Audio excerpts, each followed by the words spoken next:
rolling through the sand like a thought in disguise. The scarab spins truth where the cosmos collide. Energy whispers, it never says goodbye. The Beatles crawl, the Beatles rise. Go to AmericanHealer.website now. Get the tools for health and inspiration the way God intended. Sort of burst the chaos, yet the chaos rise. My name Beatles, Beatles, Beatles, over and over, spinning the world in the grip of their shoulders. Beatles, Beatles, Beatles, under and over, rolling through time till the blackness is sober. The heat fades lower, the order begins. A stillness so perfect it hums from within. The void sings softly, entropy takes a bow. In the shadow of silence, the scarab knows how. The second law is dancing, feeding life through decay. The third law holds the promise that the stillness will stay.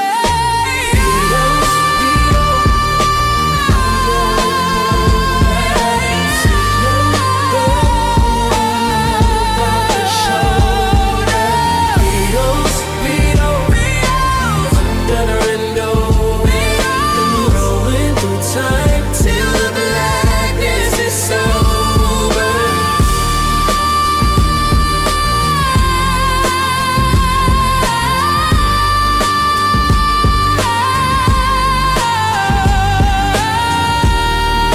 Go to AmericanHealer.website now.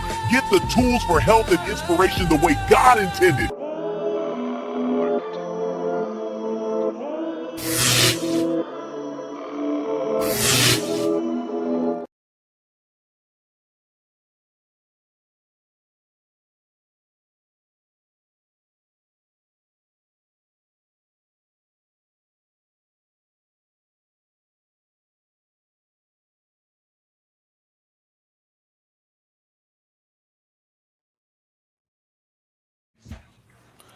I almost got to blow the dust off that thing, don't I? I almost got to blow the dust off that thing, don't I?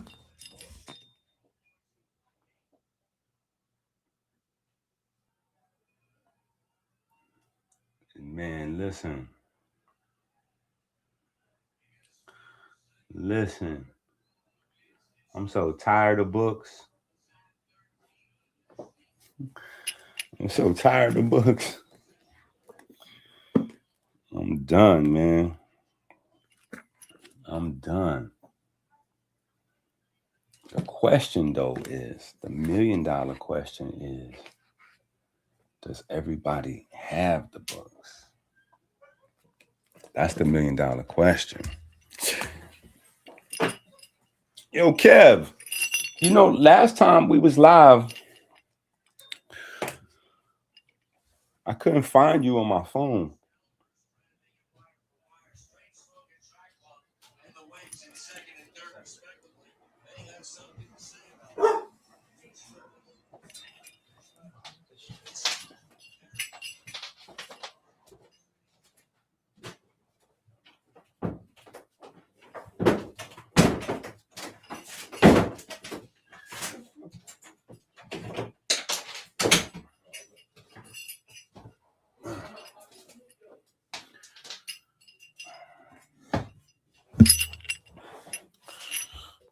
So do me a favor. Use this number right here. Let me even see if I can find it.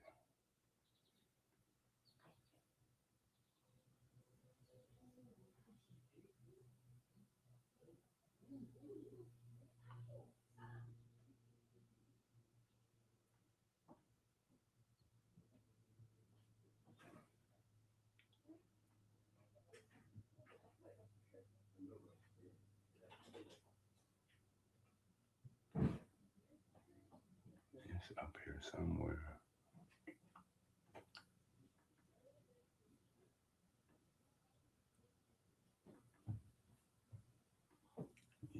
super unorganized.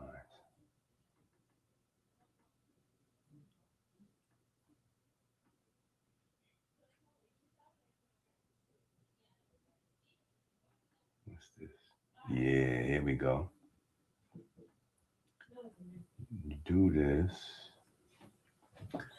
and send me a text right.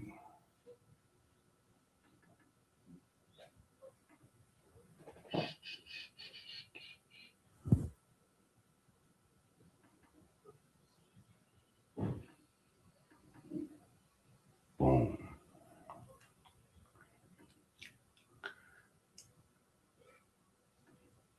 Come on, man. You should already know the 76ers hat is, huh? You should already know. Is this the right thing? Let me see. I think that might be it. Yeah. Write that number down and text that number.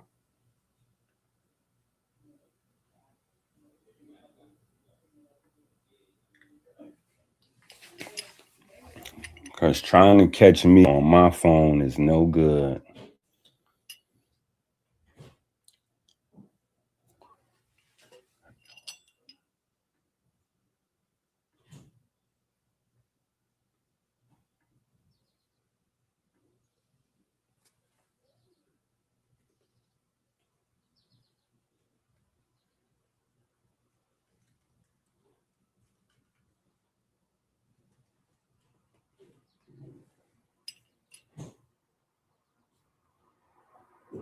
Welcome to the...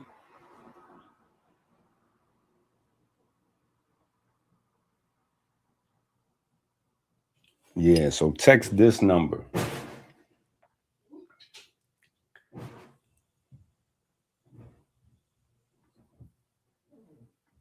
You got me, Kev? Text that number.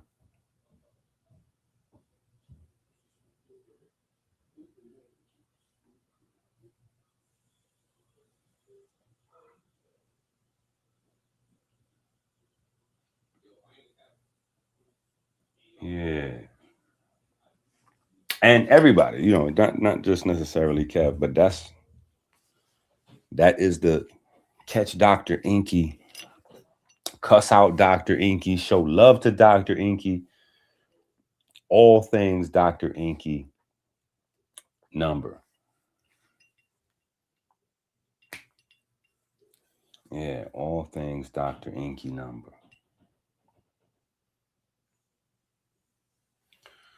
So now that we got that out the way.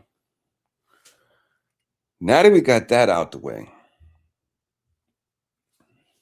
and y'all have been so lovely. Y'all have been so lovely and gracious. Y'all been so lovely and gracious. Yeah, now that we got that out the way, and y'all been so lovely and gracious to wake up with me this morning.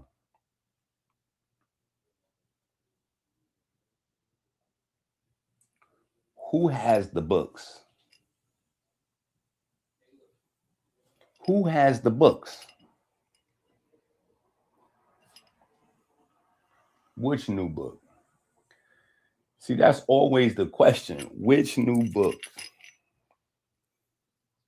And who understands what we did? Because it's over.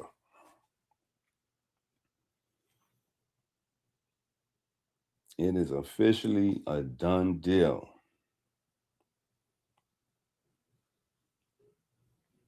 It is officially a done deal. Osborne says, shout out to the First Minister. Shout out to the First Minister. The First Minister actually forced me to write one more book after I said I was already finished. So shout out to the First Minister. Oh, you got part 3 of 3. Okay. So you still got 2 more. You still got 2 more. There's 2 more. There's the white paper, and then there's the new book that y'all could thank the first minister for. That book is the purpose, the why, the how, like just kind of like connecting some dots. It's a epistemological book. Yeah, it's an epistemological book because I got a bunch of questions that, as usual, like, that's kind of how the books kind of evolve sometimes. I got a bunch of questions on the whole concept of the spirit code and what spirit code coaching is, and just how did it all come about, and why music, and just all of these different things, And I felt like we went so deep that I may have skipped over some basic, simple things that I probably should have. You got the white paper? I don't even have the white paper. Yeah, I don't even have the white paper yet. I don't have the white paper yet. I have these though. I have book 26 and I have book 27. I have book 26 and I have book 27 and book 27 part 1. So I'm missing everything. I don't have part 2, 3, the white paper, the new job. I don't have I don't got none of those. But I have that. I got 26, I got 25, I got 24.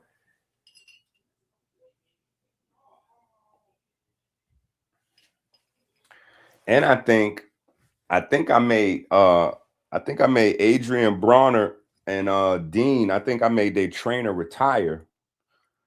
I think I made their trainer retire or quit. He didn't know what he was talking about anyway. So that's what we actually need to do today, is probably go through some of that, probably. Finally. I think that's over now anyway. I think the lock-in is over.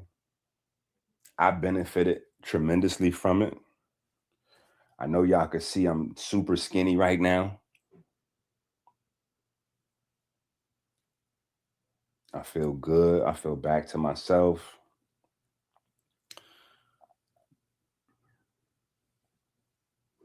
My mind feels healthier. Like my mind feels in a good space. My mind wasn't really in a good space.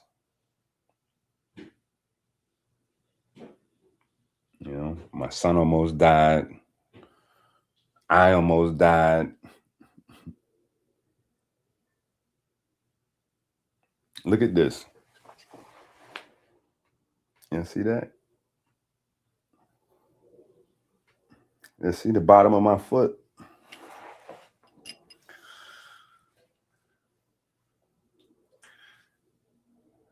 The bottom of my foot was the same color as this shirt.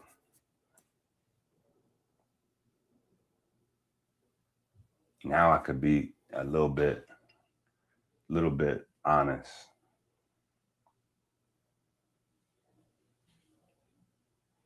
The bottom of my foot, this foot I'm showing y'all, was the same color as my shirt. I'm proud of this foot now. It's damn near a piece of jewelry. You're like, hold up, Inkton, we wasn't ready for your foot in the camera this morning. We wasn't ready for that. Well, my foot was like this. Only one of them though. And that's just from sitting down and writing books and poor circulation and being poor abs. Poor abs. But I don't see it that way though. I'm gonna be honest. I don't really see it that way. The way I see it is it was just a time that I had to invest. It was just a time that I had to invest.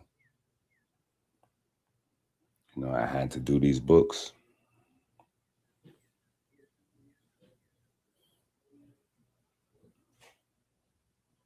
I had to get the work done. Now that we at the end of that, and it's crazy because it's almost exactly, not even almost, it's exactly 48 months since starting this project. 48 months. Crazy.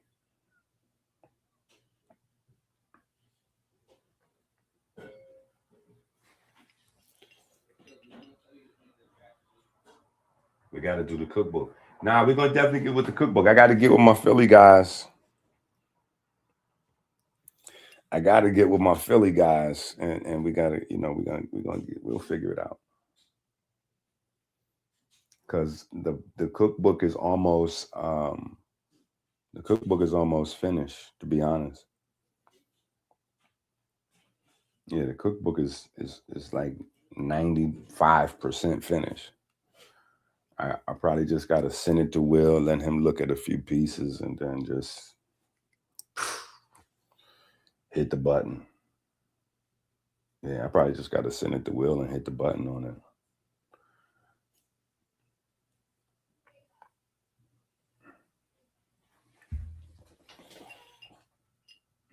Yeah.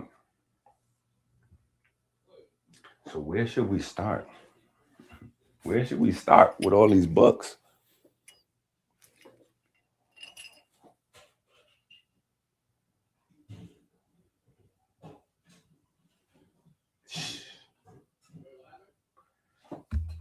A near-death experience. Listen, I had too many already.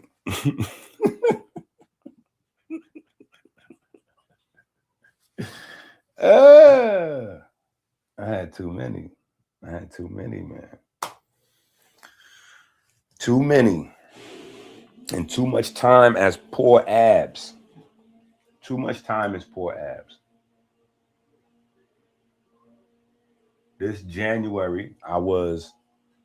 This past January, I was 213 pounds. And I know y'all seen that my blazers was getting tight. And I love y'all for not saying that my blazers was looking snug on the live stream.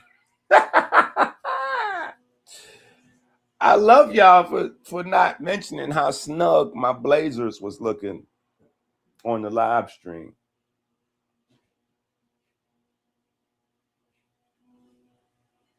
But, you know, respectfully, you know, I came into the game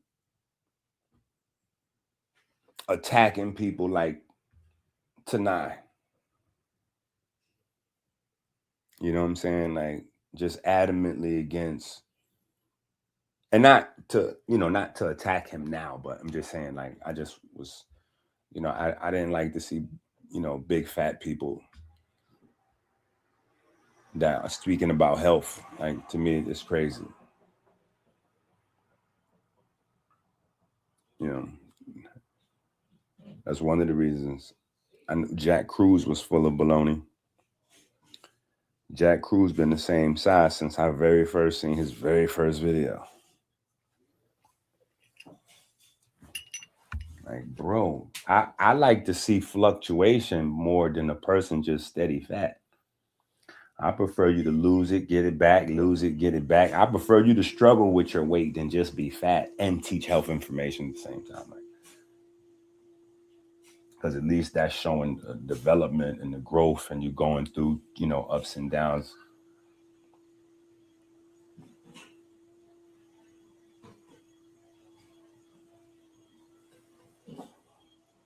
You know it's so much new things that's on this StreamYard thing right here. I have no idea what's going on this panel.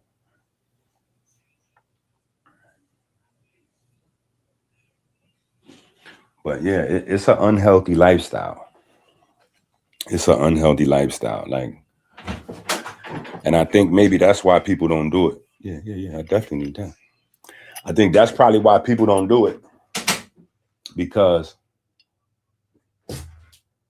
I wouldn't suggest it for anybody.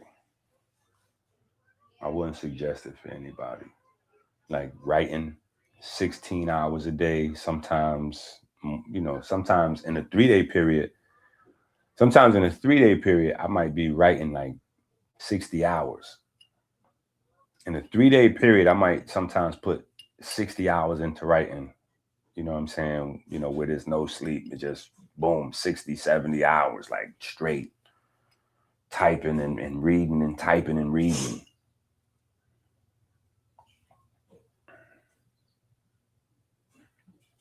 But, that's the thing. It's like, I realized with the HJ situation, I realized like,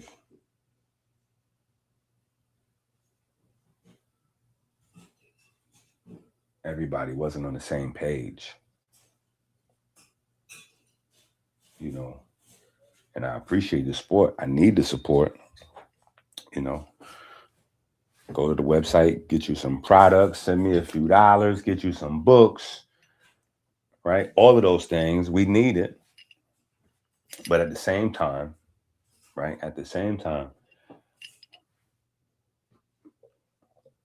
I was under an illusion that Hotepistan helped wake me up from,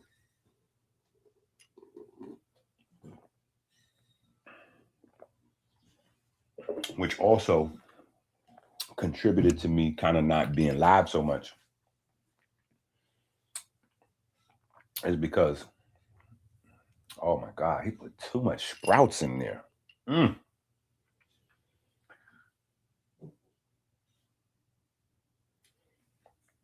That's too much sprouts, bro. That's crazy. He put like a whole thing of sprouts in there. I don't taste nothing but sprouts. And it's hard to overpower like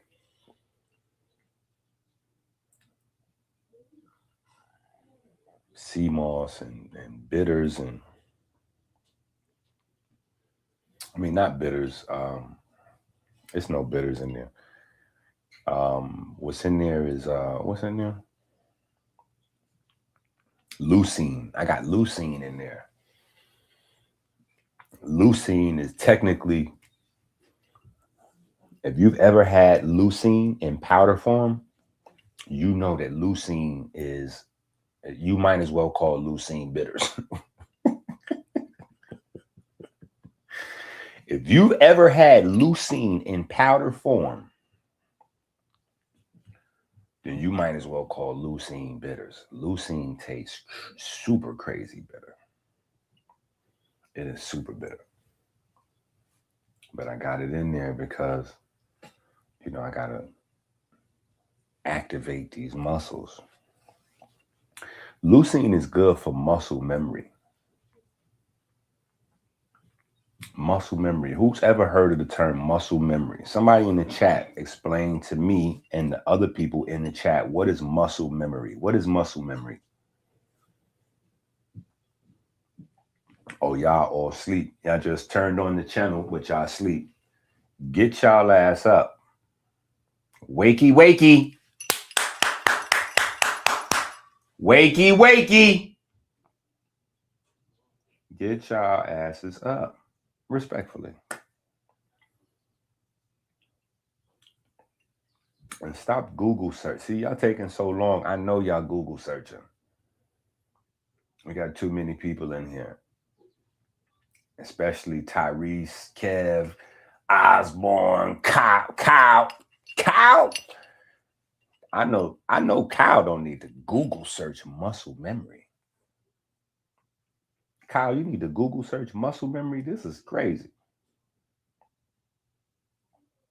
I'm gonna be ashamed of y'all. Okay, that's all right. I could work with that a little bit. But see, listen, this is what we got to do, Kyle, because you know I love you, Kyle. If you don't add nothing else to this, when this live stream is over, the chakra people is going to get me. If you just say this, if you just say this and nothing else, the chakra people is going to get me. You got to come with something. There we go. That's closer. No, sir. I'm not even putting that on.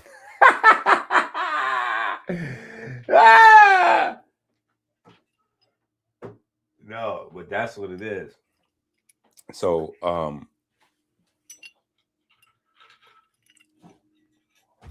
what you got to do is reactivate those. So that's a great thing, you know, to go right to the white. Ooh, I don't even know if my whiteboard is whiteboarding right now. Is my whiteboard whiteboarding? Man, I don't even know where my stuff is at. I should have like.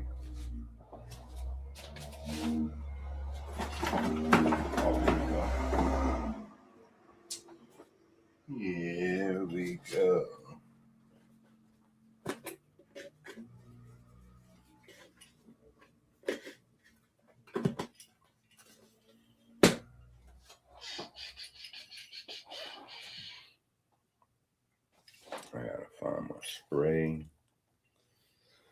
I gotta find my spray.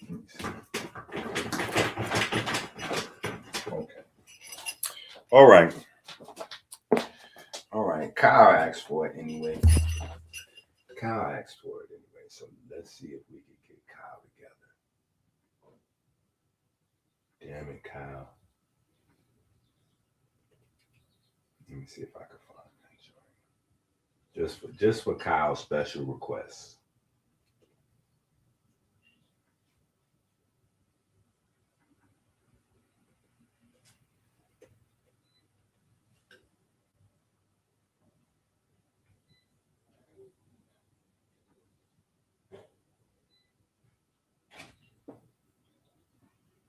Man, I don't even got my stuff on the screen like it's supposed to be.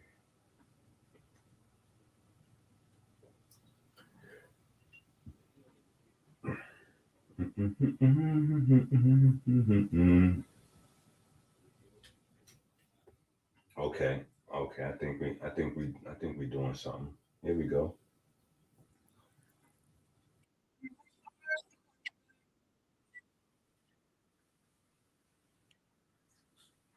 Eyes wide open but lost in the haze. You think the spark is a powder. You're chasing stars through a cloudy maze. Eyes wide open but lost in the haze. You think the spark is a powder dream, but it's love. It's love, it's the dopamine. Your heart's got wings, but they're stuck on the ground. You need a lift that'll stick around. Stop, snorting, move, cause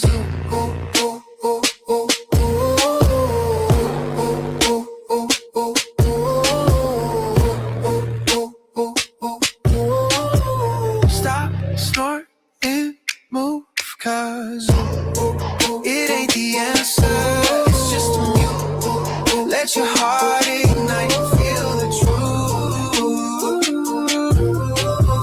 Stop, snort, and move, cause you're a diamond buried in the dirt.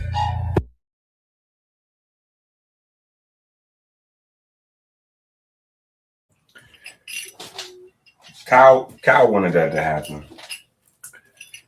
Kyle wanted that to happen.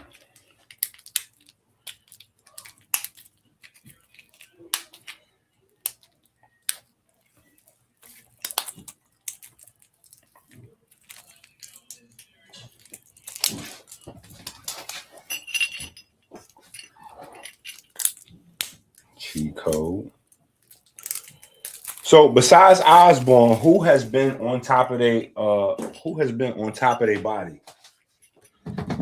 And if that sounds plausible, I can pause that. I can give a pause for that. That might sound a little crazy.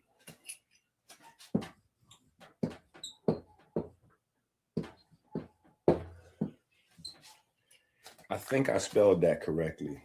Can y'all even see that?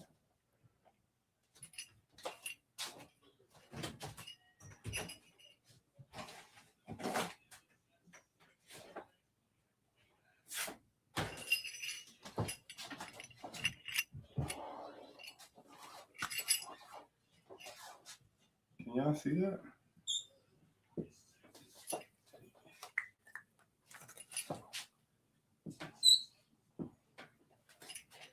Nuclei.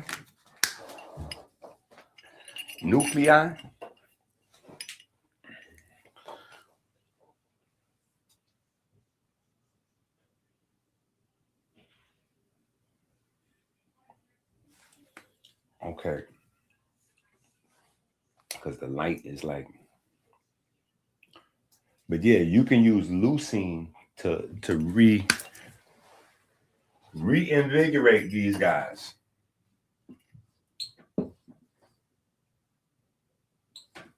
Is that it? I think that's it. Leucine. I think that's how you spell leucine. Maybe that's it. Maybe that's better. Right? Not lysine, leucine. L-U-E-E-U.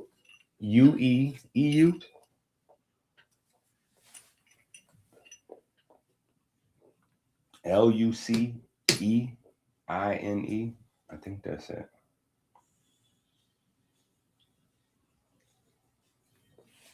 I think that's it to some extent, right? But so if you have old, if you have old muscles, flabby muscles, right? If you put in some work in high school and now you're in your 30s or your 40s or whatever the case may be, and you don't think that muscle is there, that muscle is still there, buried down underneath all that fat and flabbiness, or maybe your muscles are atrophied and you're just skinny.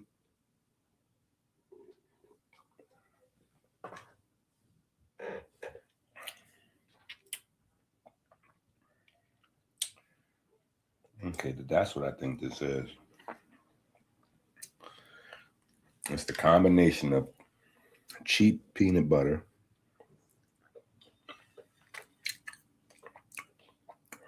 is that cheap peanut butter? Yeah.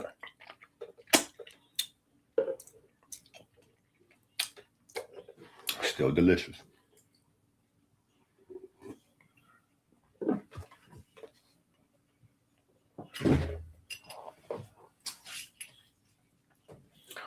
Cheap peanut butter with a bunch of sprouts.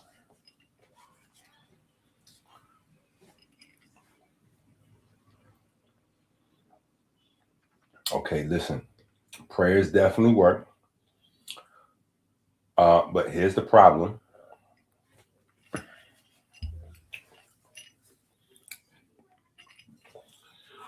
You're going to need to pray and probably put a little bit of that leucine.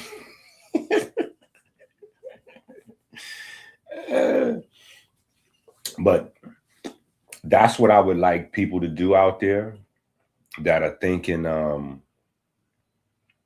peptide or steroid, like instead of jumping so fast to go to a peptide or a steroid, you could just really manage your amino acid intake. Now, we do have the peptide Bible,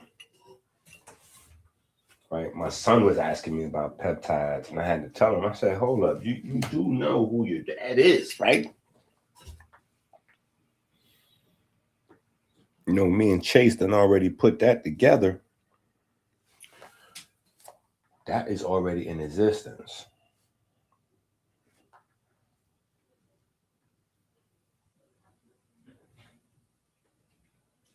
So all questions peptide, we kind of answered that already. I'm sure that either people are unaware, people may be unaware.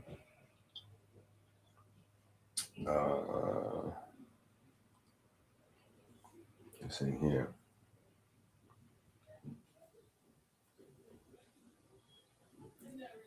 This is a peptide book. Yeah, this is a peptide book right here. I don't know if you can see it right there. Boom. Right there in the middle of the page. Peptides.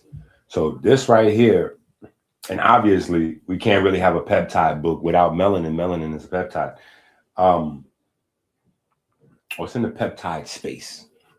We'd be like, what type of investment? Yo, I'm in the venture capital space. Yeah, this melanin is in the peptide space. Melanin is in the peptide space. So we couldn't really go deep into peptides without discussing pigments, right?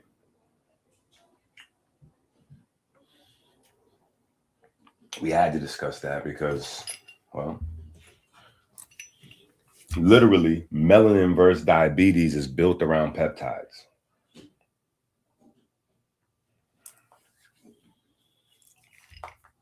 Melanin versus diabetes is built around peptides, right? So I realized that although everybody is talking about peptides and peptides is the new thing and blah, blah, blah, most people don't really know what peptides are, right? Most people don't really know what peptides are.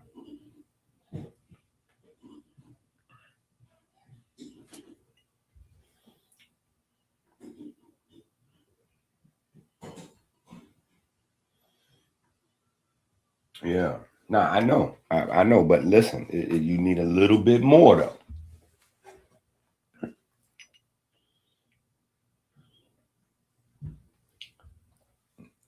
You need a little bit more sometime as you age. Then exercise. I get it.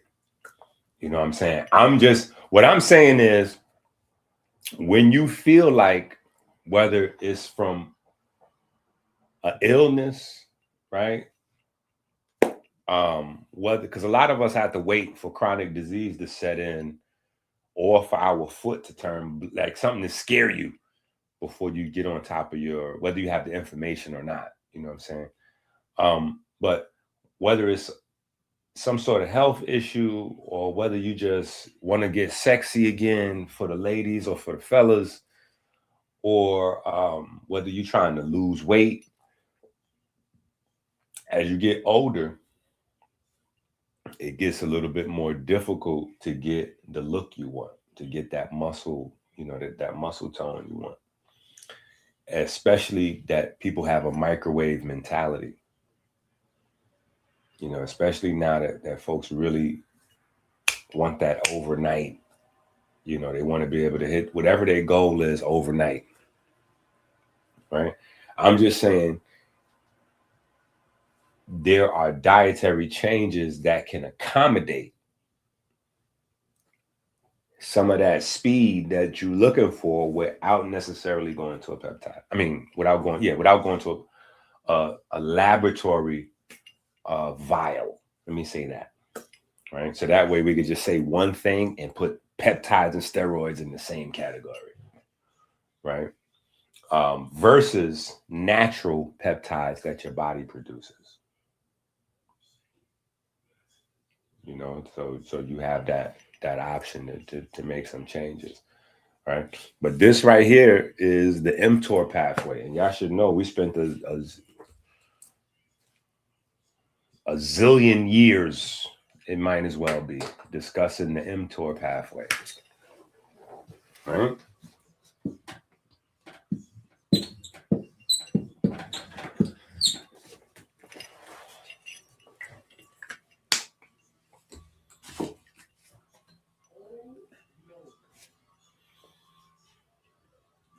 Hotep to the Hoteppers. The Hoteppers is really not in this video because I went. Oh no, yes I did. I'm live on X. Okay, I didn't. I know most of the Hotep family comes from Twitter. That's how they know when I'm live.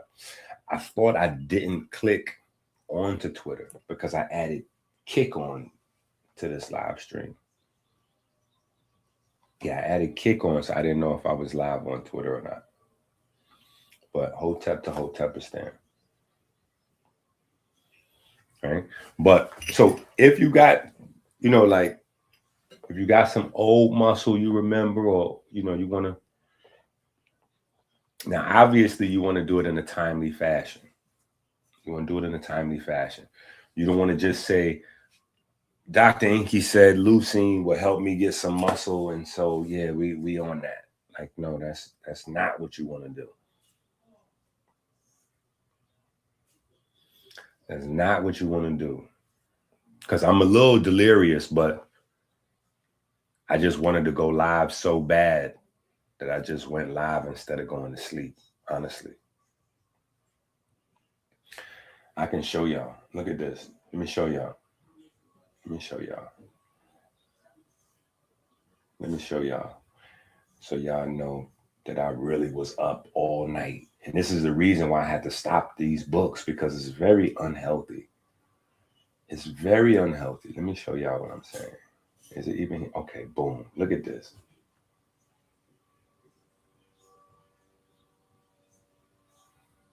You see that? What's today's date? What's today's date? I literally just submitted this book like 6 hours ago. I literally just submitted this book like 6 hours ago.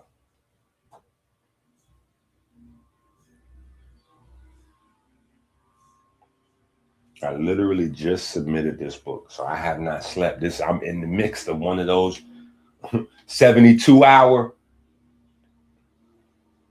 I'm in the mix of one of those 72-hour no sleep moves right now.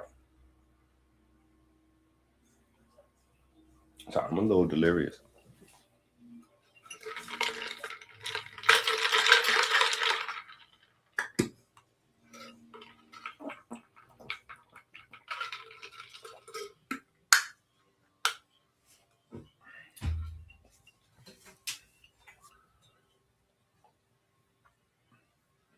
Let me see something.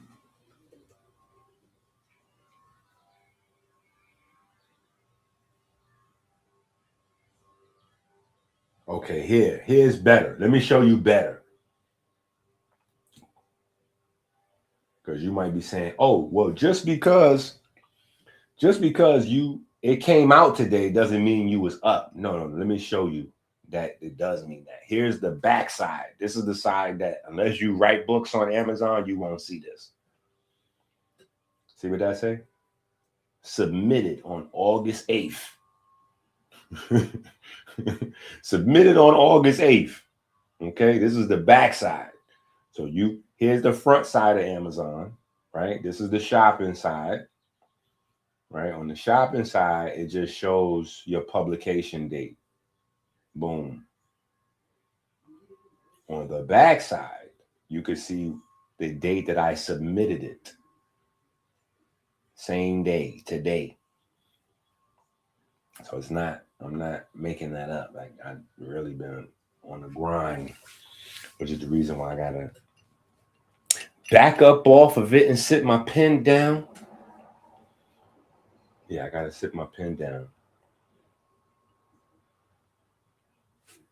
But this right here, y'all could think, the first minister for.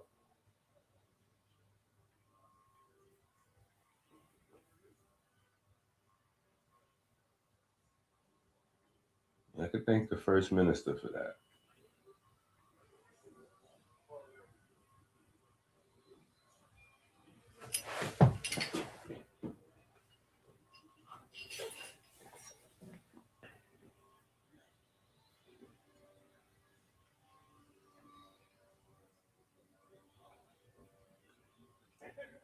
Yeah. And then I had to get back online.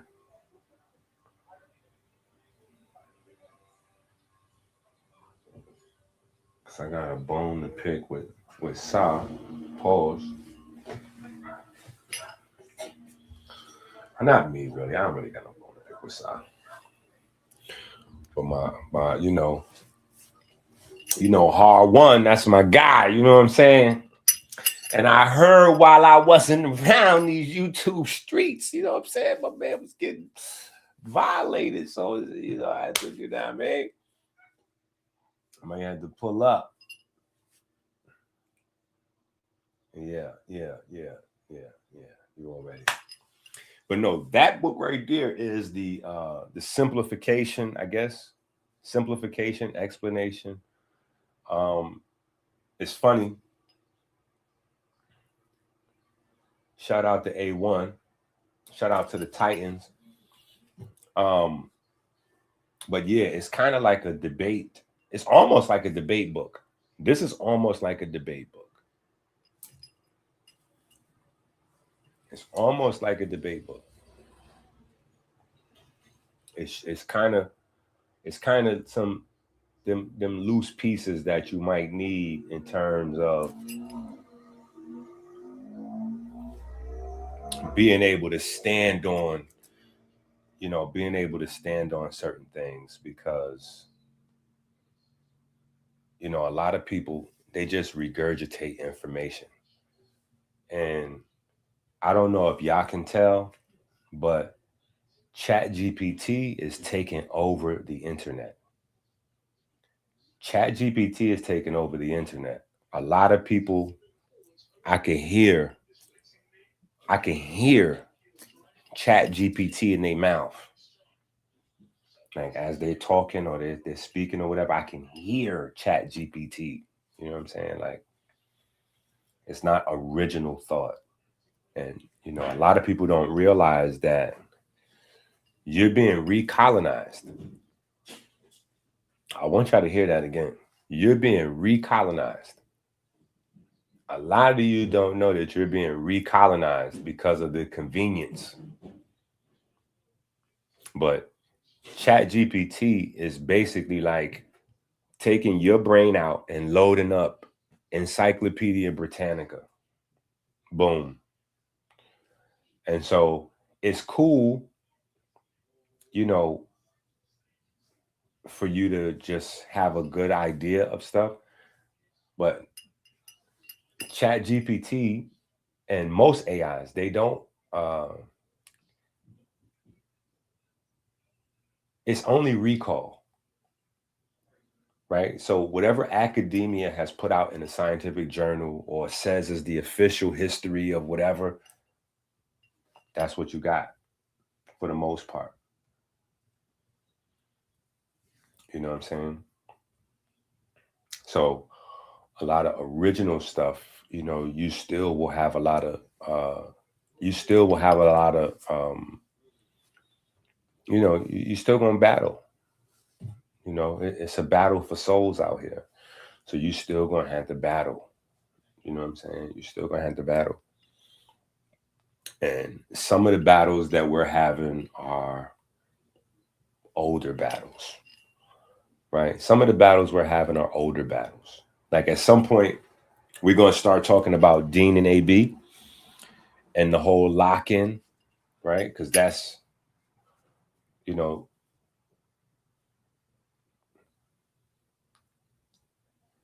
in January, I was 213. This morning, I got on the scale at 185. Right? So you do the math. You know what I'm saying? That's somewhere close to 30 pounds this year. A majority of that, I would say about roughly half of that. About half of that I lost watching Adrian Bronner and Dean. Just maybe more than half of that, because I fluctuated. So it's probably no way to really calculate it, but to get me at a steady pace where I look in the mirror naked and smile, you know what I'm saying? Like that's been Dean and AB. You know what I'm saying? A lot of people, they avoid the mirror, or they look at the mirror and they feel sad, because when you look in the mirror naked, it reminds you of all of the things that you're not doing for yourself. You know, it reminds you of all the things you prioritized above yourself, right? Because people that don't know any better, they just don't know any better, right? But the people that know better, why aren't you taking care of why aren't you taking care of your health? What's happening, right? Chances are you have prioritized a lot of things on top of yourself, above yourself. You know what I'm saying? So that consistency is what it gets you to start smiling when you start seeing the progress. Okay, yeah, my do-rag was way too tight. And there's no way we can take this off. Yeah, we here. We here with it. We listen. I personally feel like my mind is so strong. Listen to what I'm telling you. I feel like my mind is so strong that anything I ask God for, that he will do it. But it's not strong enough to do it like instantly. You know what I'm saying? It's not strong enough for it to happen instantly just yet, maybe. You know what I'm saying? And you know what? Let me rephrase that. Probably it is, but God just gotta like check me out and see if, you know what I'm saying? Yeah, I feel like God be checking me out, because I feel like I prayed LeBron into Philly, but it's late though. It's like, bro, what is, like? Come on, bro. I've been, but he's there. He's there. Yeah, I did not want to see Braun on the Knicks. I'm gonna be honest. I did not want to see Braun on the Knicks. I did not want to see Braun in Brooklyn. Philly is the right location. Philly's the right location. And the reason Philly's the right location is because Joel Embiid, since he's been in the NBA, is my favorite center in the NBA. I would pick Joel Embiid over Wemby. I would pick Joel Embiid over Joker in a heartbeat. Now, that's obviously a healthy Joel Embiid, right? That's a healthy Joel Embiid. But I think Joel Embiid is more talented as a center than any other basketball centers in the game for the past, since Shaq left. I think he's been the best center to touch the NBA since Shaq left. But he has the same problem as Shaq. Going back to the you know, to what we do, you know, when you see Joel Embiid or Shaquille O'Neal, they roughly have the same size heart as you do. You know, it grows with exercise and things like that, but they roughly have the same size heart as you do. So this is why you see a lot of 7-footers. They don't have long careers like that, because it's hard. It's hard to keep their feet. It's hard to keep their feet healthy. In fact, I just started off this video showing y'all my foot. I'm so proud of this foot. This foot was the same color as my skin. The bottom of my foot was the same color as my skin. Yeah. I was in here like crying in private. Me and Chase. Chase was like, come on, Dad, you know how to fix that. Come on, Dad, you know how to fix that. How do you let yourself get like that? I'm like, go hit that light switch over. I'm gonna show you exactly how I let myself get like this. Since you want to be a smart ass, go over there and flip that light switch. He went over there and flipped the light switch. I said, now see how the lights came on? I said, wait, you see how the lights came on? That part right there, that's how I let myself get like that. By making sure that the lights can come on. You know what I'm saying? Being so focused on that. You know what I'm saying? But yeah, I had to, you know what I'm saying? I had to heal the doc. The doc needed doctoring. The doc needed doctoring.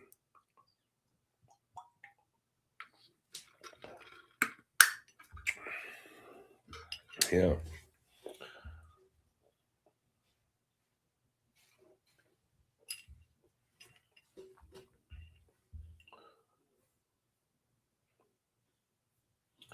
But this book here,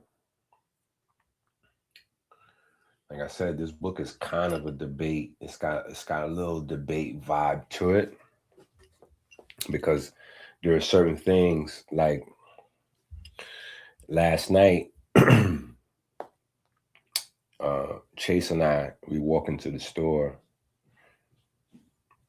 and we talking about, you know, we in the science. We talking about mitochondria and this and that.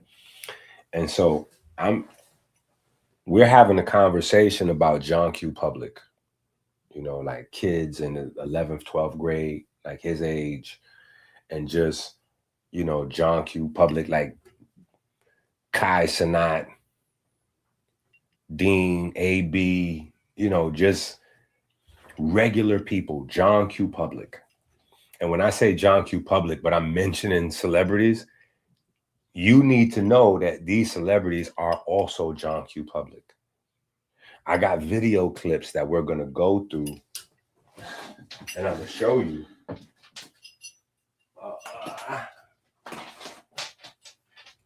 A lot of these people, you might think that they know more than they actually know. You might assume because of their station in life, their financial station, that they know more than they know. And some people, you would assume because they like position themselves as a certain way that they would know more than they know, like their trainer.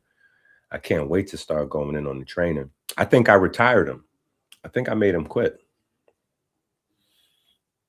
All right, let me say this for the people that don't know, because I feel like some people may not know what I'm saying. So, top of the year, you know, the wintertime is when the time I struggle with my weight the most. So, this winter was particularly challenging for me. I was dealing with a lot of, you know, issues, you know, family stuff, you know, just stuff. Life was lifing. And when that, you know, if you have weight issues or whatever, or maybe you got some other addictions you're wrestling with, typically when life starts lifing is when your addictions or whatever you got to wrestle with, you know, that's you. So me, it's being a fat boy, you know, I'm fat. Like that's my thing. You know, I eat stuff. Yeah, I like to eat food, you know. But so I was wrestling, and the craziest thing is this, and I got to write this down so that y'all understand this, right? Because sometimes God will talk to you, and because you don't know, you don't understand like music and geometry and just things like that, you may not see, you know, you may not see certain things. So I think it's maybe a couple of years now. What's the anniversary for Rich Abs, Poor Abs? What's the anniversary for the Rich Abs, Poor Abs, bro? When did we do that? When did we do Rich Abs, Poor Abs? The very first Rich Abs, Poor Abs. Let's see what that looks like. That's not even in that book series, right? Let's go find that book series. Boom. Okay, here we go. Totally different book series. All right, let's see when we did this. All right, so this book came out a year ago, right? Rich Abs, Poor Abs. Bioelectricity, GLP-1, and molecular hydrogen. This is a year ago, right? This is a year ago. So besides the fact that I'm an AB fan, right? Besides the fact that I'm an Adrian Bronner fan, right? Me struggling with my fatness,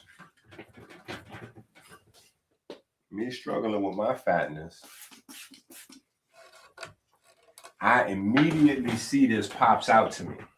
Let me show y'all. Because when I show y'all, it'll pop out to y'all. It's gonna be like, wait a minute, that's interesting right there. Because I'm very into like it, and you would know, obviously, if you read the books, you would know language arts, right? If you listen to the music, language arts, right? Words are very important. We skip past that. Words are important because it's pattern recognition. These are arbitrary symbols that we've assigned meaning to, frequency to, and so I look more deeply into words than a lot of people. But anyway, we have rich abs.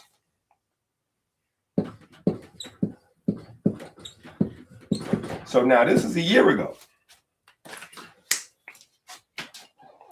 right? We put out this book. Now, fast forward this year, what do we have? We have a guy that's in real life, a case study. That's like God gifted us. The Melanin verse, God gifted us a case study, a live case study that we could watch in front of the world. Not only that we could watch, but for me, I immediately got inspired. Right? I recognized me and my poor abs. Y'all know the story of rich abs, poor abs. I wrote this about me, right? Going through my fat, unhealthy times, getting back on top of my, this is me, right? If you haven't read the book, go get the book, right? But for the world stage, we get a case study. And it's like, God really put this thing together for me to, that's, if you have eyes to see, ears to hear, right? Because we have now an AB. We literally have an AB on the world stage that we know from being rich. And fell off and turned poor. Right? Now, when most people think about this, right? And I'm not talking about from the book standpoint.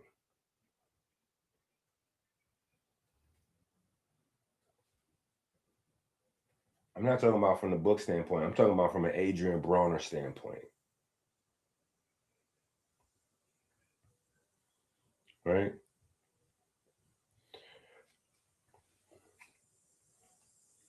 I'm talking about from an Adrian Bronner standpoint. Right? When most people think of the Adrian Bronner story, him being rich and then becoming poor, it's about the money.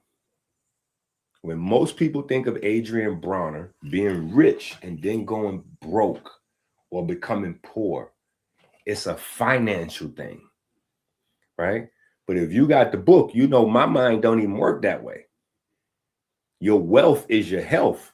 So for me, him being rich was him being in shape, was him having a nice midsection, right? Y'all know what that means, right? Pause for the people that don't know that, because that's gonna be crazy. We might have one or two new people. They be like, hold up now. What is he saying? It's too early for this. He talking about a man having a nice midsection. That's crazy. Right? But for you guys that don't know, let me just give y'all a brief, right, synopsis of the book, just for the people that don't know any better, right? What we're talking about in this book is the difference between having, like a big, fat, bloated, poorly functioning digestive system and metabolism, right? Because that's one of my pet peeves. Like, people talk about gut health. Do y'all know that guts, there's no such thing as that? There's no such thing as a gut. There's no such thing as a gut. That does not exist. You're not going to go to, like, any medical students or kids in high school, college. When you learning anatomy, there's no gut. There's no gut. There's no gut. That doesn't exist. That's not a real thing, right? But we walk through the actual anatomy of the digestive system, the metabolism and the contributions, good and bad, that your digestive tract, especially the neurons, that are not discussed unless you're watching like a martial arts video or a pseudo chakra video. People don't really discuss the fact that you have a lot of neurons in your digestive system, right? Is this not a topic? People might say, oh yeah, you got neurons just like your brain there in your but they don't really know what they do or why they're there, right? Or how they're being pimped, you know what I'm saying? How they getting raped, right? Because if you're taking GLP-1 drugs, you have a problem, right? If anybody watches me, you saw me looking in January. I don't need GLP-1. I just need to understand how my abs work, right? And I can get my abs to start producing the right chemistry to help shed the excess fat whenever I put my mind to it, because I know what to do. So when we say rich abs means a health producing digestive system. Poor abs is a disease producing digestive system, including your metabolism as well. Because your digestive system and metabolism is almost identical.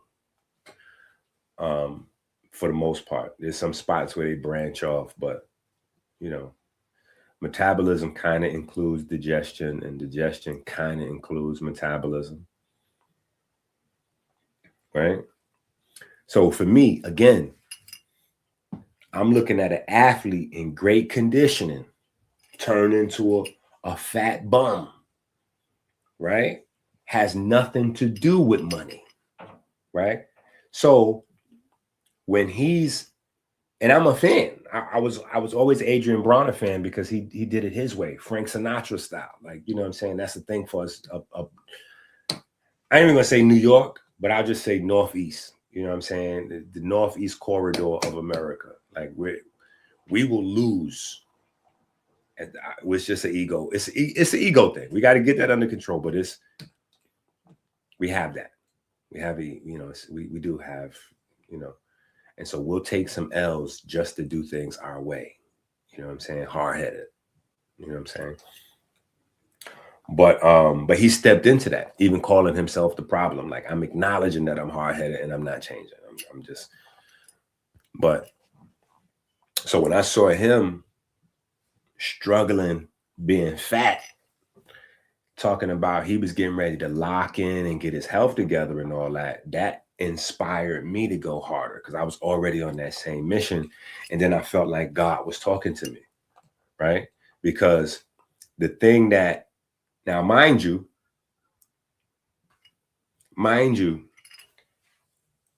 in his state of being what he considered to be poor, not what I consider to be poor, what he considers to be poor.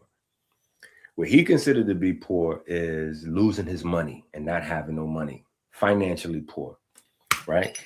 He meets a young man, and the young man's name is Dean.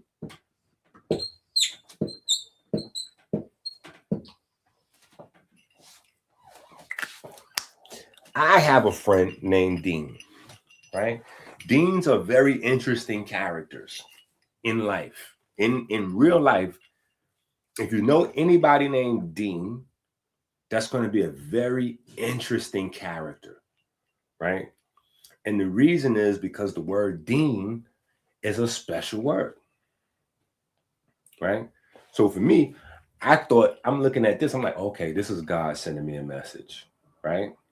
This is God sending me a message. Because Dean means religious level discipline. Dean means religious level discipline. So he immediately credits Dean for him going from poor abs to rich abs. I'm like, yo, he don't even know. He dropping science, even though he don't know what he's saying. You know what I'm saying? Because he don't know Dean is religious discipline. Most people don't know that Dean means discipline or whatever that is. You know what I'm saying? And so he's celebrating now going back from poor abs to rich abs, but he hasn't. He's got and this is where you really see it at. He's gotten some money back because they're doing well streaming. But he's poorer now than ever. He's poorer now than ever. See, when he just didn't have any money, he still had God. He still had God. God, being broke, it's going to help you to an extent. That's why they say when people get money, they change. No, when people get money, like it's no brakes. It's all gas. That's the problem. It's not that, money will prohibit you from certain things. You get money, you can have unlimited, whatever. Right? Where even if you got an alcohol problem, if you don't have any money, you're limited to how much alcohol you can drink. If you have a cough syrup problem, you're limited to how much lean you can drink. If you have almost anything, being broke is going to limit how much of that you can enjoy. One way, shape, form, or fashion. But if you have some of these dangerous addictions and you got unlimited money, it's going to kill you and catch up to you a lot faster. So he's in more trouble now than ever. You know what I'm saying? But I've been making my presence known over there on that live stream. The funny thing is I've been on Kick for a year and I never made a Kick page. The whole time we was doing like Hotepistan, the Tuesdays, I never had a Kick page. I never went in Kick. You know what I'm saying? But with them, I got a Kick page. You know what I'm saying? So I've been making my presence known in the chat to the point where I've even had a few classes in their chat. People start asking me health questions and all that. You know what I'm saying? I had to tone it down because somebody was in there talking about they're dealing with withdrawals. What can I'm like, I can't really talk to you about, because withdrawals is a general statement. Like, what are you having trouble with withdrawals from? A person? Did you just go through a breakup? Right? Is it Pornhub? Right? Are you getting ready to attach your name to the social media law? So are you addicted to Instagram and Twitter? You know what I'm saying? Like, I don't know what withdrawal. Is it the weed? You just put down the weed, you can't get to sleep. Withdrawal symptoms from cigarette. I don't know what that means. I need help. I got withdrawal symptoms.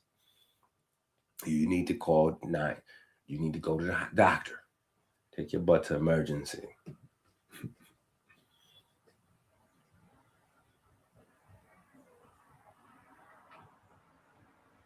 Right? So for me to see this like that on the big screen like that, I was like, oh, that's crazy.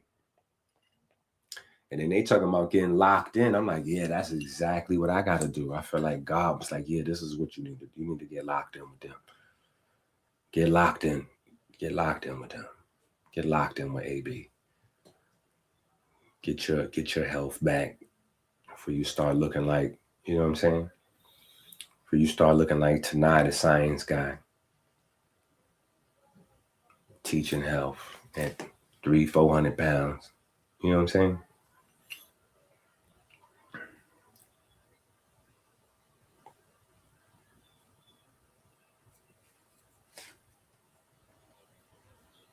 No, still his toughest opponent, bro. I knew it. Listen, I predicted it. I predicted it. I predicted it. I predicted it. And I hate when my predictions come true.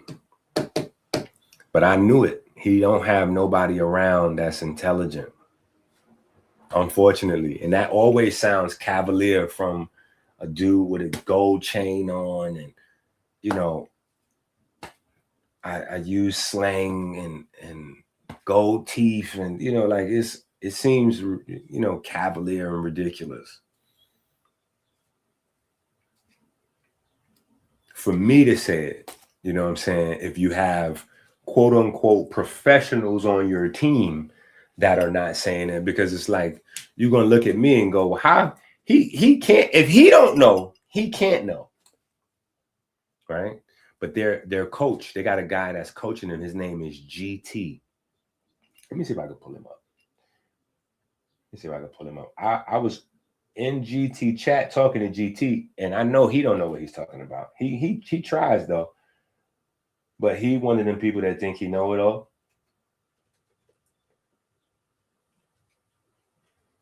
So it's like yeah. And then I also understand that people in those positions, they have to fake like they know shit. I mean, excuse my language. I gotta get back into my live stream mode and you know, get my language to get. Okay, here you go. This guy right here, that's their coach, right? That's their coach, and he's supposed to be the resident vegan. He's supposed to be the resident vegan and health guy. So they got him. He's supposed to know diet and nutrition. And then they had another guy. His name was Fussy. His name was Fussy. Is a big, strong man named Fussy. I kid you not. And so you got this guy, GT, talking about, you know, vegan concepts. And then you got this other guy named Fussy, who's the exact opposite, who's talking about macros, right? And the crazy thing is neither one of them knew what they was talking about.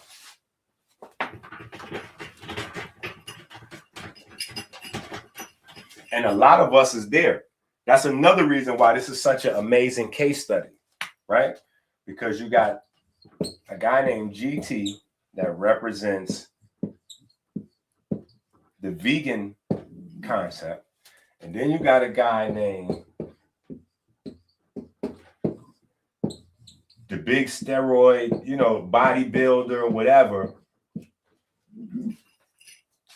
He's coming in with the opposite concept. And these are the two popular concepts that you have. If you go online right now and you look up health information, you're going to get one of these two concepts. You're going to get somebody come from the plant-based perspective, or you're going to get the macro people. You know, as long as it fits within your macros, you're straight.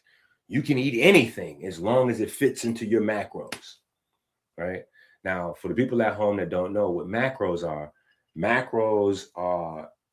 like your large nutrition categories. So fats, carbohydrates, proteins. That's macros. And you got a lot of guys, because they got muscles, they're making a lot of money with this. So because they're making a lot of money, they judge their financial success becomes their license and certification in a sense.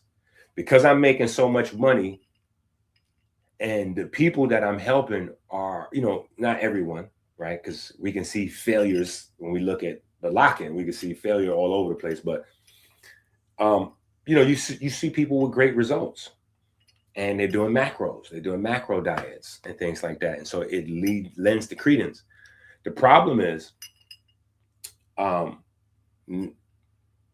would say close to 90% of the people that promote macros as the best dietary option to build muscle and lose fat and all that, close to 90% of them are on stuff. It's fake. It's totally fake. It's like Liver King. You know what I'm saying? It's like, it's fake. They're on steroids and peptides and other things. You know what I'm saying? That the conversations are not even unpopular, and I don't want to discuss them because I feel like if I mention something, people go look up what I say. So there are other things that are in that universe, the peptides and steroids and growth hormones, that people are playing with in the macro world to get their, to hit their goals, whatever that is, right? But this is pure foolishness, especially in 2026. In 2026, if you still teaching people that macros is the way to go, especially like somebody like AB, right? Dean is a 25-year-old kid that has no children. Adrian Bronner is almost 40 years old with 10 children. So that's another thing that y'all know pull me immediately right in is AB has 10 children like me. And in case y'all don't know, that is rare air. That's rare air. It don't matter how much money you got. It don't matter what level of education you got, muscle, fat, this, that, and other. It don't even matter what country you live in. 10 children, you in a rare space. Most men today do not have 10 children. That is a rare space. You know what I'm saying? So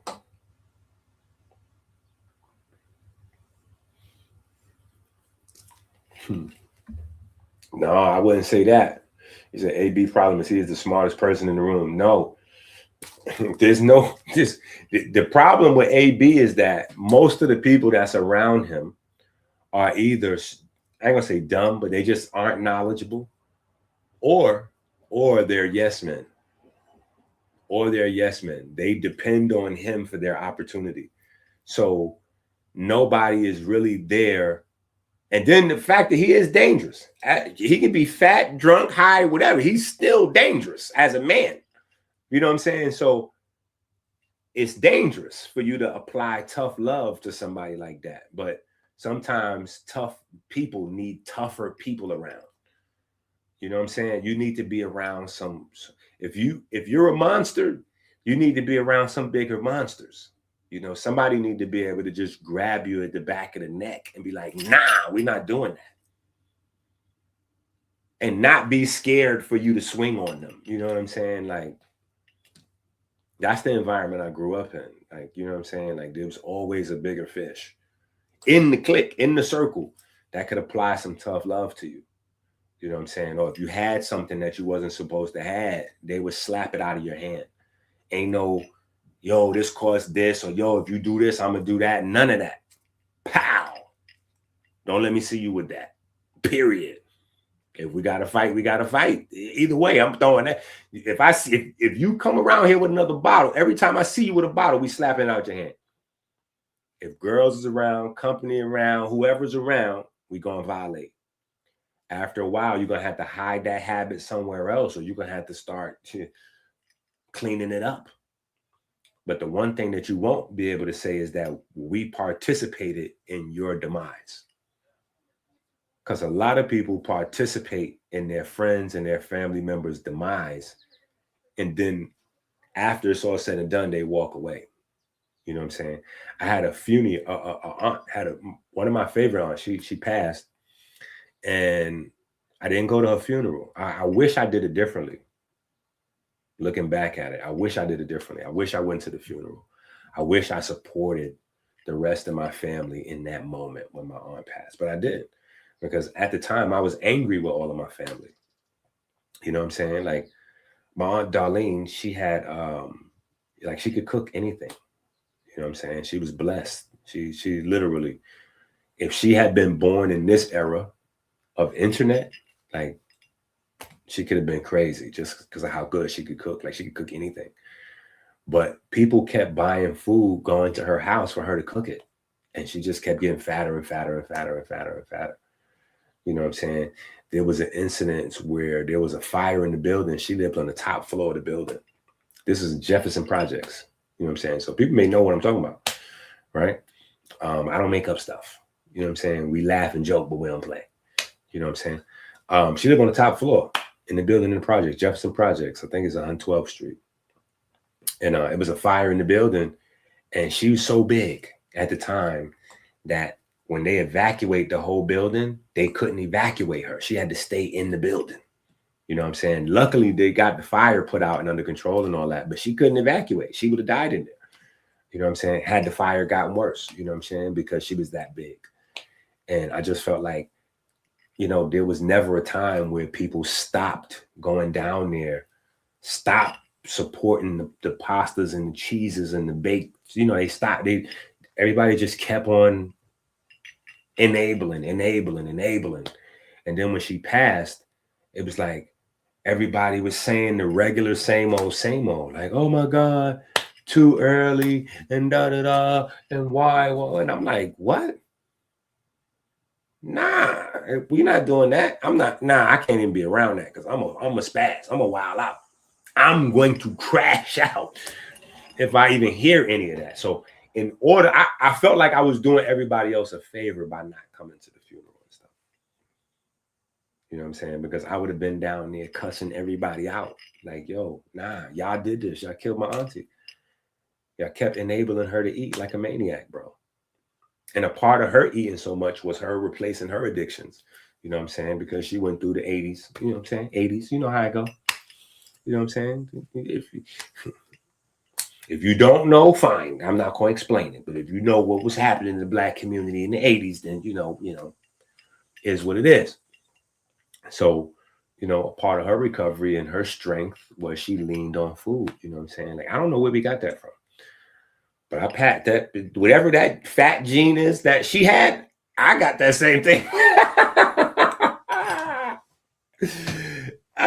It's in my family. You know what I'm saying? It's in my family. So we got to exercise or be fat. We don't have the ability to just like be cool.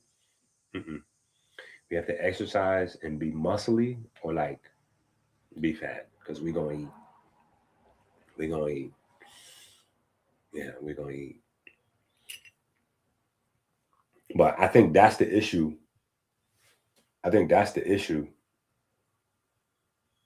I'd be a perfect fit for that program. Man, listen, I'll make some phone calls and see if I know, shout out to Knowledge. Maybe Knowledge could get me up there. I go up there and cuss everybody out on AB show. But they've been stealing my stuff from the chat anyway. So we'll see what happens. Like I said, I've been raising hell over there in their chat. So they know who I am now.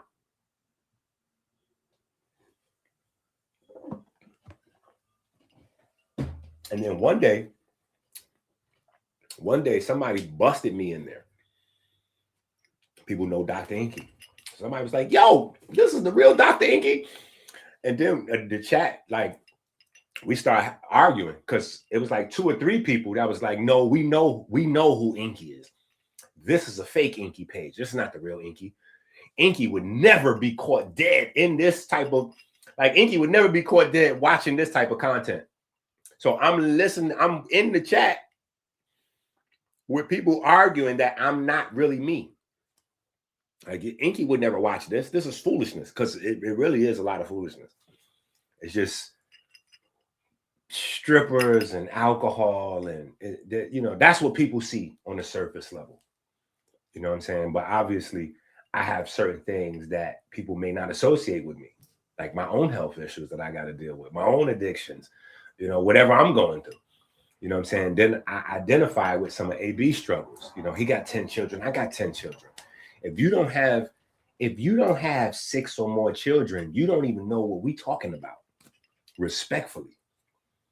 It'd be sometimes where I be having like people I know, they might have 1 or 2 children and they might be dealing with whatever they're dealing with. And I can't even talk to them for long. I get frustrated even listening to you having a problem. You got 2, 3 kids. What are you talking about? What are you talking about? You got 1 baby? You got 2 babies? Nah, you got what? Figure that out. You don't need that. We can't, until you got 6, 7, 8, you know what I'm saying? Then Then we can talk. We in the same universe now. We can. But you got 1 or 2 babies and you struggling. You struggling. That's not lifing. That's just you not swimming hard enough.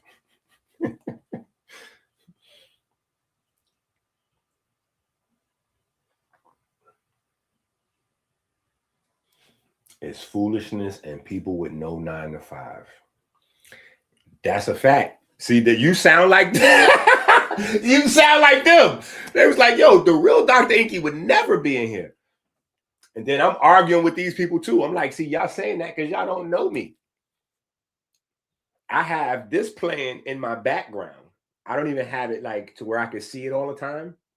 You know, you have multiple screens. I have it in my background just going and I'm writing. So I'm actually working, you know what I'm saying? I just have this playing in the background. So I'm in there like, no, if you knew me, you know, I could watch anything all day because technically it's watching me. I'm not, you know, I just got it playing in the background. You know what I'm saying? But I'm still, you know, check the scoreboard. All you gotta do is check the scoreboard to see. Right?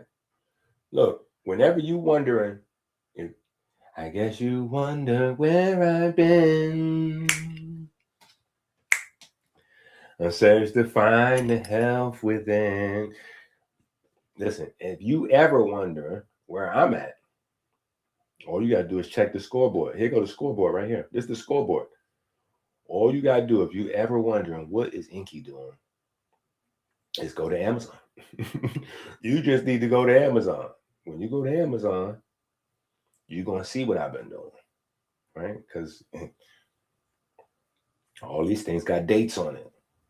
All these things got dates on it, right? So you can always look and see what I've been doing. Whether I'm online or not, you will be able to tell if I'm working because you're going to see, right? So all these is dropping. I think this is May or April. What is this? Yep, May. So look at that. That's May. I'm working. Right? So that's since May till now. It's only the beginning to August. Right? So that's, yeah. You see what I'm saying? Like you all you gotta do is check the scoreboard and see if I'm working. Period. Right? I'm doing once in a lifetime. I'm doing once in a lifetime work like every week.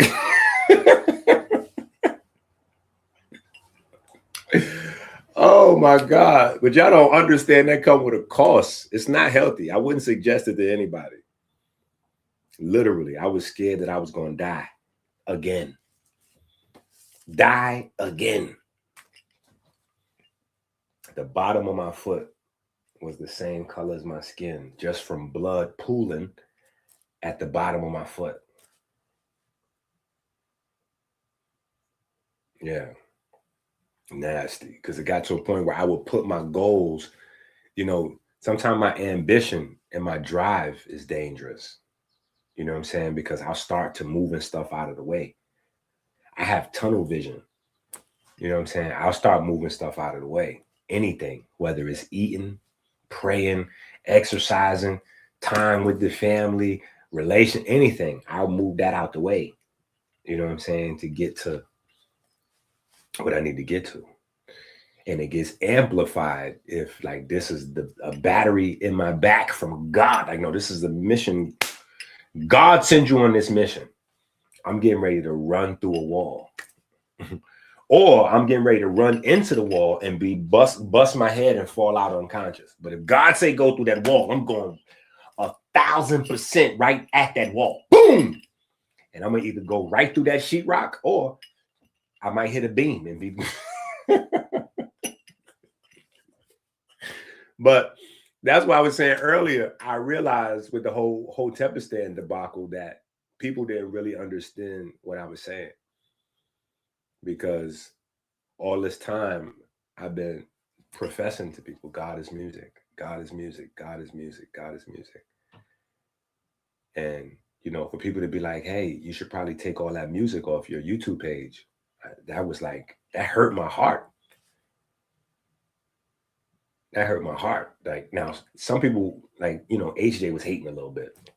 But there was some people thought they was giving constructive criticism. Like, hey, you know, maybe it's a good idea. I'm like, are you insane?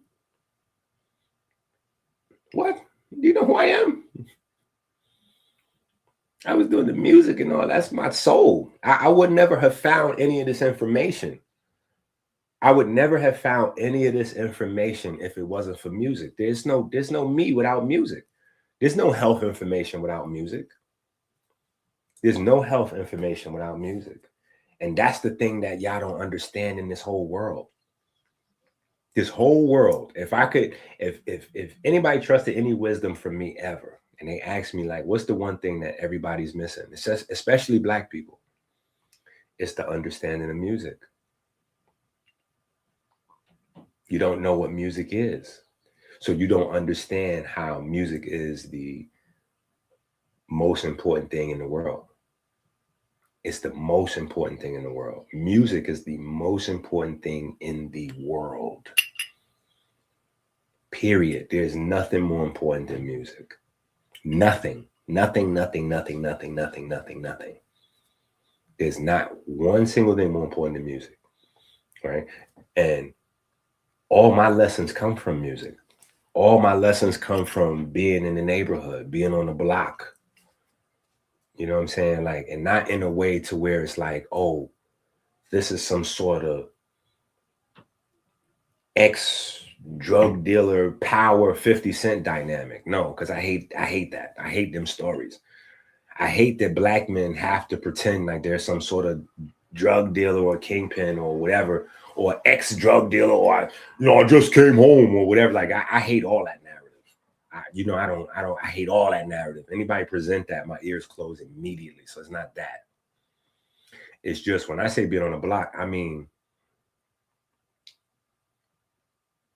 the one thing that's different that sets New York apart from every other place in America.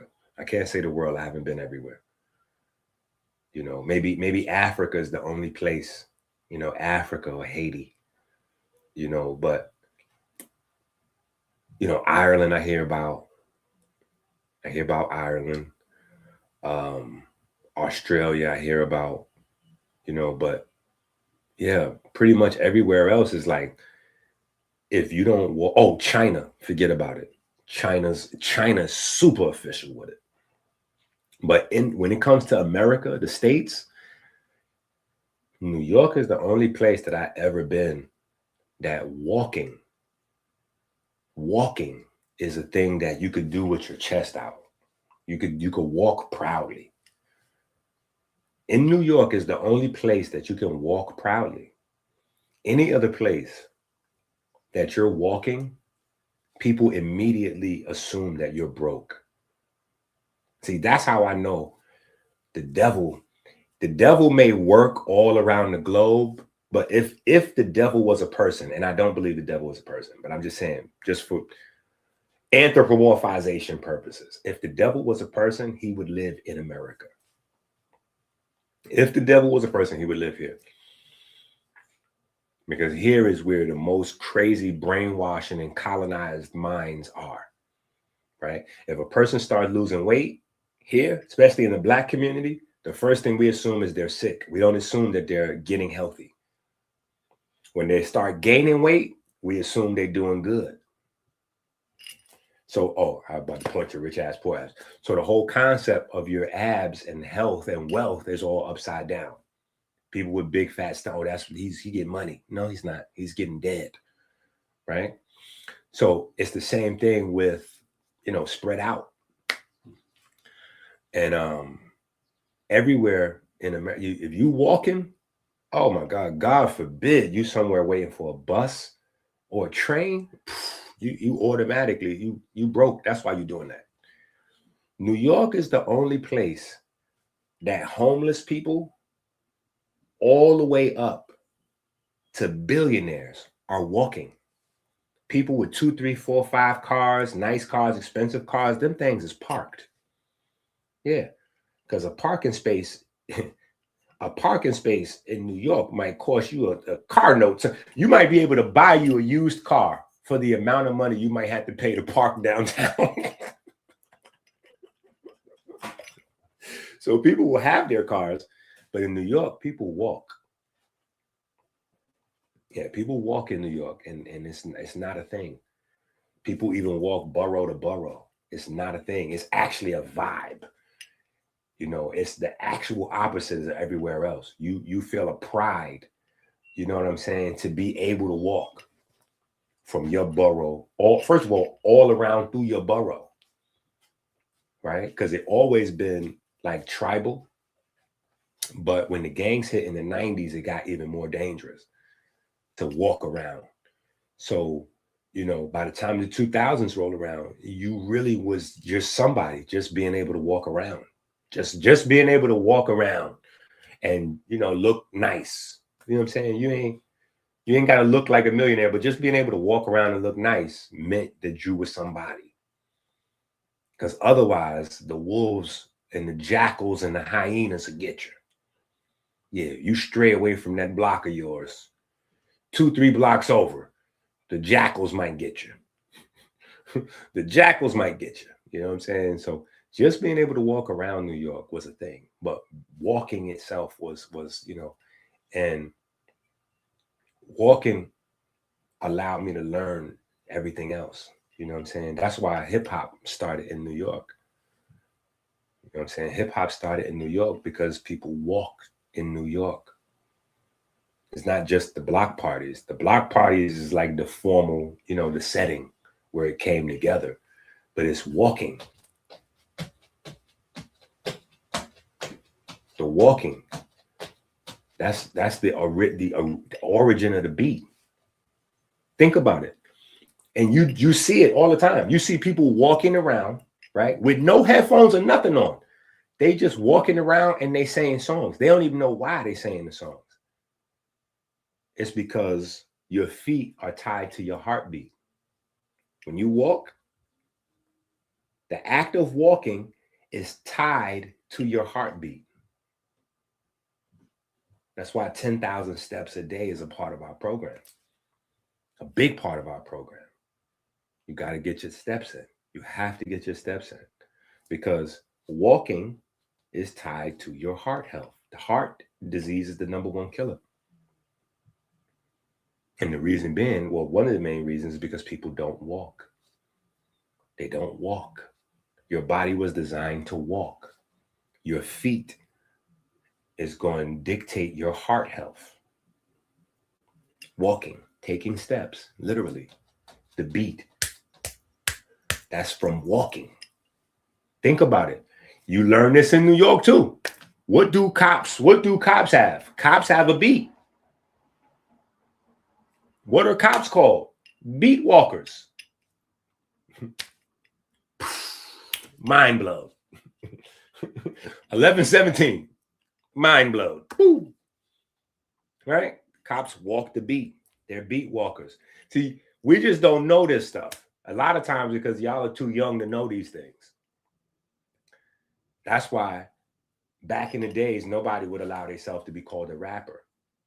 See, the older generation had to get old and addicted to drugs or die off in order for the younger generation to be stupid enough to call themselves rappers. Because everybody my age and older, they know what a rap sheet is. They know rap sheet. A rapper is somebody with a criminal indictment. So we know what that is, right? But the young guys like Young Thug, the Young Thugs, the name of a whole generation, the Young Thugs, well, they can get indicted just off of being a rapper and not know why.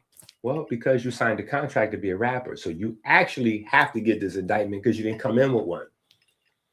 Now, if you came in like 50 or one of them, then you already got shot. You came out of jail. You already have your record that makes you a rapper. But if not, you're going to have to get that to be certified as a criminal. That's what it means to be a rapper, right? So anyway, walking is going to determine your heart health, right? And your heart is going to determine how your brain functions, right? So your heartbeat is based on your feet, and your brain beat is based on your heartbeat. Well, how is that so? Because you have the aorta. The aorta connects your feet to your heart. The aorta connects your feet to your heart. Remember, all of those arteries are just extensions of the aorta. There's really just the aorta. You don't really have a bunch of arteries. Like the arteries, they're just named that so that when you're dealing with a person's body, you could go right to a specific section of the artery, right? But technically, if you were to look at the human body, you would see the aorta grows out of the heart, so to speak, right? And it's the heart's extension into the arms, throughout the trunk of the body, and into the legs. Now, again, they name these sections so that way there's specificity. You could be like, oh, this artery is closed or whatever, and you know immediately, oh, okay, the iliac, boom, you know, this is the feet or this or that, you know, whatever, you know, based on the name, the location. But people that don't study anatomy, they believe in their mind that when you say this artery or that artery, like these are unconnected things, right? Because we're talking about this artery. This artery didn't got nothing to do with the aorta, or this artery has nothing to do with that artery. That artery's in your left arm. We're talking about an artery in your thigh or whatever the case may be. No. All of those is just connected to one thing. It's the aorta. That's why you could get shot in the leg or something and die. Yeah, and bleed right on out. You could get stabbed and bleed out. You know what I'm saying? Because you could get shot, stabbed, or injured somewhere in your body, and you could literally die faster than if you bumped your head somewhere. Because you're going to bleed slower, depending on where the injury to your brain is. That's why you got people survive getting shot in the head. You know what I'm saying? The brain has a lot of things to, you know, put in place to control blood flow. If you nick one of them arteries in the body, though, you got about 7-8 minutes tops. You got about 7-8 minutes tops, and you dead. Period. You know what I'm saying? You can get hit somewhere else, and you can walk to the hospital. 20-30 minutes. You can walk yourself to the hospital looking crazy. Whereas if you nick one of them arteries, because they're connected to the aorta, it's not even connected. That's still bad language. It's just one thing. You know what I'm saying? Let me show y'all what I'm saying. Okay, let's get rid of this and let's look at aorta. Boom. Here's a great picture. Look at this. See that? This is a great picture right here because it shows, now this little blank space in the middle, if you can't see this, this is the heart. Right? They got the blow up right here. But this is all just one thing. This is why in Kemet, back in Kemet, this was deified. You know what I'm saying? The gods manifested themselves here. That's how they saw this. Right? Because this is literally where your life is at. The life stream, your life stream is in this thing here, whatever you want to call it. And it's just one thing, right? So here, this main body in the middle, right here, the mouth that connects to the heart and the thick part that comes down to like where your belly button is, that's called the aorta, right? Once you start branching off, and you literally see it literally is branches branching off, they start to giving it different names. So you get all these different arteries here, here, here, right? And this suffers because down here, you really super dependent on your ability, you're walking to pump your blood. If you're not walking, this is going to suffer right here. This is why diabetics get their feet amputated and stuff like that. Just from not walking. Just from not walking. You're like, no, it's not just from walking. Yes, it is. It's just from not walking. Promise you. I promise you. You might think it's more than that. Oh no, because my A1C caused the glycation and da da da da da. Not exactly. Not exactly, because you can outwalk. You can outwalk. Matter of fact, since we're on the subject of Philly, it's a ball from Philly that just walked across America. This is what I'm telling you. He walked across America. And he said, like, in the first week, he lost like 40 pounds. In the first week, he lost like 40 pounds. It was unhealthy. He was like sick. You know what I'm saying? Like he had to get himself together and all that because he wasn't prepared. He didn't know that his body would lose so much fat and muscle. Because once the fat go, your body starts converting muscle. Yeah. Once you run out of sugar, your body starts tapping the fat, right? And once you run out of sugar and fat, your body starts switching over. It starts breaking proteins down. And you have a certain amount of proteins that are like, they're able to switch back to sugar. Your body can convert those to sugar. And so that's why you lose muscle. You get the muscle atrophy because your body's literally eating itself. And so, yeah, in like less than a week, he lost like 40 pounds. Now, mind you, this is extreme case. He's walking across America. You know what I'm saying? But I'm just saying, if you take enough steps, there's almost no obstacle to circulation or fat or whatever the case may be that steps cannot overcome. Now, obviously, you're going to run into some problems, right? You're going to run into some problems, meaning your feet, before you can get to that level, usually your feet is going to start to blister. You're going to start to have problems. Like right now, the last week or so, because what I've been trying to do, not what I've been trying to do, what I've been doing, I'm having issues with my Achilles tendons. You know what I'm saying? My Achilles tendons is killing me. You know what I'm saying? But I haven't stopped because, you know, I'm just taking care.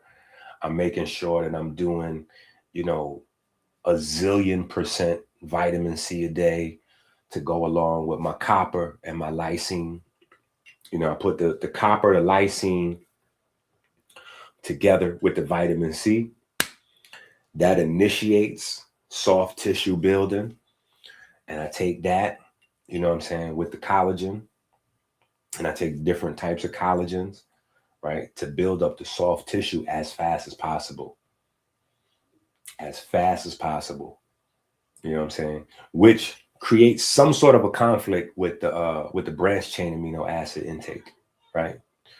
So you got to be selective. If you're older, you need to focus more on the soft tissue than the muscles, right? But that's another conversation. Man, all of this stuff that I'm saying is in these books. All of the stuff I'm saying is in these books. So you can always just get these books. But I get it. The Spirit Code book set is almost 5 million words altogether. How do I know? Because I count them. I count the words. So I know there's almost 5 million words in the Spirit Code book series. Book 27 is over 1 million words by itself. That's why it had to be broken down into like 6. Well, I can't say book 27 anymore. But the original book 27 was over 1 million words. So I had to break it down into the encyclopedia, 3-part series, and then the white paper. All of that was one book.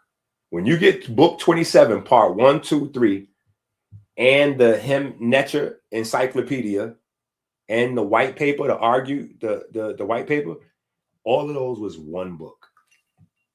All of those was one book that I had to keep breaking down to find the right size. And then some rewriting so it's kind of weird, but yeah, but it's a lot. You know what I'm saying?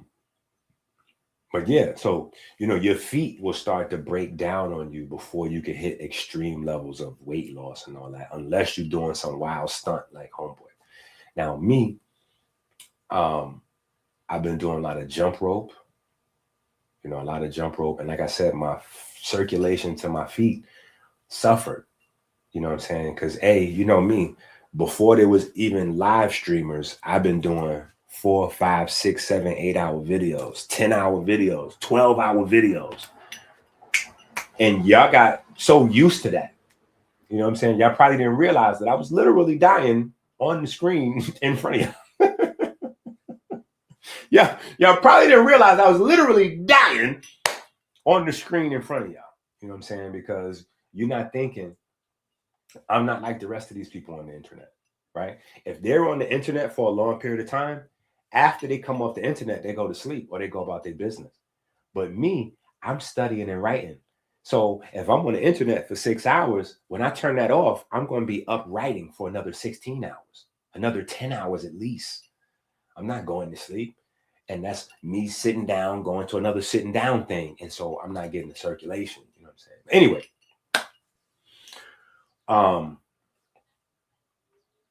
But that's also God, you know, manipulating me how he needed to manipulate me.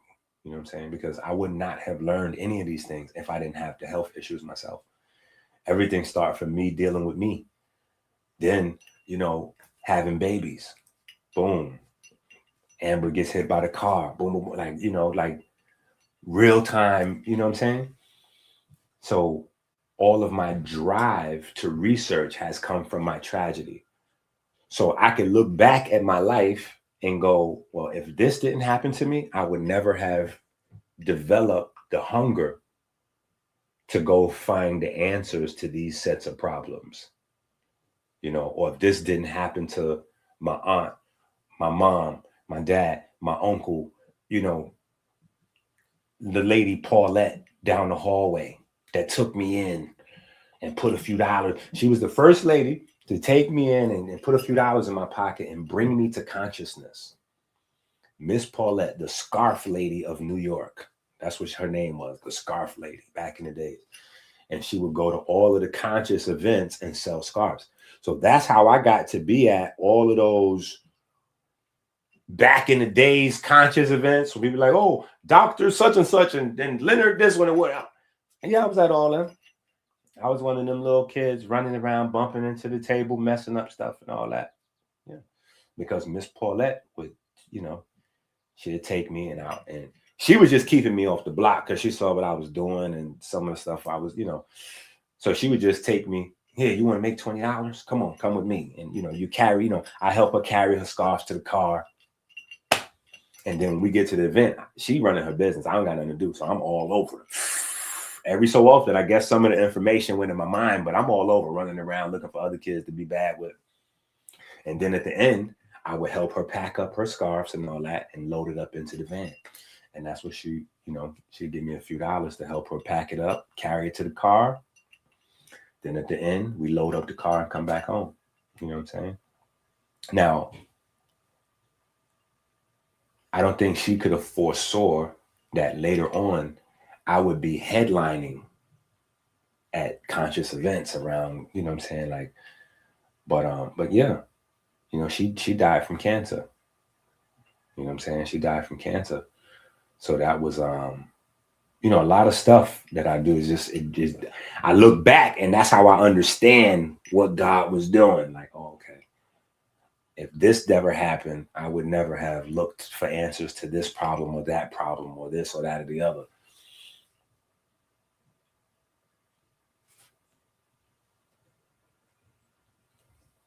The Chi machine is great to break the knobs on the oxygen. The Chi machine is great to break the knobs on the oxygen. Okay. I don't know what that means. I don't know what that means. I don't know what that means. The Chi machine is great to break the knobs on the oxygen. Yeah, I feel like I want to know what you're saying. I feel like I want to know what you're saying. But I feel like what you're saying is almost like the second part of your name. There's just like no way for me to figure that out. Respectfully. Right? But anyway, so walking is a thing. You know what I'm saying? Walking determines how your heart beats, and then how your heart beats determines how your brain beats. Your brain has a beat. People don't realize that. Your brain has a beat, right? And that determines how you know, the cerebral spinal fluid move through the brain, the health of the brain, brainwave activity, all of those things synchronized around the brain beat. Now, for a long time, nobody knew that there was a brain beat. In fact, when I tell people that, that's still new. I still get doctors and nurses that are like, yo, I just looked into that. It's crazy. I just looked into that. It's crazy. I didn't know the brain had a beat. Yeah, the brain has a beat. The brain not only has a beat, the brain has a beat box. What? The brain has a beat box. Now, that not necessarily from walking, but definitely being on a block in terms of being a Mason. So you don't know if I'm saying from the block, I'm referencing masonry or my neighborhood. Anyway, but your medulla oblongata, right? Your medulla oblongata, that popped out to me doing my Masonic studies and all that, you know what I'm saying? Because you learn about the oblong square. Well, medulla oblongata is Latin for oblong square. So immediately I started to going down a whole different road with my Masonic studies than anybody else. Because for me, it all translated into biochemistry and science immediately. Not like you got to study and find some esoteric weird, like, no, just right on Front Street. Like, boom, here's this, boom. Yeah, medulla oblongata is the oblong square. You know, and inside the medulla oblongata, you have something called the Botzinger complex. The Botzinger complex is literally, you know what I'm saying, or it turns the medulla oblongata into the beatbox because it controls the beat of your breathing, right? And so, you know, plenty of martial arts people and all that, they've attacked the human body, their health, their mental health, physical health from that standpoint. If you control the breath, you can control, you know, your emotions and thinking patterns and all these other different things, which is absolutely valid. But even an unconscious person, you can control, you can get that same effect without any martial arts or anything, just by walking. Just by walking. Immediately, as soon as you start walking, like 10 minutes into your walk, your body's going to start freeing up like tryptophan. You know what I'm saying? So the tryptophan is going to automatically start to increase in levels of serotonin and dopamine. That's why, like, older folks, they get angry. They be like, let me go take a walk. They know the walk calms them down, but they don't know the chemistry of calming down. You know what I'm saying? It's a reason. It's because the walk is going to re-regulate your heart pace from the angry, it's going to re-regulate it. You're going to start to producing tryptophan. It's going to get your neurochemistry balanced. It's going to balance you out real quick. But it's not like a chakra thing. It's like a real biochemical, neurochemical thing, right? Walking is changing the neurochemistry of your brain. Just taking a walk, it changes your neurochemistry. It changes your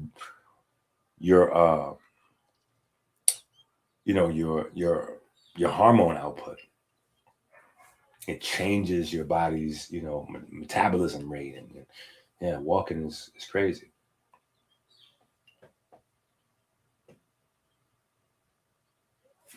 Facts. And the way they're able to bend time is literally by controlling the neurochemistry, because time is something that lives in us. And so when you have the dopamine or the norepinephrine, it activates the neuromelanin in the brain and things slows down. Or let me not say the neuromelanin, but the neuromelanin sites in the brain. So anytime your reward pathways are overstimulated, you're going to slow things down. You're going to slow things down. You know, anytime you have a high level of serotonin, serotonin's dominant, you're just kind of going to coast through the day, right? And so if you look at your yesterday, think about your 24 hours yesterday. Out of the 24 hours you had yesterday, whatever amount of time that you do not remember exactly what was happening, serotonin was the dominant, that was the dominant force in your neurochemistry. Those moments that you actually remember in detail what happened yesterday, either those were dopamine dominated moments, right? Pleasure, right? Love, something you enjoyed extremely. So immediately your neurochemistry slowed down to magnify those moments. And you magnify that moment, it slows down your perception of time, right? Or you were having a norepinephrine dominant moment, which was driven by anxiety and fear. Your brain also has that mechanism there, so you can learn. Your maximum learning comes from fear, right? Because like, okay, if something threatens you, you want to learn everything about it so that you know how to avoid it, and hopefully you never repeat this situation again. So, if we're using the lion in the jungle, I don't know why, but we always use lion in the jungle examples. If you walking through the jungle and a lion hop out on you and almost get you, norepinephrine, right? And your brain is going to remember everything about that moment. You're even going to remember the smell. You're going to remember what it felt like as the branches was hitting you and you was running and climbing up the tree or whatever you did to get away from the lion. You'll remember every bit of that. You'll remember how you got to that point in the woods. You'll remember everything. It's because the norepinephrine is slowing down time, perception of time, and not in a way that is like it messes with the clock. It's your perception of time so that you can get all the details, right? Because you need as much as details as possible. So hopefully you don't repeat that mistake, right? But then there's casual time when you just like doing whatever, like, or maybe you coming home from work and you're driving home from work. How many times you've been driving home from work and you don't even remember like the drive home? You just was on autopilot. Serotonin. And so it just took over for you. There's nothing eventful, nothing to remember here. Your brain doesn't need to waste storage on this. Like it's just, regular, just moving through. You know what I'm saying? Just going through the motions. Your brain doesn't need to remember any of that. So serotonin dominant. When your brain needs to record all the details, it's going to either be dopamine or norepinephrine. And dopamine and norepinephrine just happen to coincidentally be the stuff that makes neuromelanin in your brain. So, because of institutionalized racism, we always skip over the parts that are associated with pigment. You know what I'm saying? Or they'll use the name of the specific pigment. And so you forget that there's a whole rainbow of pigment in your body that's translating information, translating the outside world into the inside, chemistry, informing, right? That's how you inform. You translate the outside world stimulus into prompts, right? Now we should all know what a prompt is in the world of AI. You translate the outside world into prompts, information prompts for different aspects of your chemistry. And understanding that process is, largely where we get back into the music space.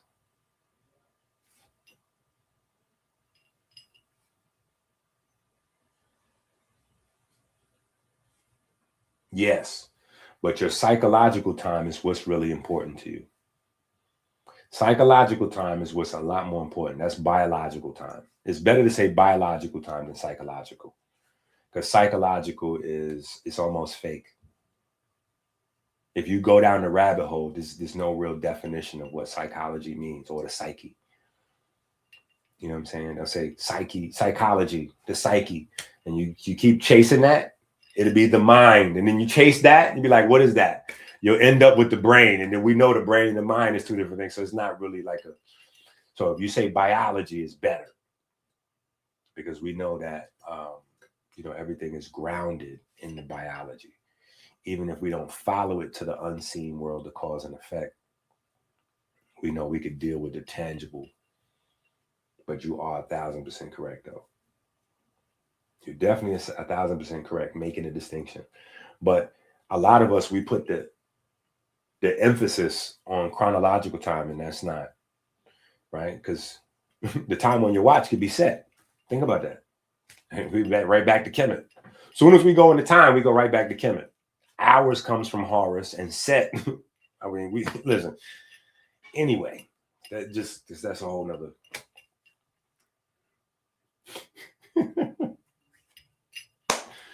Right? But Kemet, though, going back to Kemet, since you kind of walked me into it. For me, all roads lead to Kemet, right? But Kemet is another place where, like, these is the secrets. These is the secrets. In Kemet, all of the gods are always showed walking. And that's something that I secretly tucked away. I tucked that away. But now that I've written it in the book, now I can discuss it on the internet because, people are going to steal it. After this, watch, you're going to start hearing a lot of people, oh, yeah, the Kemetic gods was walking. Stop it. We got a digital footprint. Y'all ain't never taught nobody about the importance of walking. From the Kemetic gods, the Neteru, right? You ain't never broke down the Neteru importance of walking.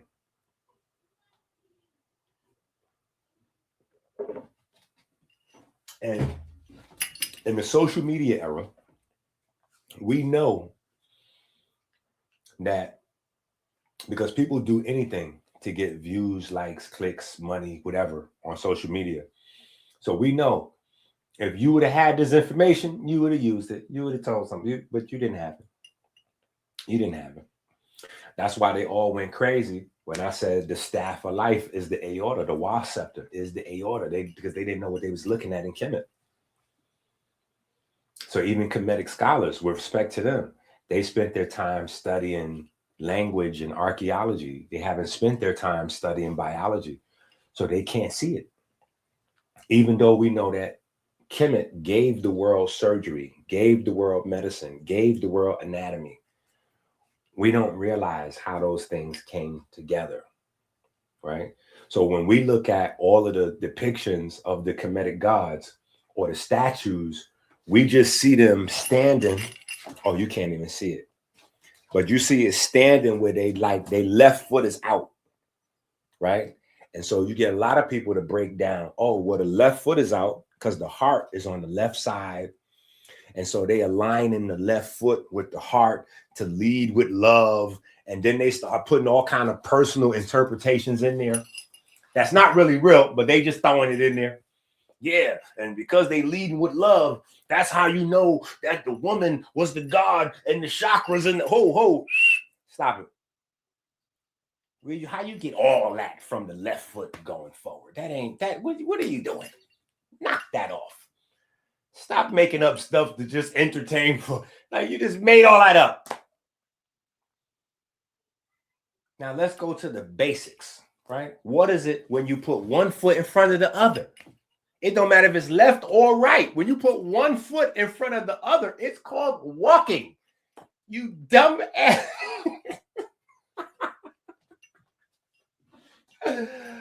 Oh, God is good. God is good. God saved so much for me. So many just things sitting right there in plain view that people just didn't grab onto. We didn't listen to 100 years worth of people explaining why in Kemet they showed the gods with their left foot forward. We don't have no books or breakdowns on the fact that they're walking and they're barefoot and they're walking barefoot. That was the message. We overcomplicated and turned it into something super crazy. We didn't realize that we were looking at a still picture of somebody walking. Just, they're walking. That's why one foot's in front of the other. They're walking. Mind blowed. They're walking. Yeah. Everything comes from there. right? And that's why one of the important things that we have now, I ain't been in my office in so long, I may not be able to find this book. I know how I never could find the books that I'd be needing to find, but we do have a book that we kind of spoke about a couple of things, but we ain't really fully, really, you know what I mean? Boom. Here we go. The Bitters book, the Beer and Bitters. See that? Bam. Very important. But because of our modern culture, we can't get the importance of this. But this was very important in Kemet, the foot. See, it all comes from Kemet. This is why today 12 inches is a foot. A foot is measurement. A foot is measurement. Right? Now that we got the understanding of observation and we got the double slit experiment and the observer effect and all that, we understand that measurement can be something simple as like you literally like using a ruler or something like that. But even think of the name of a measuring tool is called a ruler. The ruler is the one who measures. God measures. God measures. God lays out measures. There's a level to it. It's like, so measuring can be something mundane, but it can also be a divine act, right? And so the foot was important. The foot's still important, right? So for me, again, coming from New York, a culture of walking allowed me to see walking in a different way. And then me studying biochemistry and heart health and brain health and those things and understanding that the aorta, the importance, the historical importance, allowed me to see the importance now to go deeper into it, right? So respectfully, if I didn't see it in the, like, elevated by the ancients that gave the world medicine, surgery, anatomy, I wouldn't have looked for more importance.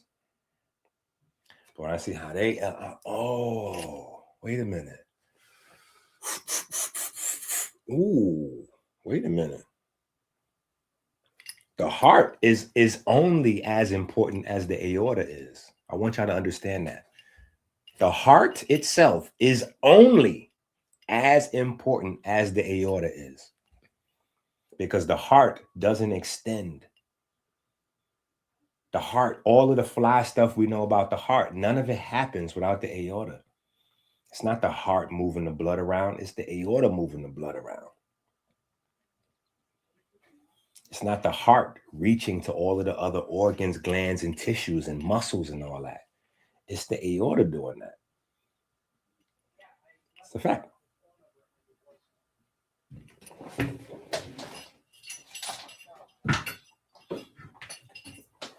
Right? So we kind of, and in this book, we kind of talked about it a little bit, the importance of the foot, right?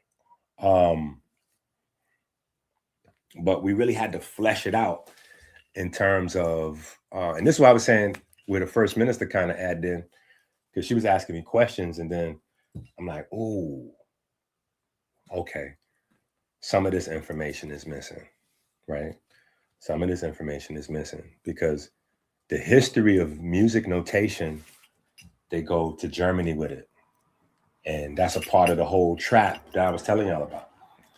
The Germans invented this technology to trap people's soul. See, this is where we start to go. It start to get like, you know what I'm saying? We start to go a little bit outside the box where people are, people start to get a little uncomfortable, right? But if we're talking about an extension of your biology as your mind or your spirit, right? You have to know that that can be captured. This is why we're seeing literally everything we're seeing in the news today. And because people don't relate the two to each other, they would never understand why the contracts say what they say in it. Why the contracts say what they say in it. And y'all think I be playing, making this stuff. The contracts say what they say in it for a reason. Why would they be saying image and likeness? Image and likeness is another way of saying your spirit. That's what your image and likeness is. Think about where you hear that term used at. You only hear that term in contracts, entertainment contracts, and in the Bible. You're made in the image and likeness of God. And now here you go selling that image and likeness to somebody, right? For a loan. You're not even selling it for an actual profit or value. You're exchanging your image and likeness for a loan, which is crazy. See, back in the days,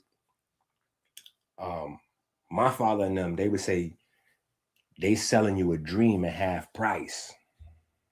They selling you a dream at half price.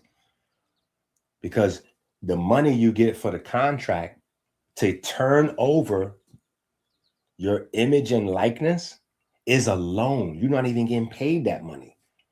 So you literally are selling your soul for less than zero. Think about that.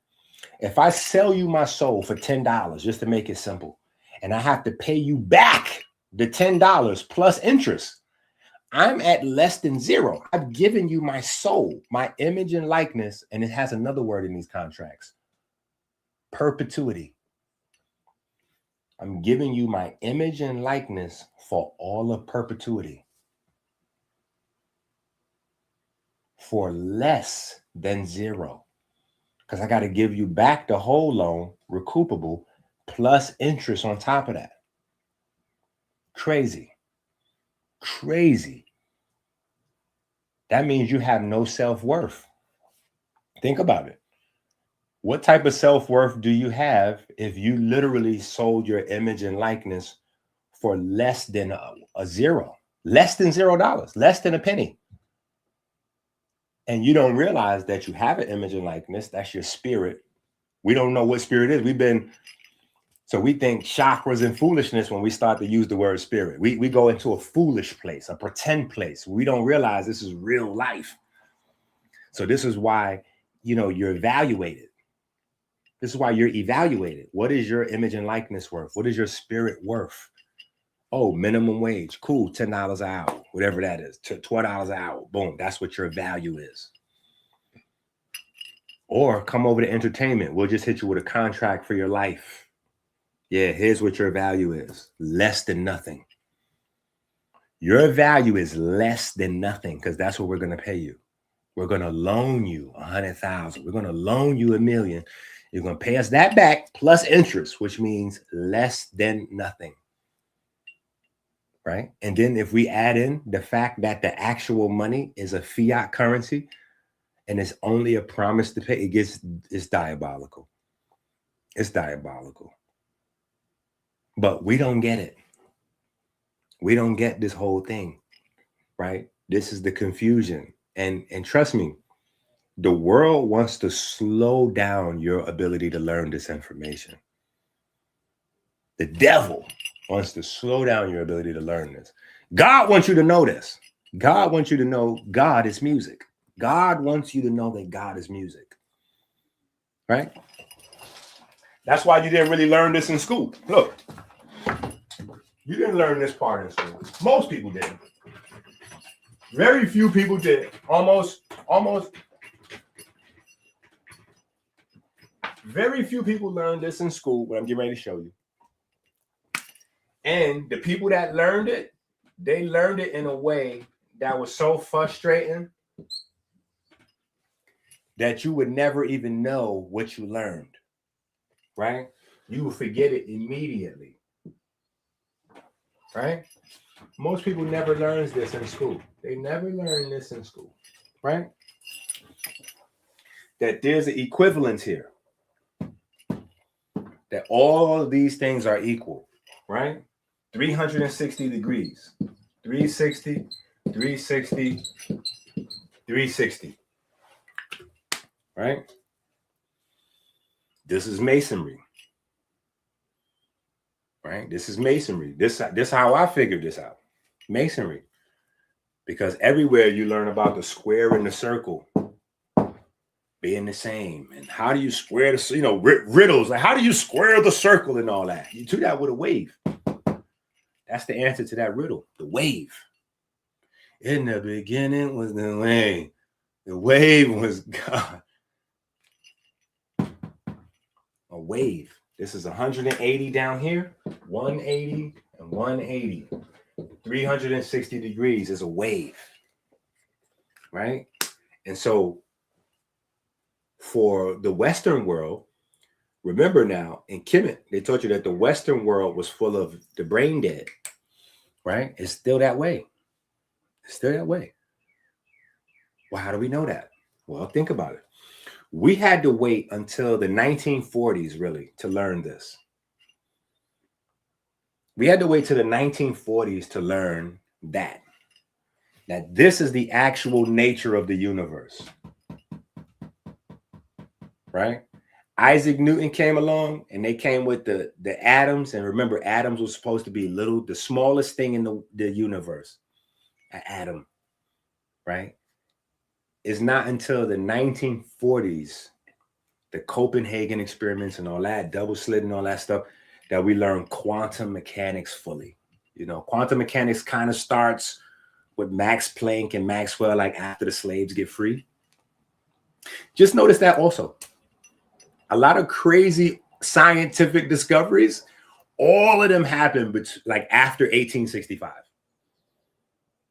In that window, from 1865 to like 1920, to the Great Depression. From 1865 to the Great Depression is where all of the science comes out.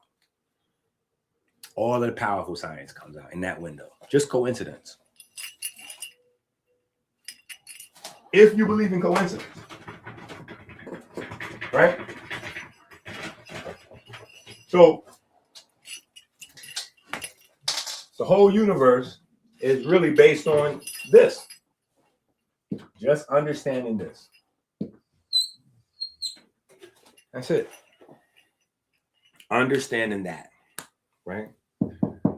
And so, obviously, in the books, y'all should know, if you have the books, we went in detail with how Kemet was teaching waves with serpents, right? Because when you go back through some of the texts and the Uraeus and the divine, you know, all of these different serpents they have, none of that, well, much of that does not actually match the behavior of snakes.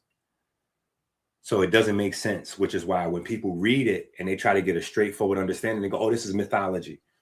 This is not real. This is mythology. They were just making up things in nature and blah, blah, blah. It's like, no, they weren't making up things. They just weren't talking about snakes, because all of the behavior actually matches waves, wave functions. So when you go back to Kemet, when they're talking about the snakes, they're actually talking about wave. Anyway, another conversation, right? So quantum mechanics comes along, and quantum mechanics says the atom is not the smallest thing, and that the world is not particle based, right? The world is actually based on waves. Everything is based on waves, right? And so what does this mean? E equals mc squared, right? What does that mean? E equals mc squared. This is energy, this is mass, and this is the speed of light. Or if you want to insert consciousness there, feel free, right? So energy, all energy is defined in terms of waves.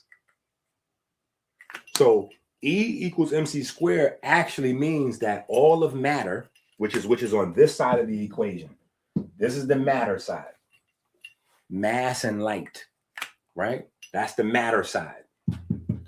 This is the energy side. Energy and matter are equivalents. And you have math formulas that can determine how much energy is in a given thing of, you know, a given physical object, right? Now, for the folks at home that may be wondering, yo, this sounds good, but how does that translate into health information? Well, this is 100% health information right here, right? Because when we're deciding what's a good diet, whether you're on the macro side or the vegan side, you're dealing with matter, right? A cupcake is a physical object.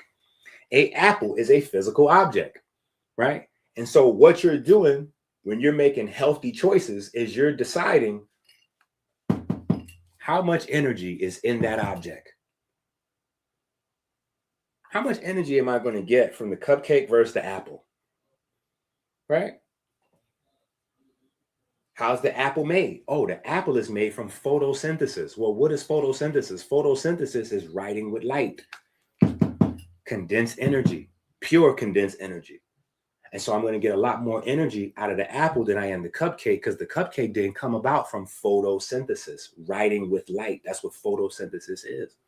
Writing with light, photo, light, synthesis. You look like, so in an abstract classroom setting, this stuff be boring, and it's just like, oh, okay, yeah, E equals MC. Like, what is that in real life? Well, real life, you're dealing with this algebra every time you go decide, let me get this.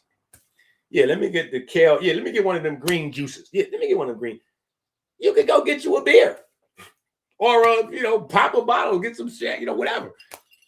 But why get the green juice over the champagne, right? The green juice was made with light, pure light, photosynthesis. How'd they make the liquor? Well, they took the things that were made from pure light and then they made it go rotten. And then they gave you that to drink. That's how they make liquor. Liquors come from fruits and vegetables. Go look up your favorite liquor to drink and see which, does it come from potato? Go look it up. Your liquor comes from fruits and vegetables. They just let it go rotten.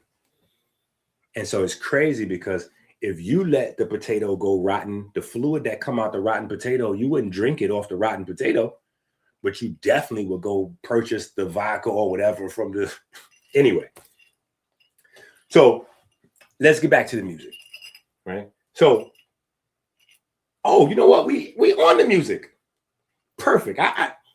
So photosynthesis, let's just stick with that.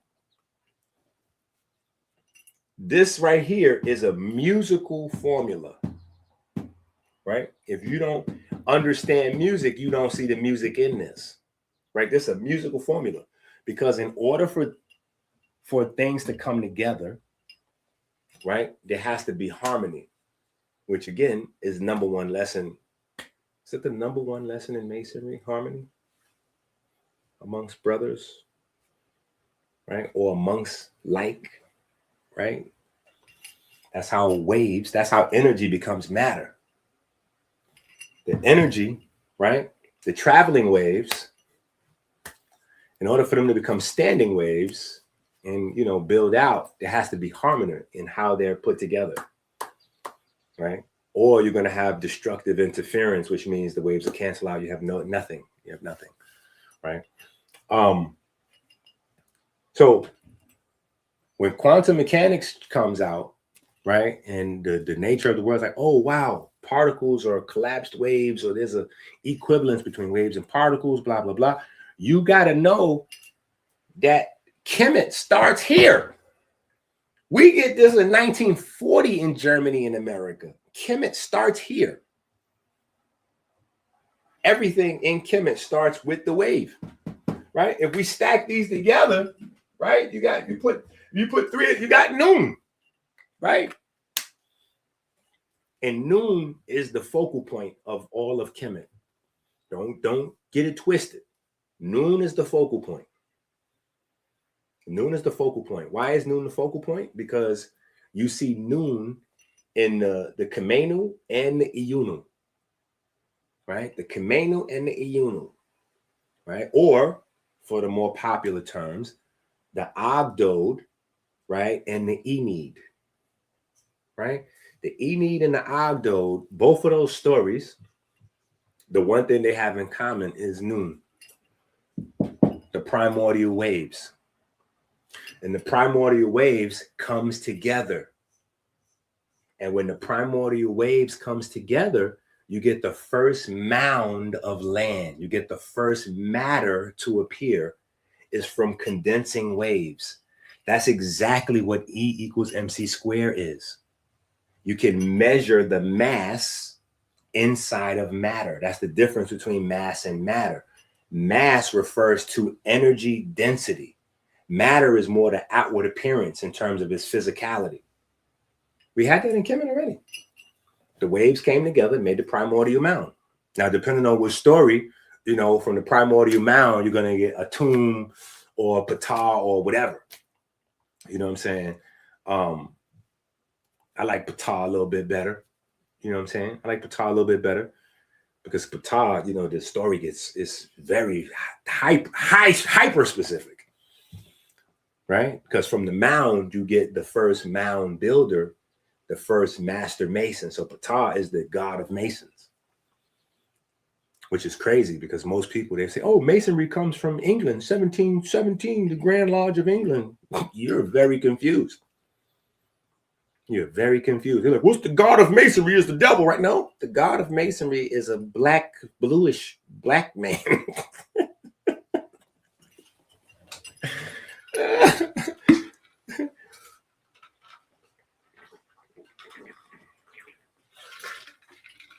But this is more closely aligned to the actual meaning of what music is. Music is about waves coming together in harmony, right? And because we are extensions of that, masonry focused on the surface level, right? The surface level is bringing people together in harmony to build society. But the principle of the collective coming together in harmony, and then what happens next? An emergent property. So it's a very advanced level of science that they were using story time to tell you. That, but if you don't know the science, you can't pick apart the story. It don't matter how long you call yourself a Kemetic scholar. If you studying rocks and all that, you would never understand Kemet. Because you studying rocks, you don't know what made them put the rocks together. Like, why did they arrange the rocks? You just studying rocks. It ain't gonna hit till you get the science. It ain't gonna hit till you get the biochemistry. It ain't gonna hit till you get the anatomy. It ain't gonna hit till you get the cosmology. Right? It ain't gonna hit unless you're able to line it up. Right? So we even talk about that. Octave stacking. Right? An octave is a full range of sound. Right? And that comes from Kemet. We just got to know how it was watered down and the IP was stolen. If we know that the Romans stole it from the Greeks, then we could trace octave, right, which is a Roman German word. We can trace octave back to ogdode, which is the Greek term.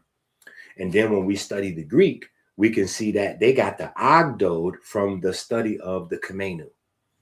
And we can go right from Rome to Greece to Kemet, just like that. Boop. Right? You just traveled with me. Message. We just traveled from Rome to Greece to Kemet. Or let me say Rome, Greece, Egypt, Kemet, because Egypt and Kemet is not the same place. Egypt and Kemet is not the same place. It is a big source of confusion. There is no such thing as ancient Egypt. I just have to keep saying that for the record. There's no ancient Egypt. That is fake. That is a made-up thing to brainwash you out of actual history, out of intellectual property too. There's no such thing as ancient Egypt. There's Kemet, okay? There's Kemet. And then one day, the Greek people took over and named it Egypt. So ancient Egypt is Kemet. There's no ancient Egypt. There's just the new Egypt where the Greek people took over Kemet, right? Before they got so comfortable that they just made it a part of Greece, right? And then the Romans come in and they do their thing, you know what I'm saying? But yeah, there's no ancient Egypt. Before Egypt, there's no, it's Kemet, right? But we just traveled there, just like that. Boop, boop, boop. Octave, right? And we know octave, not mostly from the music. We know octave from Octavius, right? The Roman emperor, right? Later, the Germans, which are the Romans, we get octave and all that, right? But it's ogdode, right? The original study of the 8 right? And that comes from the Kheper, right? So that's an octave. That's where the original study of the 8 frequencies that make a full set of sounds comes from, right? And that is 1 octave, right? And then from the Kheper, you have Kheper as the interface. Kheper emerges. So there's emergence, the property of emergence, emergent properties. Kheper is that, right? Misnomered evolution, later evolving, kind of, sort of tried to capture that, but that's not really. Becoming is different than evolving. It's close, but it's a little bit more divine. It's a little bit more to it, right? So then you have Kheper, which like bridges the gap from the first octave to the second octave, right? Because you go Kheper, which is the first 8. Then you go the Iunu, which is the next 8, right? But this one is really like the 9, but the 8 was the 9 also. Like, wait, what are you talking about, EnQi? All right. The Kheper has also Kheper. So it's the 8 and Kheper, which makes 9. Then the next set is Atum, right? 1. And then he creates 4 sets of twins. So that's another 8, right? But they keep it where it's 8 and 1. So it's 8 and 1. You have the Kheper and Kheper, which is the first octave, right?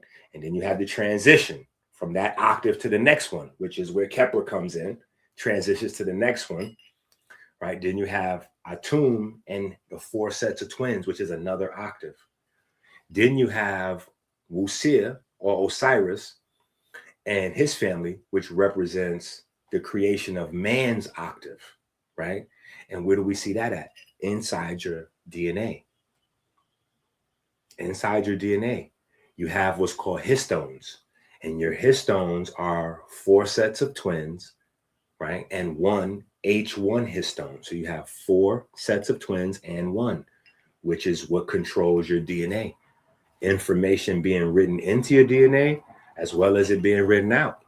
And today we study that under epigenetics. So when you look up epigenetics, you can look up the histones and you can find out about methylation and, you know, the latest theory of aging, which includes methyl markers and, you know, all whatever David Sinclair and Harvard is trying to put out there and blah, blah, blah, blah, blah.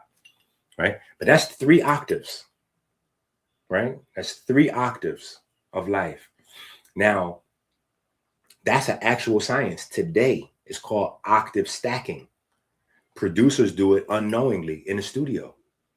Producers do it unknowingly in the studio, octave stacking, right? Scientists understand that's the same thing as E equals MC squared. You have octave stacking. You have harmonious frequencies coming together and you start to stack them. And as you stack the octaves, it gets more dense. Now, if we're just making music, it changes the dimension of the sound and you get a much more full sound. Some people complain about AI music and say, well, it doesn't sound as full. Well, that's because the person that's making the AI music, they're just prompting a song and they're just prompting a full song. So it's just terrible. As opposed to them maybe prompting some ideas and then pulling those out of AI and then running them through some other stuff and using AI as like a MP, you know, an MP or a keyboard or whatever, as opposed to using AI to create a whole song, right? So there's a difference. Once you pull it out of there, once you grab the stems, think about it, stems in music. You have what? Stem cells. Plants have stem. Hello. It's all going to be, just got to know what to look for, right? So anyway, it all comes down to this principle of waves, right? And putting them together in a harmonious. Matter of fact, let's touch a little prayer. In the Lord has no line, no birth. Oh, know that I am loved and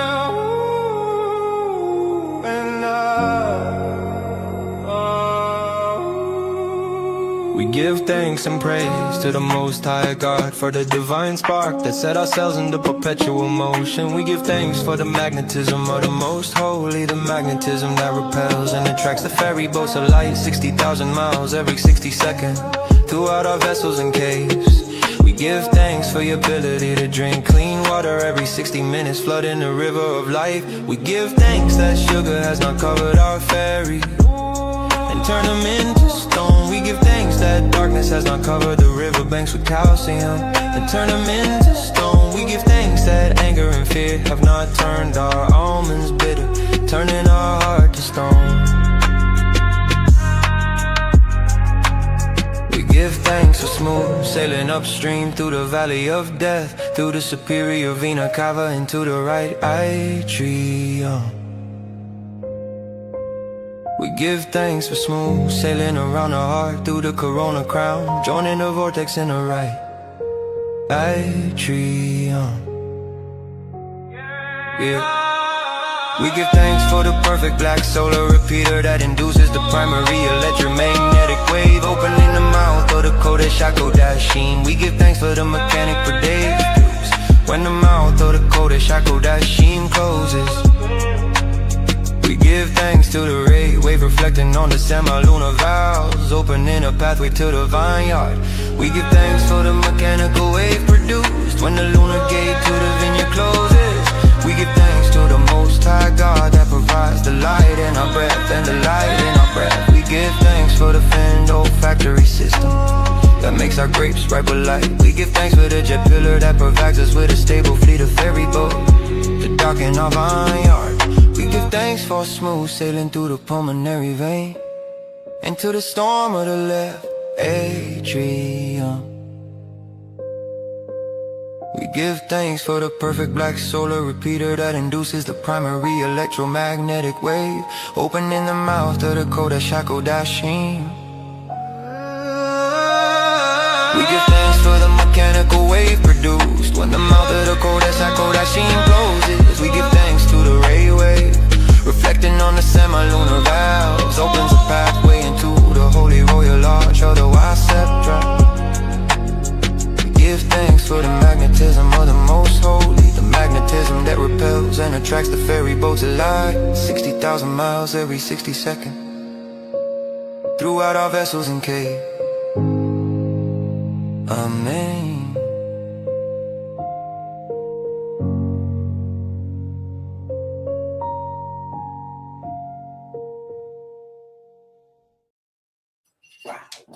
Wow. Ooh. Yeah. I told y'all my Achilles is toe up. So I gotta do a different type of exercise for the prayer. The heel raises and the calf raises will kill me in here. Right? Trying to do them heel raises and calf raises will kill me in here. My arms and back and chest is good. My Achilles is like, bruh, if you take one more step, and I keep responding like, well, we getting ready to take this 10,000. We getting ready to do that. We getting ready to do this.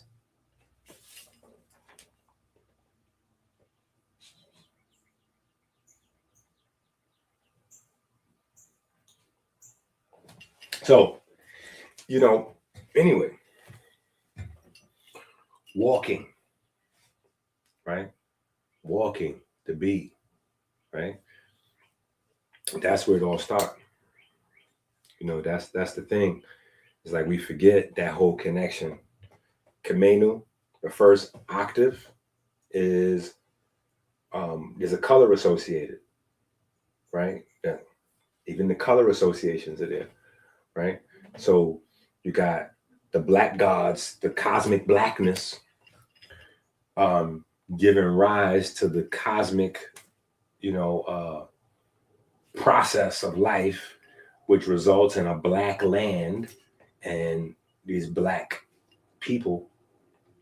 So that's why there's a big debate on whether the word Kemet means black land or black people, which is one of the stupidest debates in the world. Because all you have to do is analyze the culture. The Kemetic culture and the biblical culture is one and the same. So they both would tell you that the people came from the land. So whether they use, Ta Seti or Ta whatever, or whether they just say people came from dirt or soil or whatever, they're telling you that the people came from the land. So if the land is black, then the people would be black that come from that land. Or if the people are black, they're telling you they're black because they came from this black soil. Like, it's a stupid debate. Because in the theology, they tell you that the people came from the land, the people came from the soil, the people came from the dirt. So if that dirt's black, that ends that conversation. Oh yeah, it was the black soil because the fertility of the Nile. First of all, you can't even mix Nile with Kemet because Nile is Egypt. Nile is Egypt. It's not Kemet. Kemet is Happy River. Egypt is Nile River. Because the Greek god Nilus, they named it, when they took over Kemet, they named the river after the Greek god Nilus. So Nile is not even a Kemetic term. That's a Greek term. So there really is no such thing as the Nile River, historically anyway. But back to the waves, right? In the beginning was the wave. And so we don't get this until the 1940s, where we learn waves are at the foundation of everything. In Kemet, everything starts with the waves, period. So they were already quantum thinking then. And so this is why, in order to teach and understand quantum mechanics, it's easy for me to just use music. Everybody knows it. And I've been in the studio since I was a little kid. And it's the first thing that I learned how to do was write songs, write songs. Before I wrote a paragraph, I was writing, puns and haikus and poetry. That was the first expression for me. You know what I'm saying? Walking.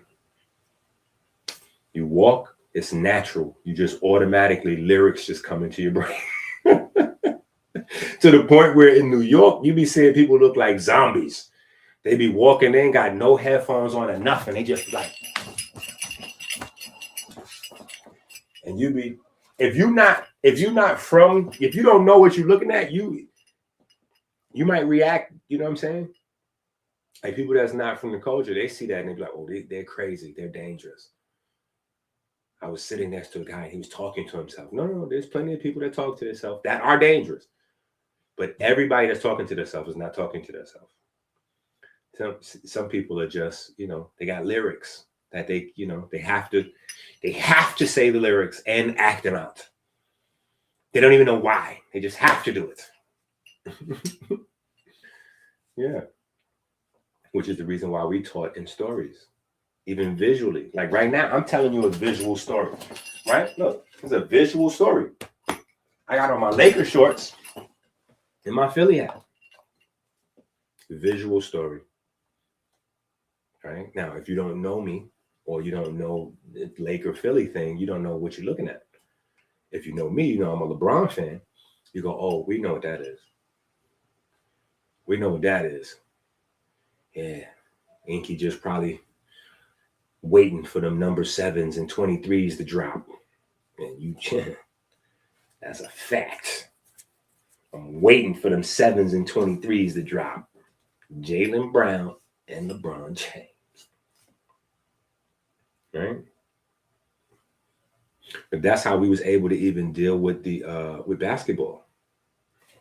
Let's see if I can find that. Remember we talked about that? Remember we did that whole thing and I showed y'all that basketball is just masonry, like just pure masonry.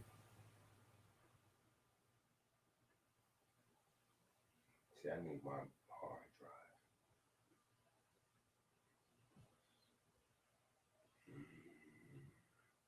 drive. Travis made darkness feel cinematic. Drake made pain sound smooth and attractive. Post made loneliness melodic and passive. Uzi made sadness feel floating in magic. Big songs don't hit cause they lyrical only. They hit cause the brain get lonely. Simple hooks loop to the nervous system, know it. Ghosted the body singing for the mouth notice. That's dopamine science, electrical timing. Prediction and reward, the whole brain chiming. Every replay deep in pathways inside them. Now the song becomes your identity wiring. Travis made darkness feel cinematic.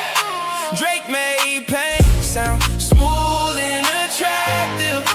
Post made loneliness melodic and passive. Uzi made sadness feel floating in magic. The greatest hooks are fun drivers. They compressed emotions down to one-liners. The body love patterns and repeated fixtures. That's why crowds scream songs back like scriptures. DJ, electric thrills. My favorite song give me chills. In my skin, it mean I'm lit. For the song, it mean a hit. Also, I'm noticing God made dopamine. So I'm high, cause I'm focusing. Music is God and the go-between. A sentence is repentance. A verse to get your soul redeemed. The body hit a baseline first. Pain make the whole song work. The feeling till it hurt. That's why the whole world replay the verse. Heartbeat move with the drums. Nervous system go numb. Music ain't sound where I'm from. It's electrical waves through the lungs. Bass hit the rib cage, chest start shaking. Low frequencies literally move sensation. Heart sync rhythm do entrainment. Now the whole crowd breathing in synchronization. That's why arenas cross the spiritual fine line. 10,000 nervous systems on one timeline. One hook, one tempo, one guide. Music turns separate bodies to one hive. The best songs leave room in the production space. Let the listener emotion. Me feed you. Say let me feed you. Don't grab me. If you grab me, I'ma bite you. All right, so look. Remember we did this, right? We was going, let me see if I can make this, hold up. Where is it? Oh, bam. Okay. Yeah, remember we went through this whole thing. We went through the whole concept of masonry, because this is an oblong square, right? So when you're looking at basketball, or at least when I'm looking at basketball, I'm looking at an oblong square and all of the angles, right? And I'm looking at understanding basketball in terms of understanding mass, right? Because if you're trying to understand, like say for instance, take a solid rectangle, right? A solid rectangle would be a 3D oblong square. And you have a solid, 3D square, and you're trying to figure out what's in there, right? You're looking at the mass to determine how much energy is moving inside that rectangle. The energy moving inside that rectangle is the players. The ball is a particle. The players create the waves that move the particles. So basketball has a whole nother level to, it. And, we went through the whole breakdown, and we went through the mudras. Like LeBron does his mudras every game, pregame, even though people don't know what mudras are. So they go, oh, he's doing Illuminati, blah, blah, blah. That's not Illuminati. Those are mudras to the god of air. In Kemet, it's called Shu, right? So we went through a lot of the anyway. Yeah, I get it. We went through that already. Right, we went through some of that stuff.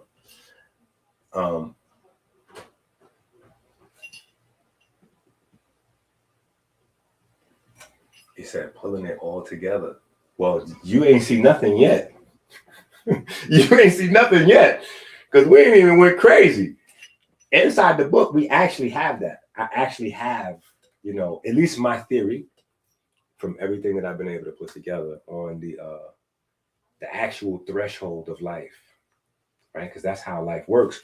When you start dealing with waves and stuff, there's a threshold. There's a threshold of perception that translates into motion. And for us, that's life, right? So there's a threshold where chemistry crosses over into actual living, right? So there's one thing to have a laboratory where you're doing like separate chemical experiments. But there's another thing to have a chain of chemical experiments that produces life. So yeah, we really put it all together. This right here is just, like I said, most of what we're having a discussion about right now is all from this book. Like I said, that was kind of inspired by the first minister, because she was asking me questions and I was like, okay, yeah, y'all gonna need this out there in the world.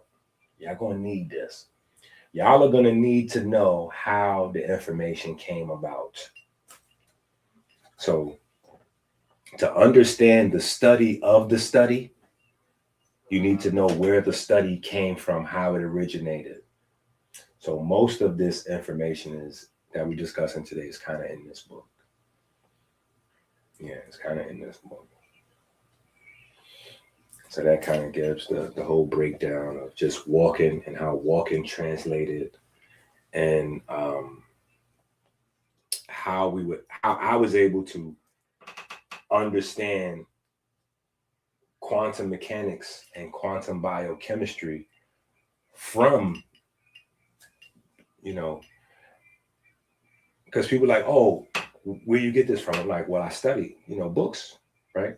But the thing is, people, when they hear me say that, they think I'm lying or tricking them, because they can read books and not get the same understanding.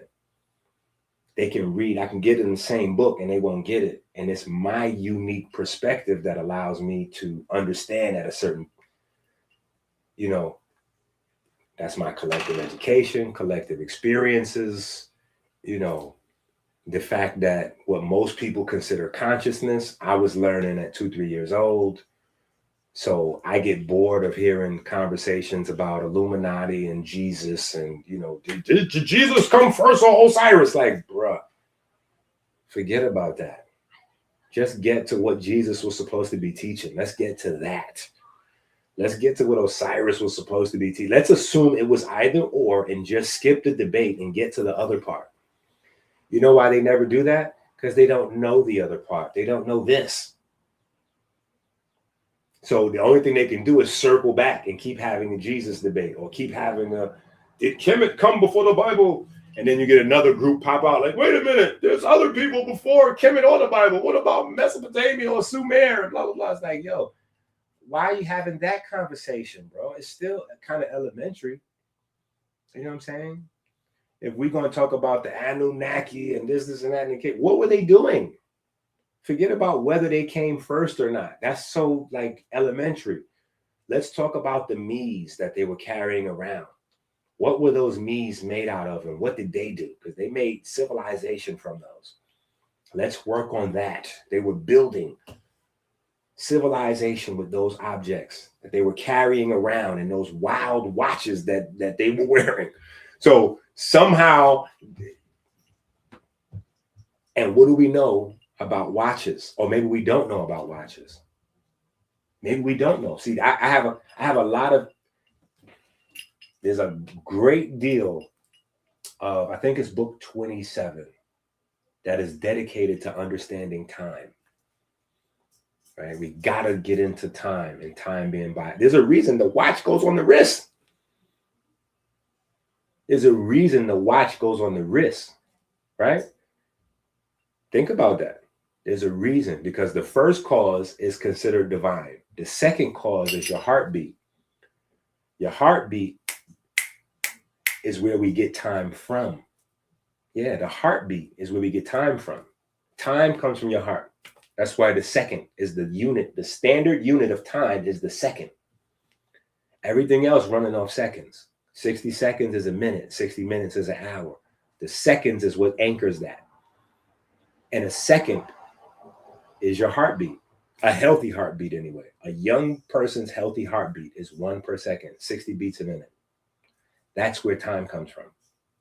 As you get older, your heart speeds up, right? You're dying, right? That's where time comes from. And so if you get into something happened to you outside and you're on the ground and the ambulance pull up, what's the first thing they're gonna do to check for your pulse? They're gonna go right to your wrist. Why? Because it's super strong right there. They can go to your neck or somewhere else, but it's strong right there at your pulse. Your pulse, right? That's the same terminology. Now, for the people that have these books already, they know that we just recapping because I haven't been.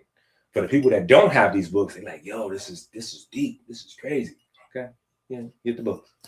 You'll see. We're just getting acquainted. We're just getting acquainted. Reacquainted. Because the people was, I guess you wonder where I've been. You didn't go to Amazon with money to spend. I just wanna let you know. Get these books so your soul can grow. Right? But so that's where that comes from. You know what I'm saying? And so one of the definitions for the word foot in Kemet is one of the definitions for foot in Kemet is a coordinate. And that's where the first music notes come from. The foot is the first version of a music note. The foot. It is the first coordinate, right?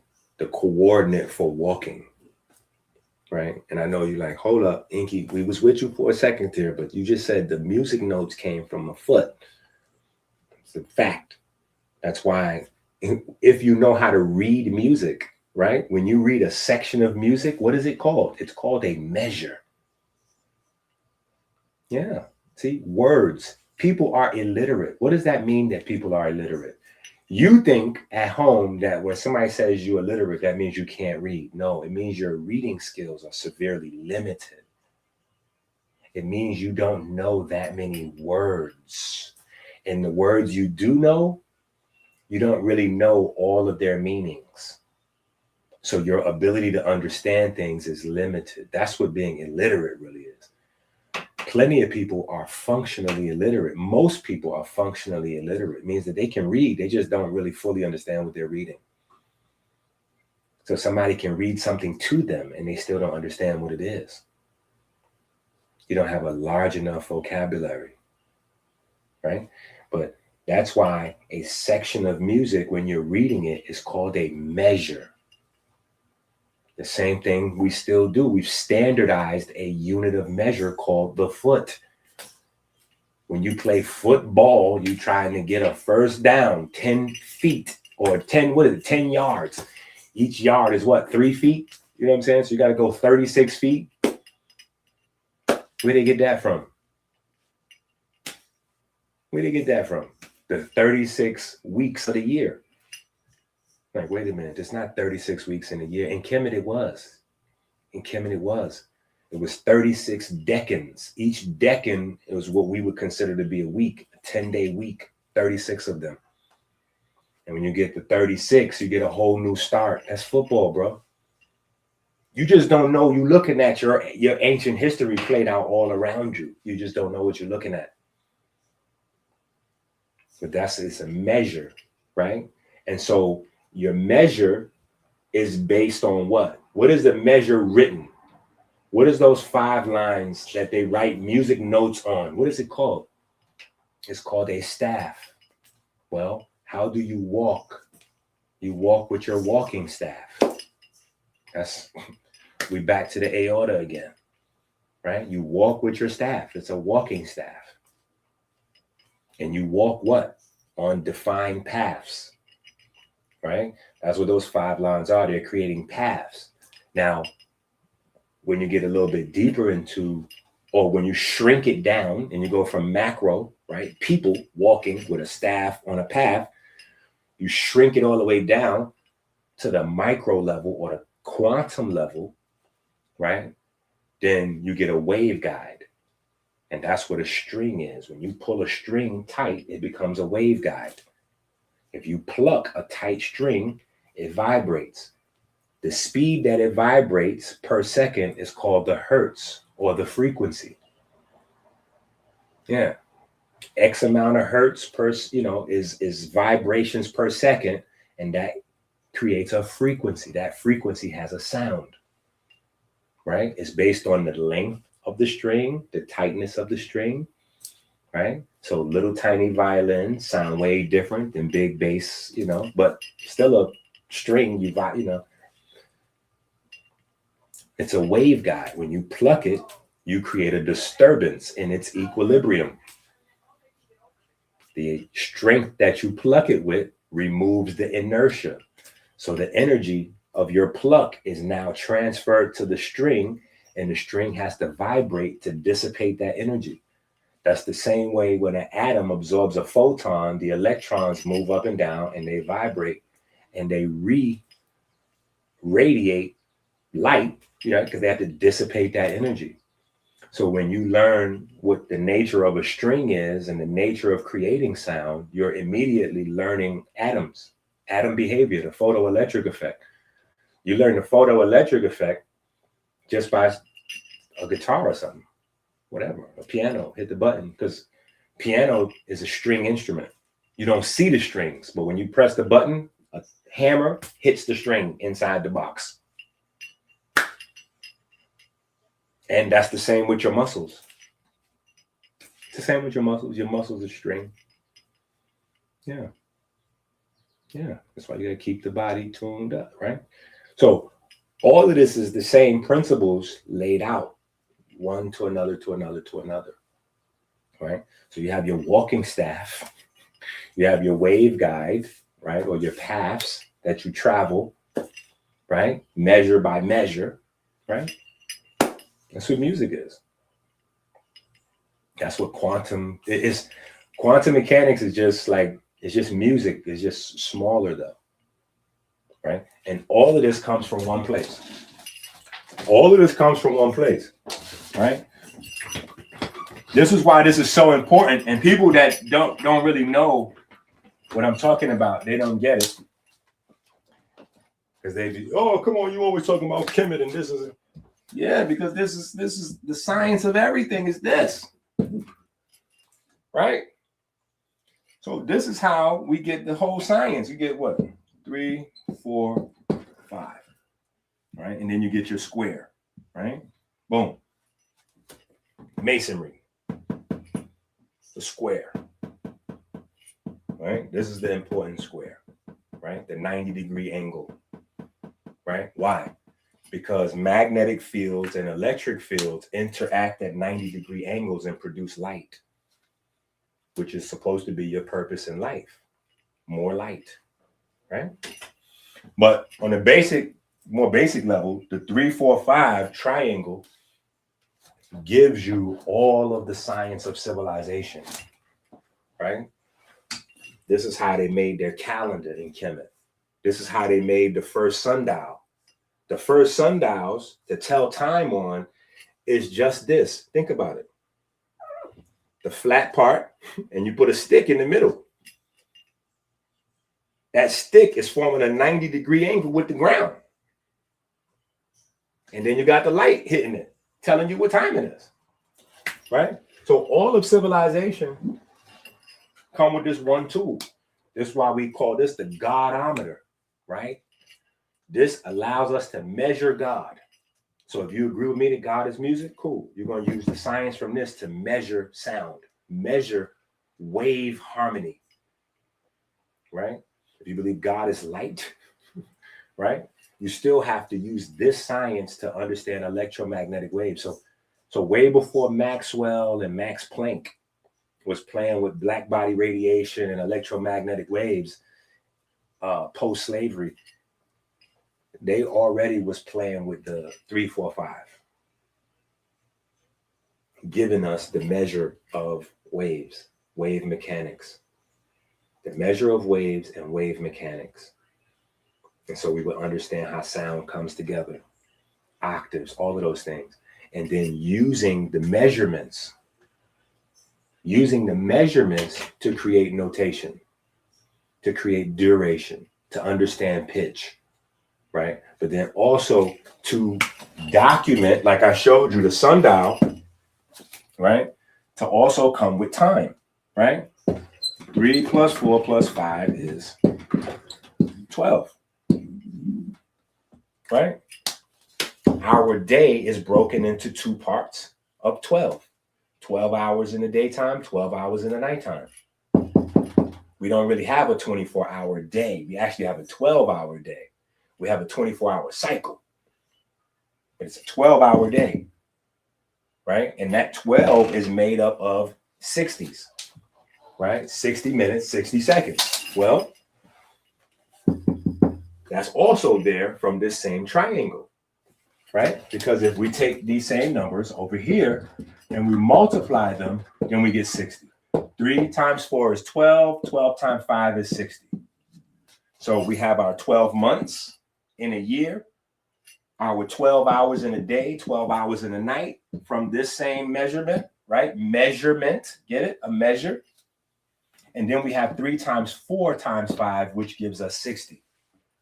And these two together give us the math that we organize our entire lives around. So there's no civilization without this, right? So that's just how time itself comes from this, which is the reason why the first people that had this also are the first people to invent sun calendars and lunar calendars, because it comes from this. This is the tool they use to measure, right? This is the tool they use to measure, right? And then obviously you can flip it out to 25 blocks, 16, 12, and operate in a square space, right? And that's where you get the Euclid 47 problem and all that, like, right? But you can also now take it to the grand calendar, right? Because we know there's a calendar, then there's like the cosmic calendar, which is like 25,000 years or something like that. And you move 1 degree through the universe and all that. Like all that comes from here too. Because all you do is you add the 60 to the 12 and now you have 72, right? You have 72 when you add the 60 and the 12 together. And 72 degrees is one measurement anyway. So the 3, 4, 5 triangle, just it encompasses, you know, there's a lot there. There's a lot there, right? So this gave the world, and this is why they made up a person. That's why I just call him Mythagoras. There's no proof that Pythagoras was alive. That's fake. There's no Pythagoras. It's made up. And they almost got away with it. Like Scooby said, and they almost got away with it. No, like Shaggy said, and they almost got away with it if it wasn't for those crazy kids. Right? If it wasn't for that crazy kid with the gold teeth, they almost got away with it. Yeah. But they built the structures that lasted, so nobody could steal the IP because we just put dates on it. Like, oh, okay, so when did Pythagoras have that? Okay, what year is that? Okay, great. Explain to us the second pyramid. No, not even the biggest one. Just explain to us the second one, because the second one is built off this whole Explain to us Akhenaten's temple. Yeah, Akhenaten's temple was what, 2,000 years before Pythagoras? Explain to us how the golden, like all of those is made with golden rectangles. Golden rectangles. How is that possible? How is that possible if they didn't have the math to, right, to measure, right? And so anytime that you are, in effect, blending waves in harmony, that's music. Period. It's not just a matter of like Drake or Jay-Z or Beyonce or Taylor Swift or like that. Music has a larger, whenever you combine waves harmoniously, right? Constructive interference, right? When you bring traveling waves together and create standing waves, and then continue to add and create density, and to the point where you're now talking about the physics of creating matter from energy. All of that is in music. It just, you don't see it. And when you understand how powerful music is, you understand why the information needs to be controlled. You understand why the music industry does not allow people to freely create music. No. Record labels have slots. I want you to understand this. Getting a record deal means you have to fit a slot. They're looking for a certain type of artist. We want an artist that is going to deliver this message to this group of people. And then, you perform and do your thing, and you get picked to be that guy, right? Which is why I never really liked J. Cole, because I always felt like J. Cole was fake consciousness. He just wasn't good enough to do, the other thing. He'd be like, no, he got signed with a gold chain and he had waves. He was street. No, he wasn't, bro. He was attempting, but he was too soft at that. That's why he wasn't comfortable with that. And we seen the fact that he was too soft when the whole Kendrick thing started, right? Because the Kendrick thing wasn't beef with Drake and Kendrick. Drake was taking up for J. Cole. Yeah. And then when Drake jumped out there for J. Cole bows out and said, yo, I'm sorry, I don't want no beef. Yeah. Like, nah, bro. That's why I feel like Drake was just set up. Because Kendrick Lamar, and we forget J. Cole middle name. We only hear Jermaine Cole, but his middle name is Lamar. It's Jermaine Lamar Cole. See, for me, I don't believe in coincidences. So if Kendrick name is Lamar and J. Cole name is Lamar, to me, they not ops.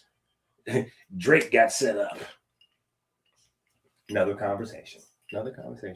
But this is the reason why the music industry is designed the way it's designed, right?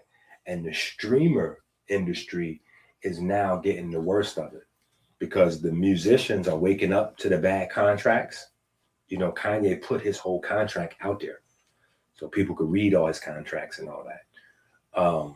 But this contract ain't been going on since Little Richard and Stevie Wonder eras, and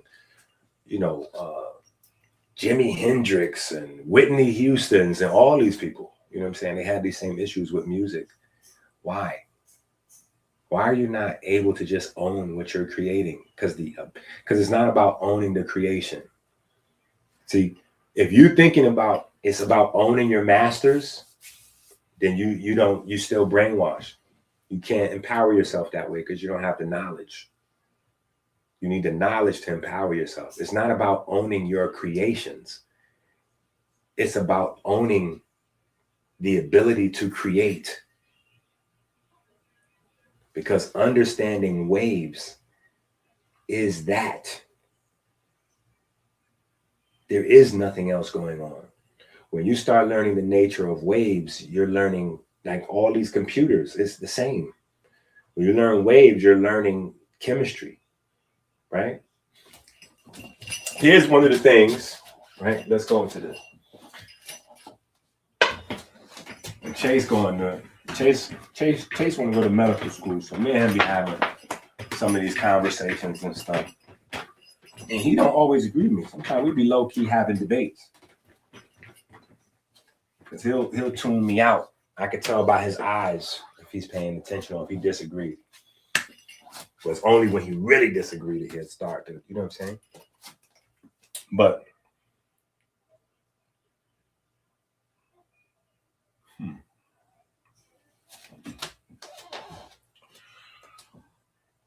owning the right to create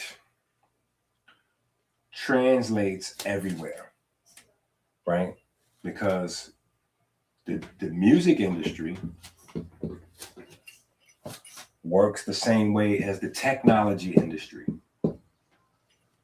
works the same way as the health industry, right? And you could just keep on going. But I think right here we got the most important stuff. And let's do banking. Let's put banking here. Right? Isn't that a great term? Where did they get that word bank from? Before banks were used as a term to save money, where's the most famous bank we hear? Baptism, Jesus, the river banks. In the beginning was the wave. Anyway, so all of these things run on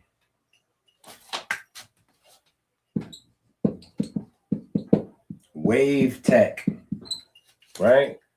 Wave tech. Wave tech. Now, y'all know if y'all have the Black's Anatomy book series, that we spent a lot of time talking about the year 1765.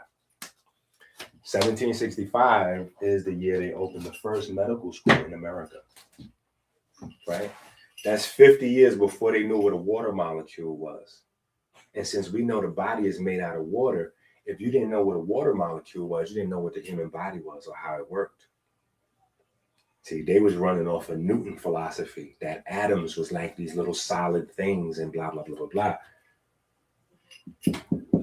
Now we know everything is about electrons. Electrons and electricity. We're getting ready to get our mind blown again, because we're gonna realize that electrons is they part of the show, but they're not the full show. We had to get into protons. Protons is, but if you got the books, you already know that, right? Anyway, music, right? Electricity, especially with hip hop. Hip hop ushered in the electric music.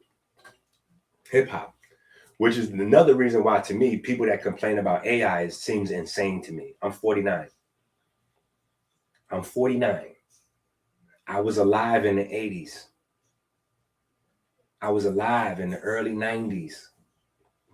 I heard all of the actual musicians complaining about the kids making fake music with samplers. Fake music with samplers. Now, what's crazy is to now hear that those kids that was blamed for making fake music with samplers and not being able to play real instruments, those kids have grown up into adults that are now saying that to their kids. Oh, that AI music is fake. It's just sampling real talent. It's sampling real talent. That's not real. You're sampling. It's just sampling. Like, oh, wait a minute. Do you hear yourself? You know, 40 years ago, 40 years ago, if it wasn't for James Brown, there'd be no hip hop. Because the record labels was like, oh, we can stop this hip hop thing right here. Yeah, we're just not going to let them. We're not clearing no samples. Whoop. All sample clearance is dead. You sample one of these joints, we're going to get you for everything. You ain't going to never be able. And what did James Brown do? James Brown said, well, they could use my music for free. Go ahead and do your thing.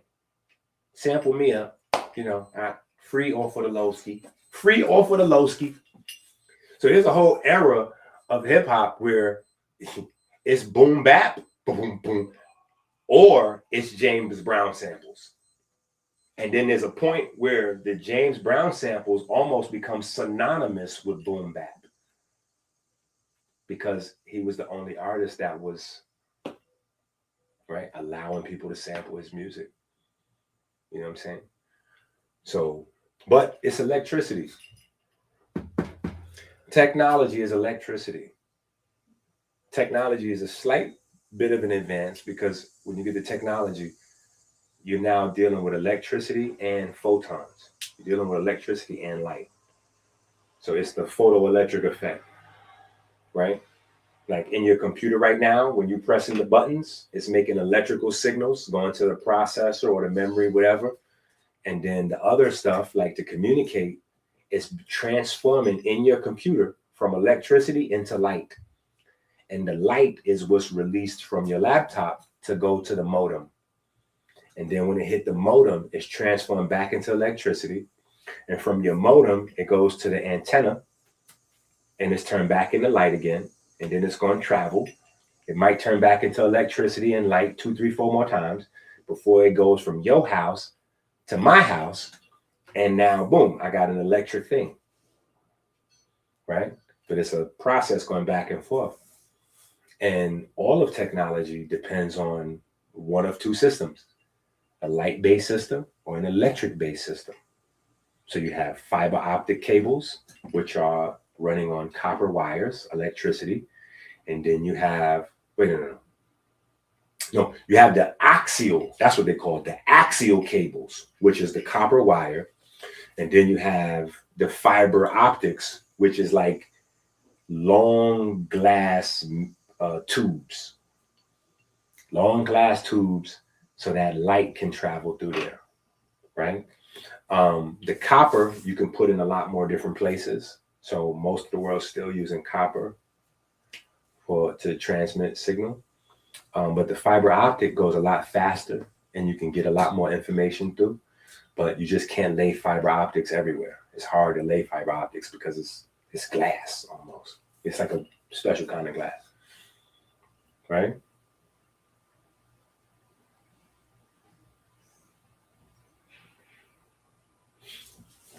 So, but this is what I'm saying. So it's still electricity and light, right?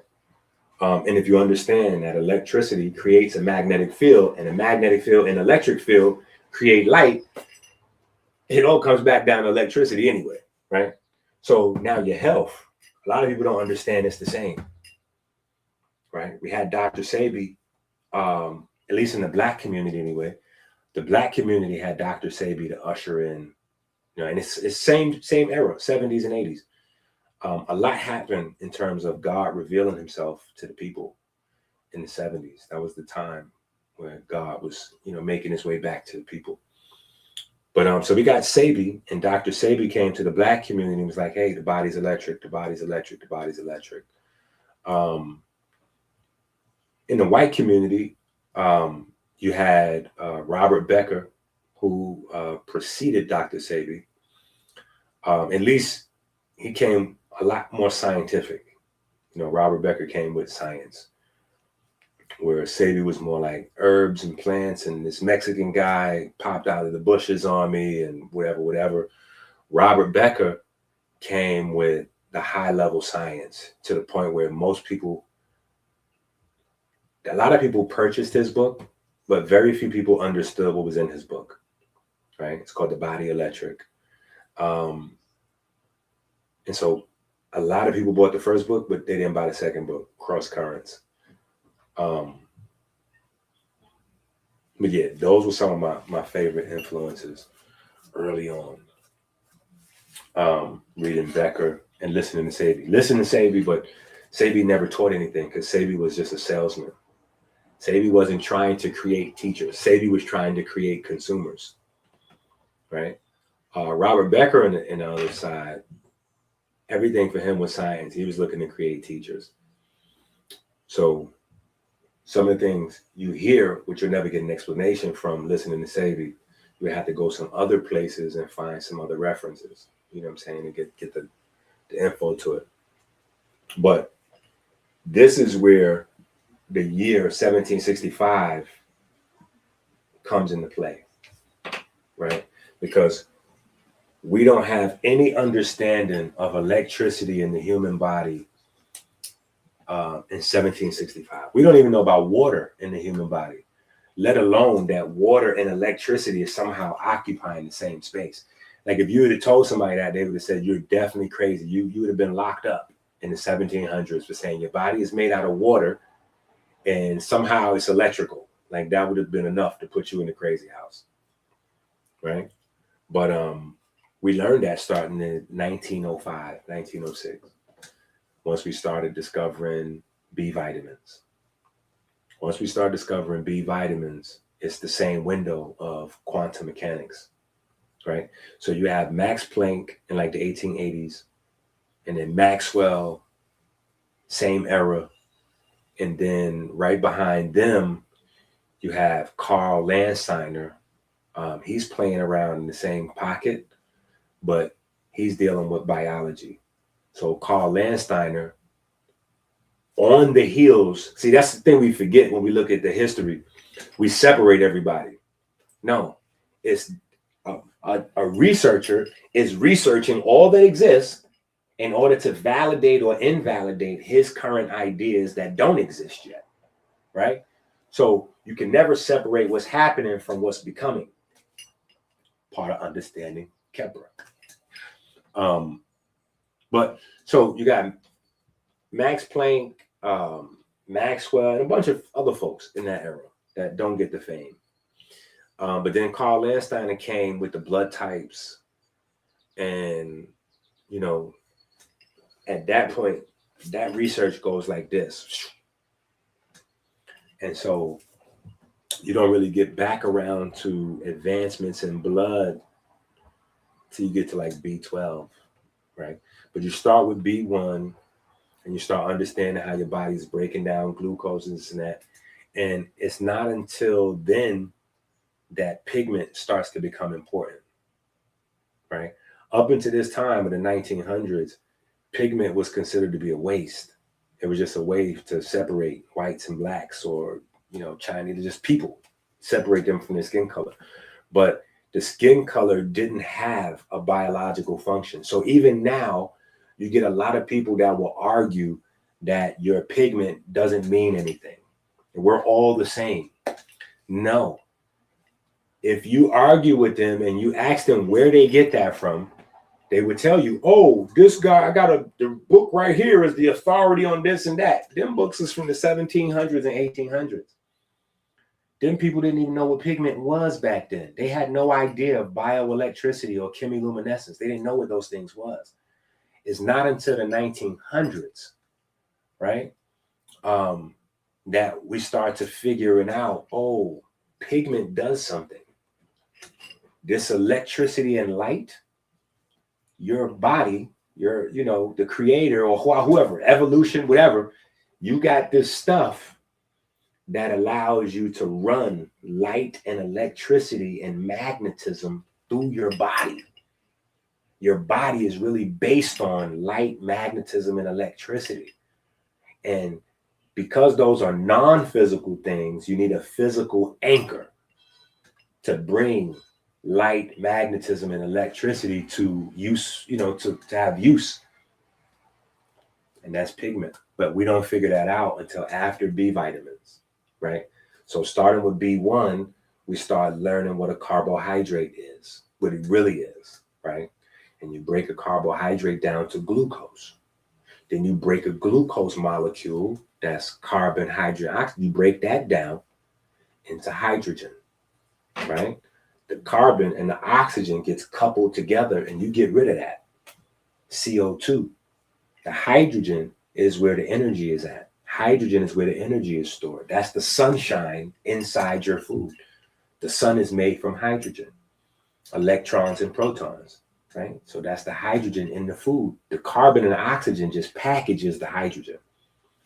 So the carbon and oxygen serve as a package. Like you get a package of chips, you eat the chips and you throw away the package. That's exactly what we do with carbohydrates. The package is the carbon and the oxygen. We throw that out.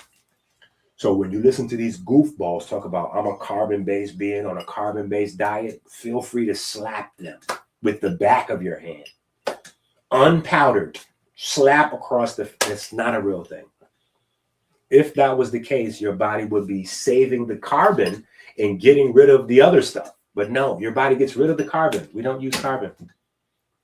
It's a hydrogen-based diet, right? Your body uses the hydrogen. So it gets rid of the carbon and oxygen, and it breaks down the hydrogen another step forward. Because your body doesn't use the hydrogen. It breaks the hydrogen down into electrons and protons. And those electrons and protons is what goes to the mitochondria. How does the electrons and protons get to the mitochondria? Well, that's the B vitamins. B1 helps to break that glucose down. B2 and B3 carry what's broken down. B1, vitamin B1, helps you to break down the glucose. Once it's broken down through the Krebs cycle, or if we're talking about fat, you know, it's beta oxidation, then it's the Krebs cycle. Same thing, doesn't matter. Still got to get to the Krebs cycle, right? Protein, In the world of macro, that's the other macro. That's for structure. So unless you're starving, your body uses protein to build you up, not for energy. It's fats and sugars for energy, right? So the electrons that primarily come from carbohydrates or sugars is where vitamin B2 comes in. Oh, rather, the electrons and the protons that primarily come from fat, vitamin B2, right? That's FAD. FAD is going to carry those electrons into the mitochondria. The electrons that primarily come from carbohydrates and sugar, that's NAD, right? That's vitamin B3, right? So B2, fat electrons, B3, carbohydrate electrons, right? And this is just simplified so you understand how it goes. In order to understand these things, we got to find the stuff happening in the cell, though. So as we're learning about these vitamins is how we're learning about the cell. As we learn B1 is how we learn, oh, this is how carbohydrates break down and boom, boom, boom, boom, boom. And once we learn about that, now we can start tracking where the broken down pieces, where do they go? How do they work? Then you get B2 and B3. They're carrying this electric stuff into the electron transport chain. That's how it gets the name electron transport. When they observe that the B2 and B3 is carrying these, whatever this energy stuff is, into these little squirmy things, these little wormy looking things, little caterpillary looking things in your cell. So those caterpillary things get mitochondria. The mitochondria is named from Kemet, right? Because we had Neith. Neith is the goddess of the thread, of the strong string, the bow, right? The strong string invents the music. The thread inside your body creates the music. Anyway, another conversation. But so you get mitochondria, right? Forget that I said Neith and all that. You're just going to get too much. So you get B2 and B3, and then you got 4, 5, 6 are processing. 4, 5, 6, 7 processing. 9 is where you get to hormones and all that. When you get to hormones and all that, it gets a little bit different. By the time you get to B12 now, by the time you get to B12, you're still dealing with energy, but you're on the other side of it. Right? Now you're on energy metabolism. Because B12, those porphins that make up the B12 are almost identical to the same shape as your blood. So the B12 looks like the blood. I know a lot of people like to stick melanin in there, but it's actually B12 that resembles blood and chlorophyll. They all have that same porphyrin ring because it's a pigment. Let me see if I can pull it up for you instead of talking down to death. Let me see.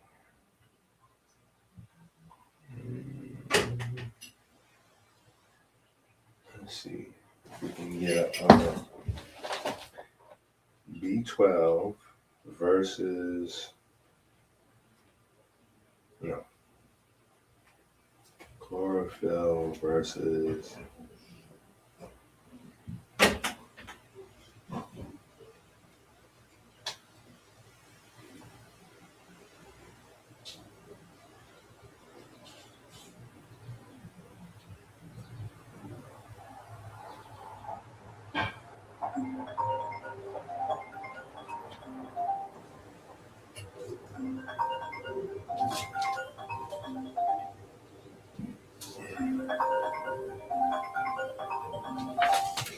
why is it iPad crazy?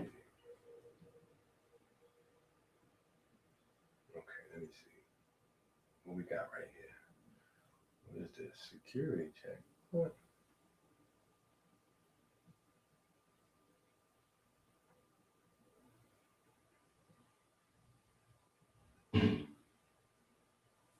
is the bruh? All right, y'all done made me come over there and they didn't even show me that you on. All right, what's this? Chlorophyll. No. Man, okay, I guess we just gotta look at this right here. But yeah, you can see here the same molecular structure, right? This one right here on the left, this is heme. In the center of this nitrogen group, you have iron. And here is chlorophyll. In the center of this nitrogen group here, you have magnesium. And for B12, in the center of the nitrogens, you have cobalt, right? Cobalt. But the square structure is pretty much still the same of all of these. All these have that same square build out, right? That's how they interact with light. Well, more specifically, this cross section. This is a cross right here of 4 hexagons. These are aromatic rings potentially, right? And you have that intersection, right? One here, one here, one here, one here, one here, one here, one here, one here. Now here it gets a little different, right? Because here at the top of the cobalamin, you have the 5-sided ring, right? But then you have 3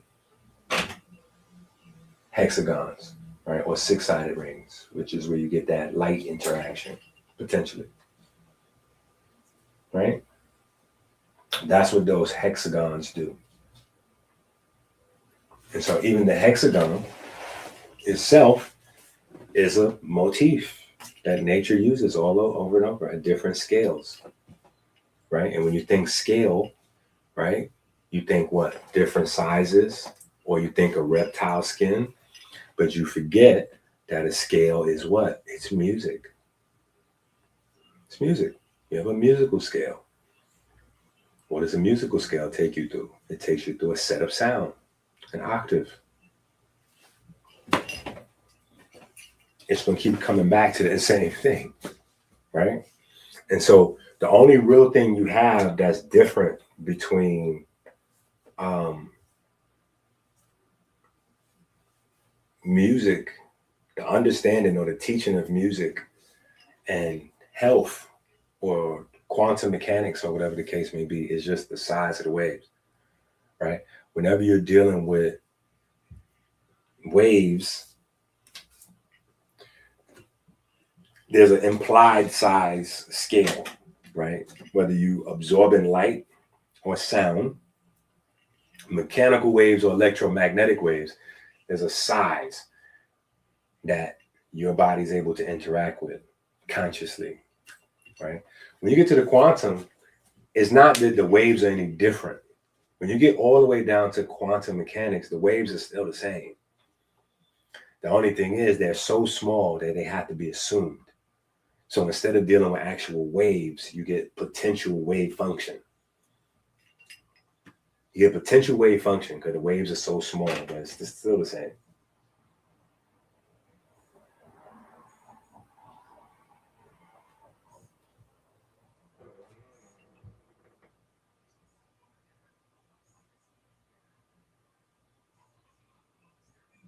God. I know that's not funny. I apologize. Physical tissue degeneration, like that. For something like that, you really gotta like see what's going on with the person. Hospital, look at their papers. You got to go through their diagnosis with them, maybe.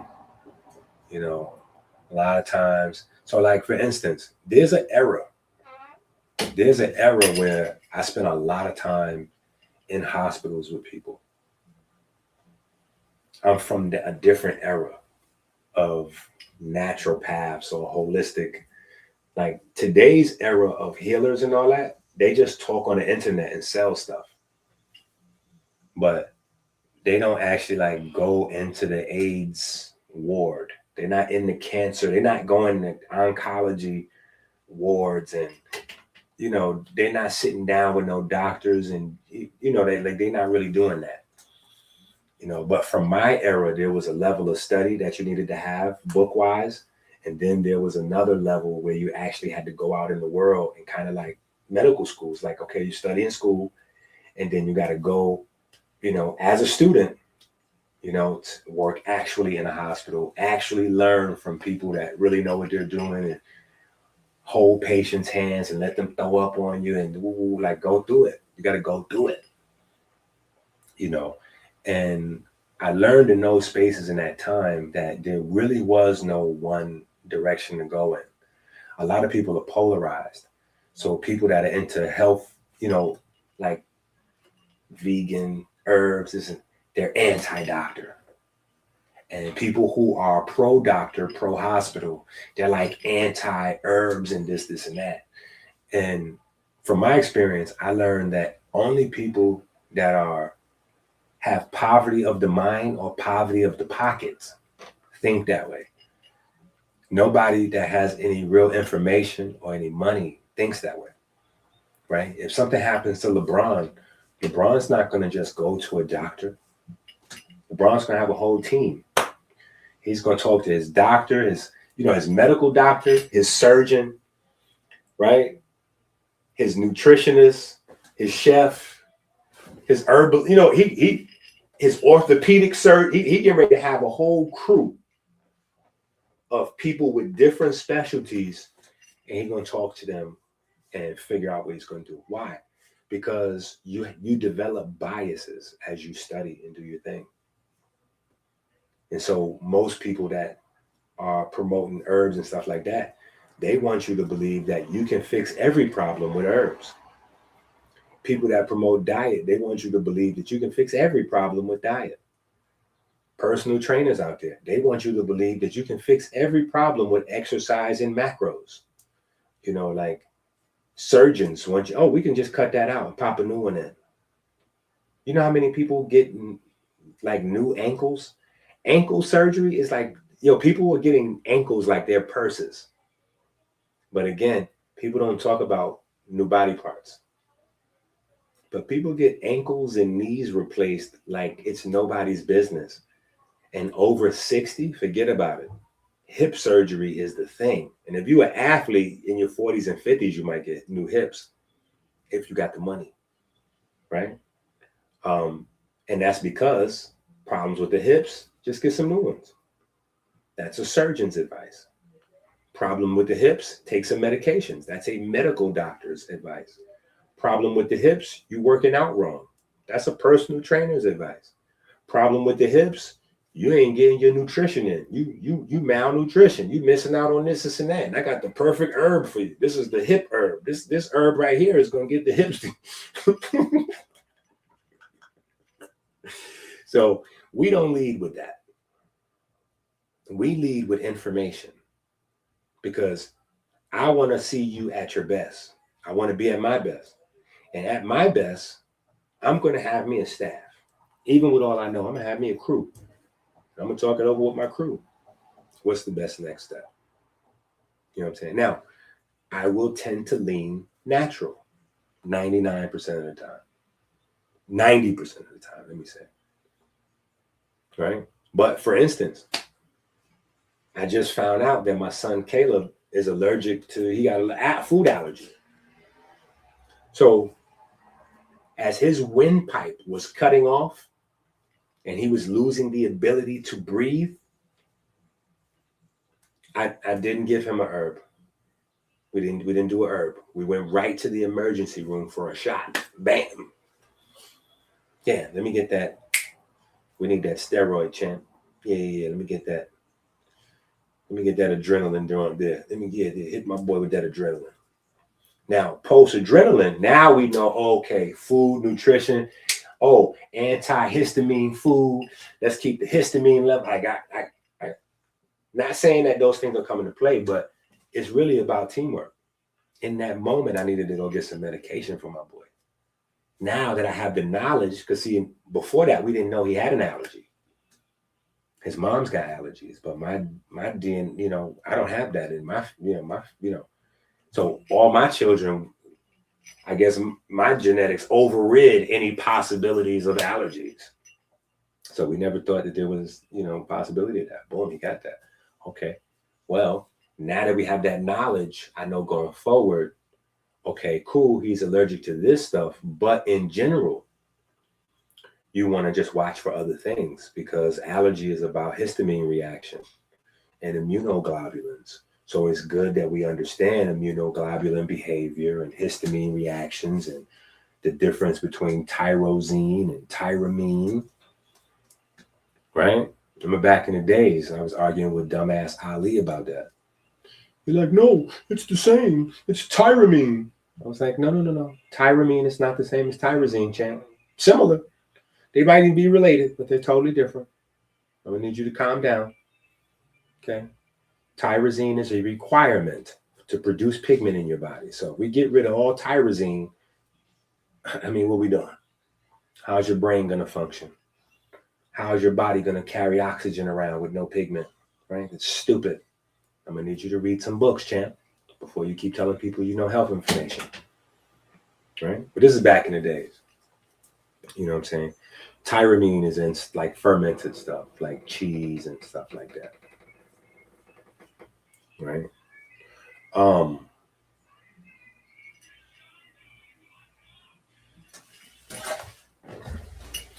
And so this is where it gets super important to really understand these timelines, to get back to the info, because we don't find out what water is to the 1800s. We don't find out what pigment is to the 1900s, right?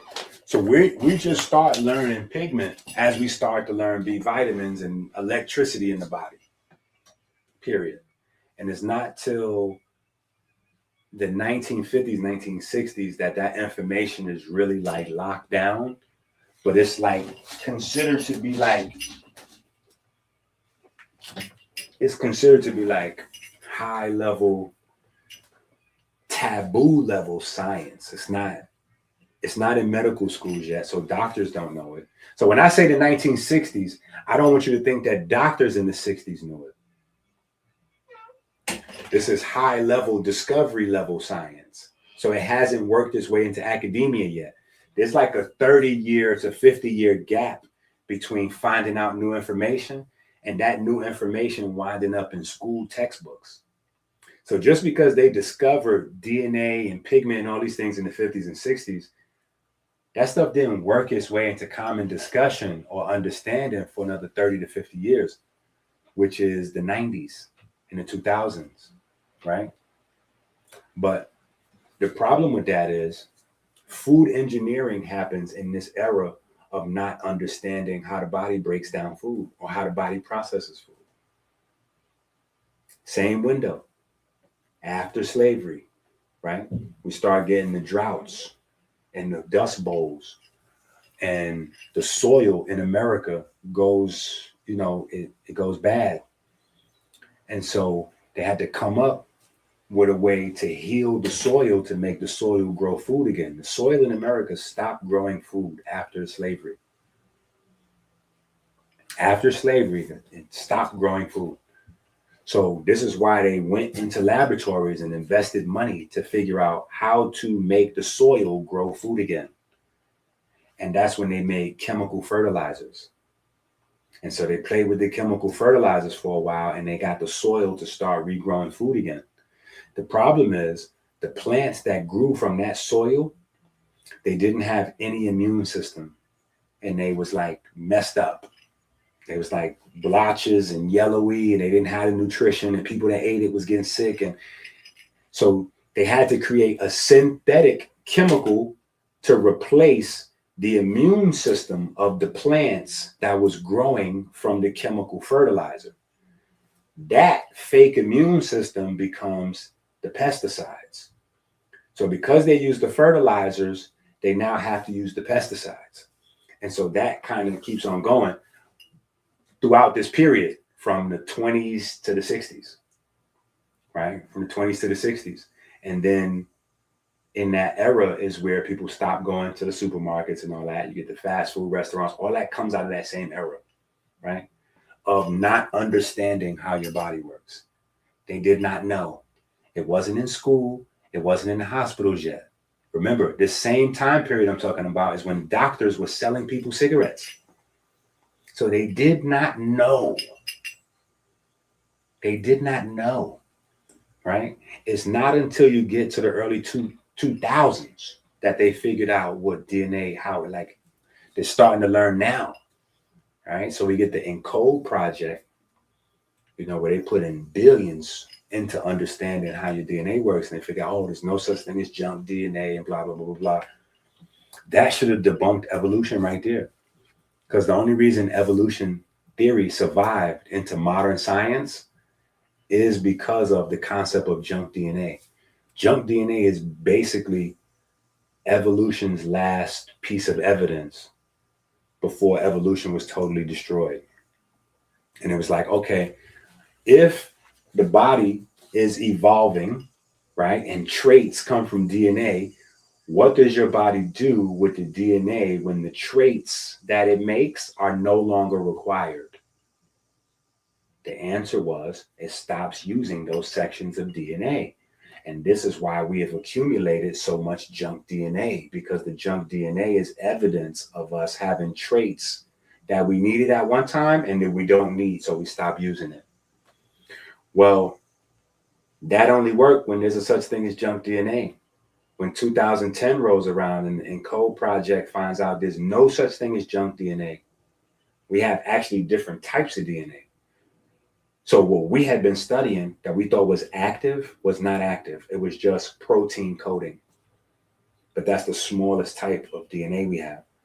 What we thought was junk DNA was mostly regulatory DNA.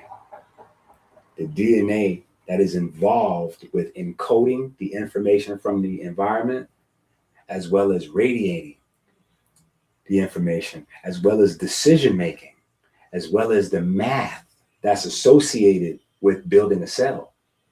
Because a cell requires a lot of advanced math to be in place that is not in the DNA. The DNA is just making proteins. That's it.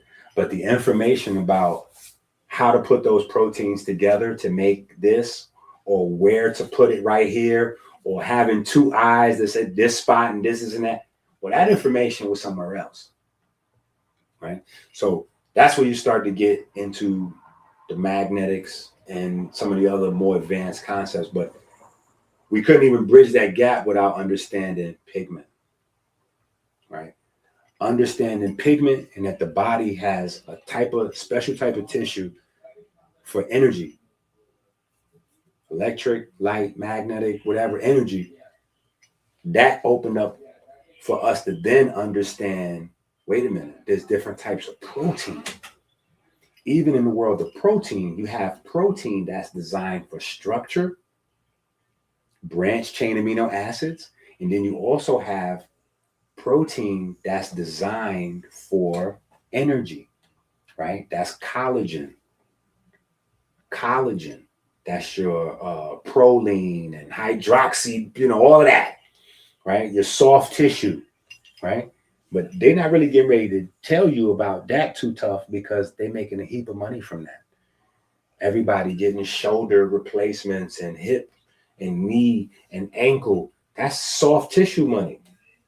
Yeah, if you start learning about the ACL, the PCL, the MCL, and this and that, and all these ligaments and tendons and all that soft tissue, you start learning about that, they're going to start losing. That's billions of dollars they're going to lose.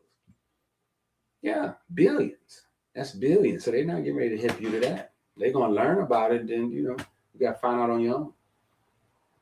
You got to find you a doctor with some gold teeth that's that's willing to tell you about a little thing or two. You see what I'm saying? So, but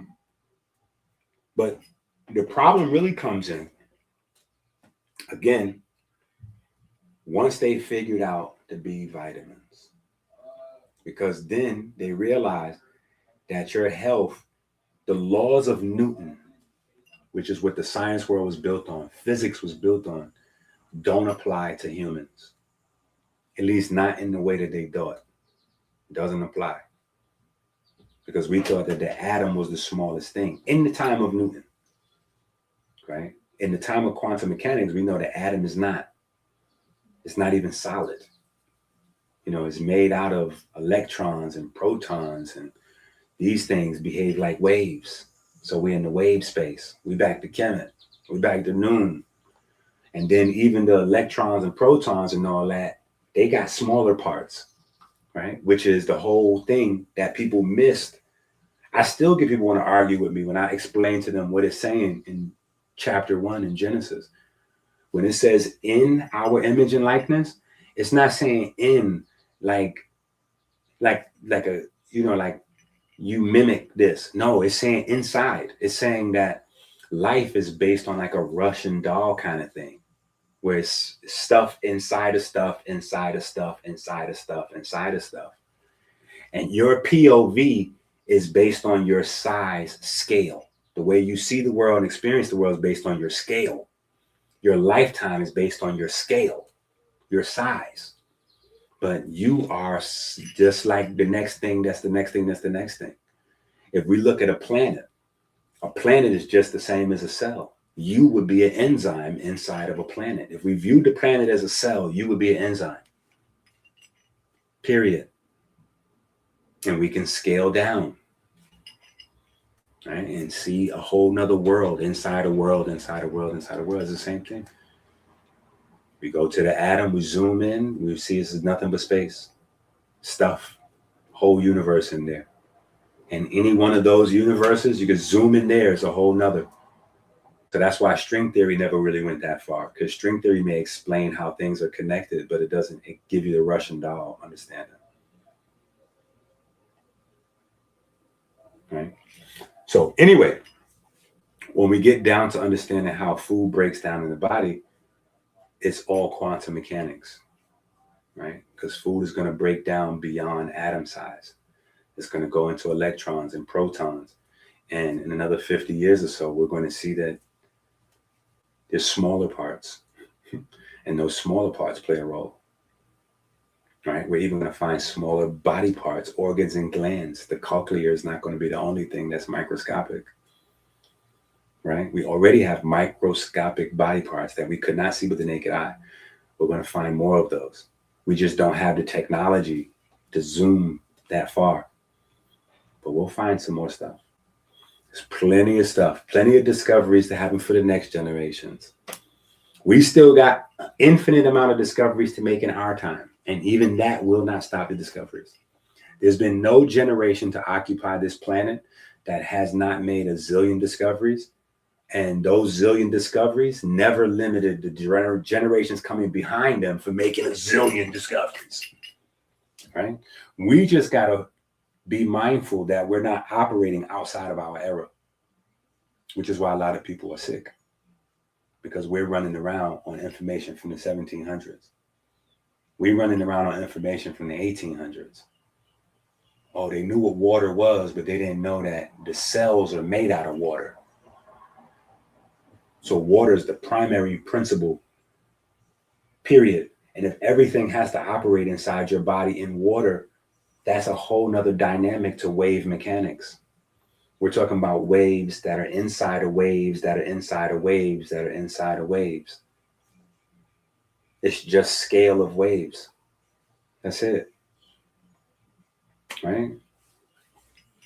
So anyway, your health is based on that. That's why the number 1 and number 2 killers in the world is what? Heart disease and brain disease. What does the heart and the brain have in common that separates the heart and the brain from every other thing in the body? The heart and the brain have the most mitochondria. So that means that the number 1 and number 2 killer is not the heart or the brain. It's understanding energy production in the body, which is why all of the diseases that are associated with energy production they're largely, we don't know the cause and we don't know the cure. We don't know anything about high blood pressure. We don't know how that starts or how to get rid of it. We don't know how to end diabetes. We don't know how to obesity. Only we know is these are energy problems. Energy metabolism, cancer.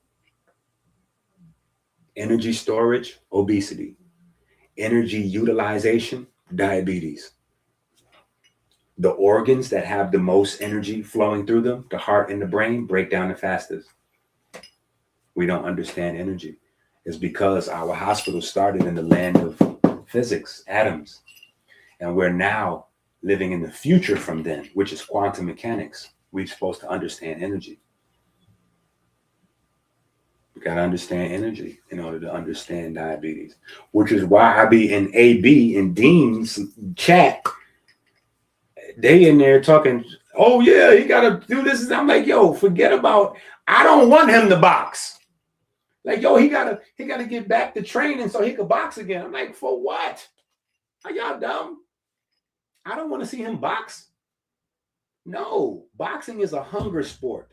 You box for money when you have no other option. You're getting punched in the head. Your brain ain't designed to take punches like that. Every punch is a risk you could die. Every punch is a risk you could die. So if I'm AB and I found a way to make boxer type of money without getting punched in the face, there's no way in hell you get me to box again. Period. Why?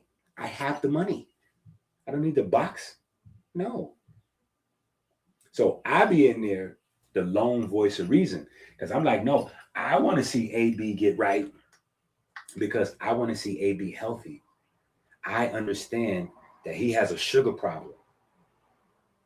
I understand that liquor is sugar. And so when he's not drinking, he's eating icy pops, popsicles. He's eating popsicles. Whenever he's not drinking alcohol, he's doing popsicles. And he does 3 or 4 boxes a day of popsicles. And, you know, recently, after us complaining so much in the chat about the popsicles, they have tried to switch him to a healthier brand the last 2-3 days. But for the most part, we've been watching him eat Jolly Rancher ices. Now, let me show y'all this. We're going to start getting into some of these clips of our actual case study, right?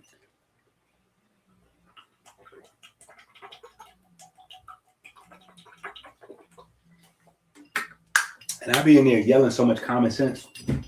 It's crazy. I'm like, yo, why don't y'all just look up the Jolly Rancher? Because I'm in the chat and I'm yelling. He's not eating icy. These are not popsicles. When you keep saying popsicles, it distorts the idea. It's not a popsicle. It's the same way they turn cow to beef.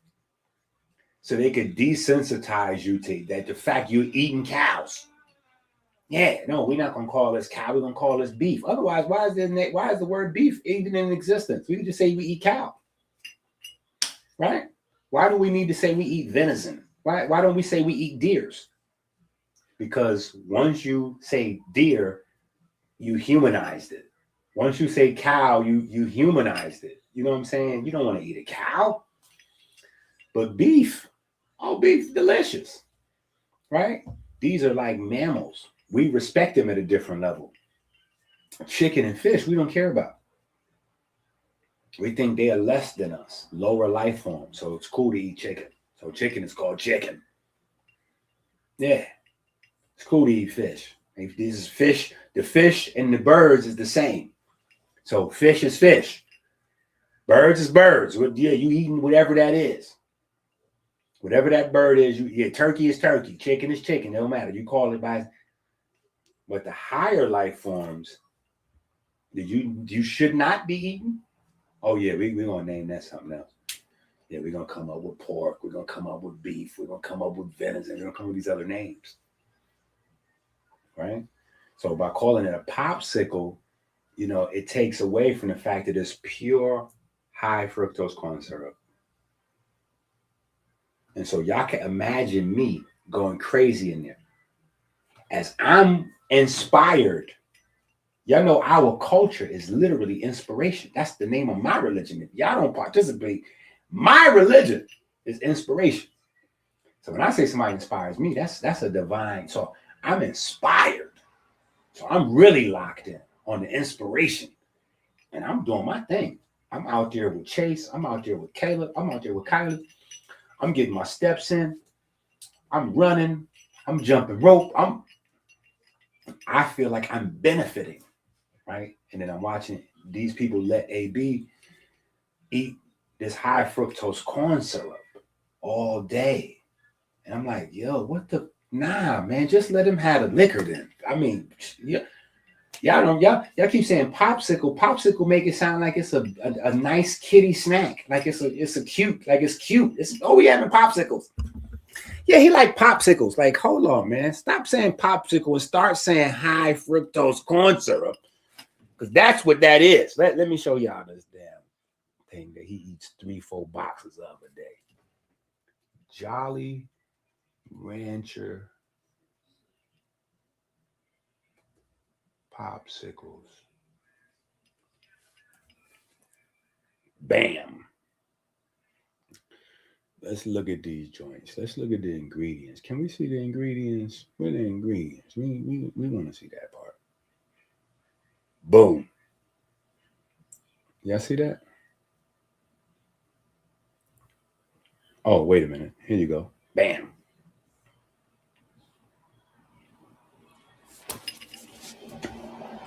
You see that? This is what he's eating, not cute little popsicles. It's not cute popsicles. Okay? He's eating high fructose corn syrup. And what are these things made out of? Nothing but water and corn syrup, period. When you look at the ingredients label, they're listed in order of the amount. So the most ingredient is water. The second most ingredient is high fructose corn syrup. And the third most ingredient is corn syrup. Now, after that, everything else is negligible because it's only a tiny bit in there. See, less than 2%, right? That's letting you know the rest of these ingredients, this ain't really, yeah. And this is all of these Jolly Rancher joints. So it's not like, oh, you got the wrong type of one. He like a different one. No. All these Jolly Rancher joints is the same. All these all this stuff is high fructose corn syrup. All these joints. High fructose corn syrup with the, yeah, look at this. This is a different one right here. Yeah, this is a different one right here. And this one got the, where that joint at? Let's see. Where that joint? Yeah. No, where the next one? Oh, no, this is the same one. Hold on. Well, let me move this over. Yeah, and we could just look right here.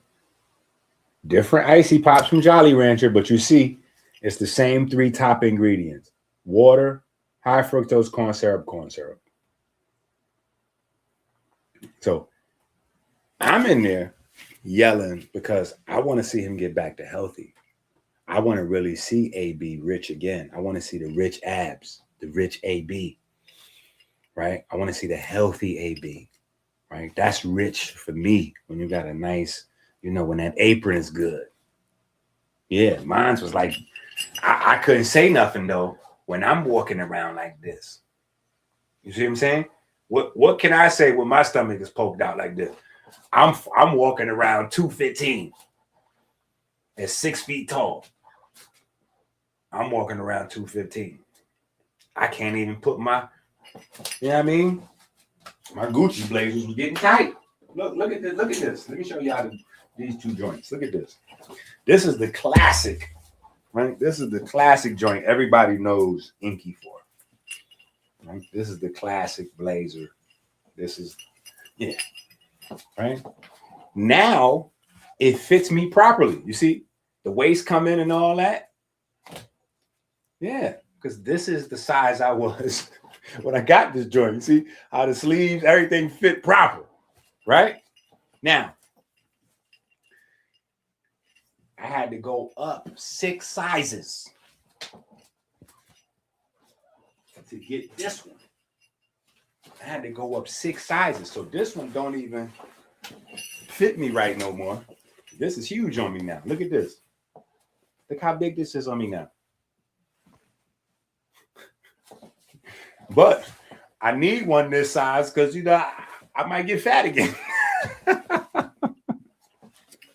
I'll try not to. Right? But look, this was fitting me in the winter. Look at the sleeves. Look at this. It looked like I'm a little kid wearing my daddy outfit. This is how big I was. You see what I'm saying? So I ain't like how I want to be yet, but you know, it's something happening. It's something happening.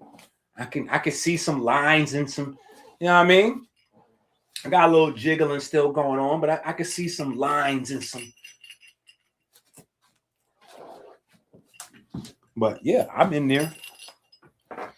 I'm in the chat because I'm like, oh hey, I don't care about him fighting again. Why would he fight again? That's the same reason why Dean can't fight. His little buddy. They're not gonna be able to box. They're not hungry. They're making $1 zillion a month over there live streaming. So you're not going to be able to dedicate yourself to the level of training that somebody with no money is. Somebody who moms is starving, whose son is starving. You know, they selling crack in their building. It's shootouts in front they apartment. You know what I'm saying? Their kids got to walk through shootouts to get to school and all that. That's what boxing is. Somebody using their hands and their head like to escape those environments. You can't be in a place where you could literally snap your fingers and they bring you whatever meal you want. Whatever cost, whatever meal. They eating lobster for breakfast and all kind of ridiculousness over there. How you gonna get training? You can't get in shape like that. Come on, man.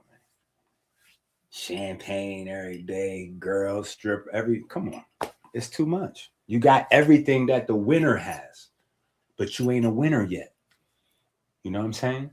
And even the ex-champions like AB and Bunny, some of the other guys, you're an ex-champ. You're not a current champ.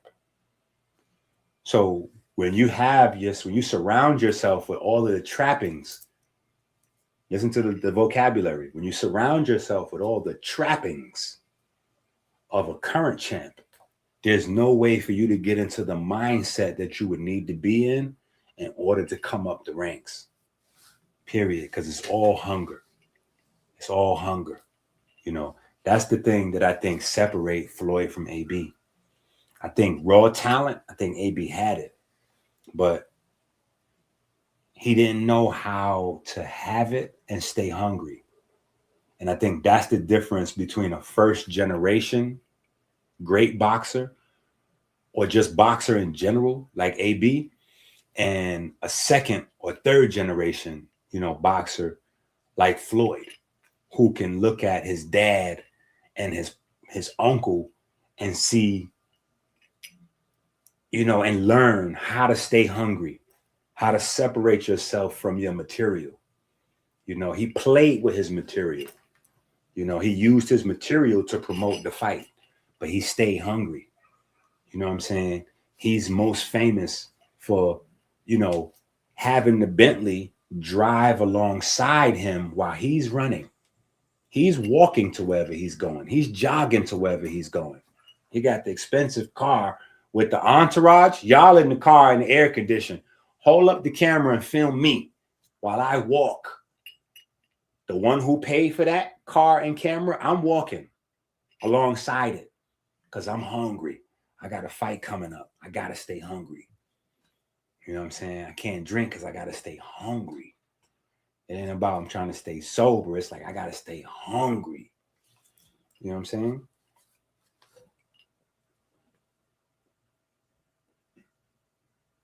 A model for Woolworth department store? I should be, that's you trolling. I should be a model for Woolworth. I was about to say, I'm old enough to remember Woolworth. I don't even think kids know what Woolworth is. Right?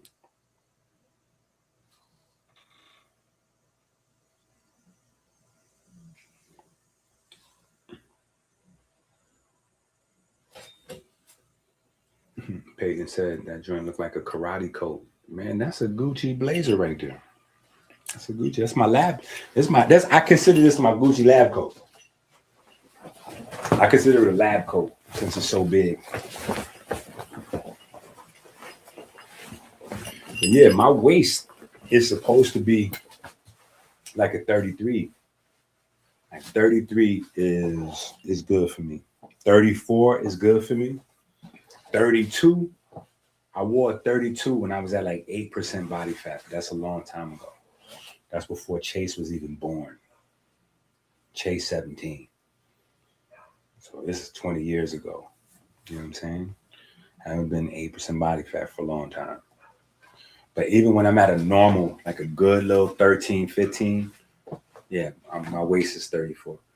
When I start getting to 36, 38, once I get to 36 and 38, I know I'm in trouble. If I go past 38, you're just going to see me wearing a lot of sweatpants and all that, because actual pants going to be depressing. So I need something with some drawstring. I need something with drawstrings so I could not be thinking about, yeah. You know what I'm saying? But the knowledge is important. The knowledge is important. Even banking is digital. So we ain't even got to go there. But banking is digital, right? So anyway, today I just want to kind of go through the Inception book and just give some of the background on how we got to this understanding of quantum mechanics and quantum biochemistry in terms of music. Right? What else is direct parent, precursor, or analog to quantum mechanics that we get from music?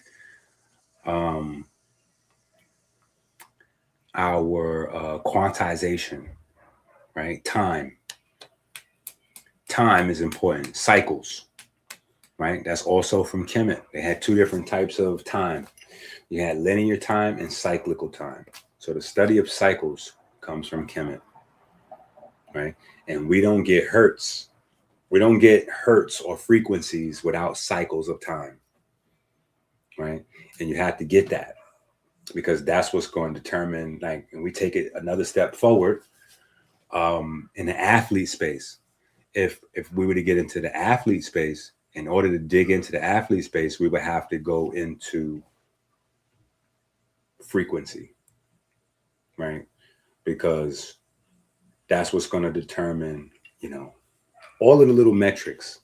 VO2 max, right? VO2 max is not just cycling oxygen, but it measures everything in between, and it sums it all up for you in one number. So instead of having to figure out how well your lungs are functioning, what the handoff is like from the lungs to the red blood cells, what the handoff from the red blood cells to the muscle cells, what's the handoff from the myoglobin to the mitochondria. And instead of having different numbers to study all those different things, you just have one number, VO2 max. And VO2 max is like how efficiently you handle oxygen. Cool. Most people, though, that know VO2 max don't really know what VO2 max is totally measuring. Right? It's measuring all those things. It's measuring your lung health, your pigment health in terms of hemoglobin, myoglobin, mitochondria health. It's measuring, the speed that you can clear lactic acid. It's measuring how tightly coupled your respiratory system is to your metabolism, right? Because when you're breaking down food, you have to have enough oxygen to metabolize the food, because all of the carbon has to be turned into carbon dioxide. And so you need 2 oxygens for every 1 atom of carbon that you consume. If you don't have the oxygen to match the carbon, you're going to start getting fat. Period. You're going to start getting fat. You're going to start getting fat, and obesity, diabetes, you're right there. You're right there. And if it prolongs longer, you probably will wind up with mitochondria dysfunction, which means now you become a cancer candidate. But it's the same problem. You're just getting more symptoms because you're not fixing the problem. It's like if you hear a sound in your car, it's probably 1 or 2 things you got to fix. But if you let it go for like 6 months, By the time you go to fix it, it's going to be like 5 or 6 things. And if you still don't go fix it, or you go get a patch, it's going to keep on clunking, clunking, clunking till you hear something pop.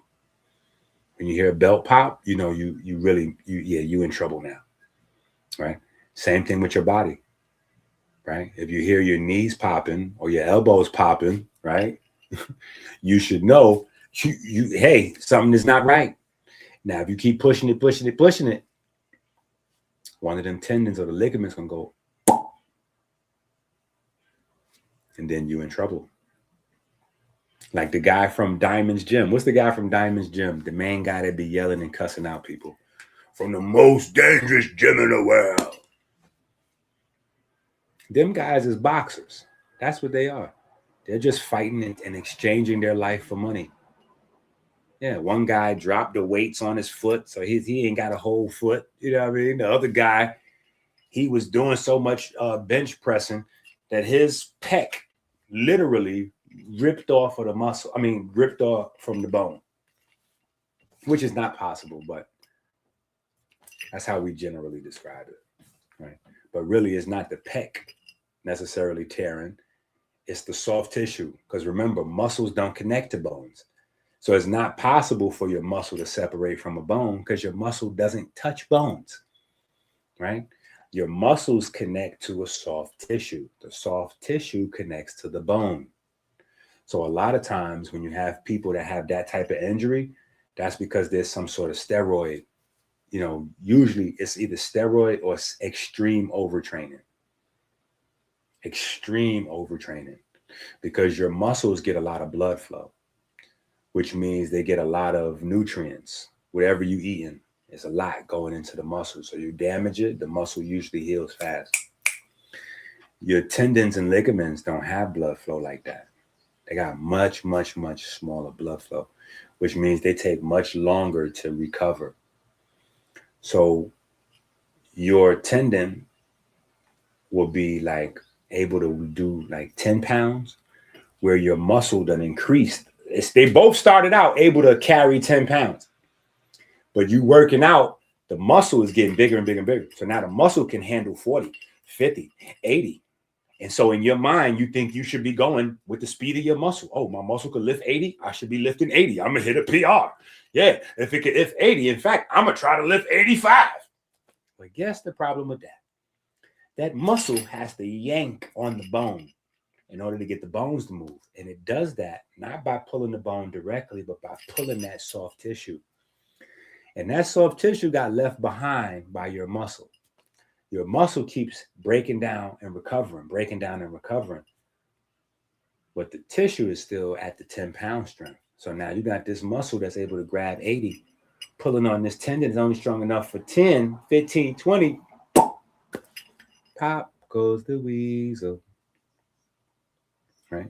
So when you do light weights with a high amount of reps, it's not just that you're building endurance in terms of oxygen and lactic acid, which is mostly promoted, but you're also allowing time to work the tendons, to bypass the muscle, exhaust the muscle, but bypass the muscle and get some of that tendon work in. You know what I'm saying? So that's why boxers, that's why bodybuilders cannot box and boxers don't bodybuild. Because as a boxer, if you start doing bodybuilding, it's going to slow you down and you're going to get a lot more injuries. Because boxers is about high volume. You need to throw thousands and thousands and thousands of punches in the ring. You can't do that lifting no heavy weights. You cannot do that lifting heavy weights. Period. And you don't get the same power. So if you notice, the bigger the guys in boxing, the less power. The less power. The only guy that you've seen with power that really had an intimidating physique like that was Mike Tyson. And that's because Mike Tyson was short. Not only was Mike Tyson short, but Mike Tyson has always carried that same weight. He's in the ring as a heavyweight at his walk around weight. That's how he walks around. And that's how he always was as a kid. He just was one of them. So he's using his natural speed and dynamic. And most of his knockouts was uppercuts. where he can use the fact that he's smaller than you to generate more power and more hip. He's using his hip to, you know, torque. He's channeling torque from his feet. Remember, we started this on the feet. The feet is where the power. He's bringing that up through the waist. But typically, you don't see the big guys like that. You know what I'm saying? That ain't the guys that you see with the vicious knockouts. The guys with the vicious knockouts is the smaller guys. You know what I'm saying? And the reason being is because of that. Power is generated by speed. Power is generated by speed. The larger you get, the bulkier you get, the less of that speed you're going to have. The less of that speed you're going to have.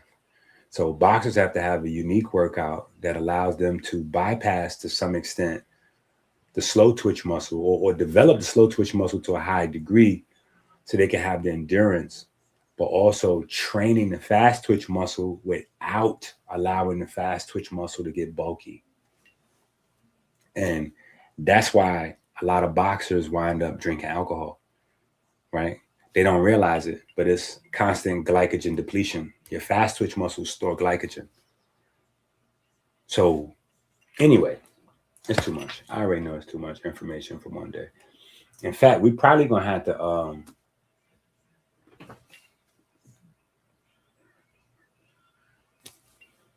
did I change my name? No. No, I didn't change my name. I'm just using another part of my name. But Kheper is on my ID. It's on my driver's license. It's on my social security. Like that's actually my name.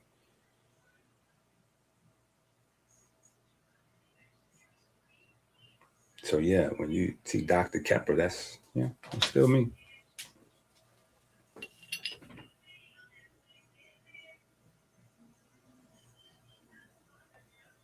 No, it's not a thing. That's why I didn't say you a thing, because there's not a thing. It's an overall thing that a person would have to get, and I would have to know a lot more about. But it starts with going to the doctor, right? It starts with going to the doctor.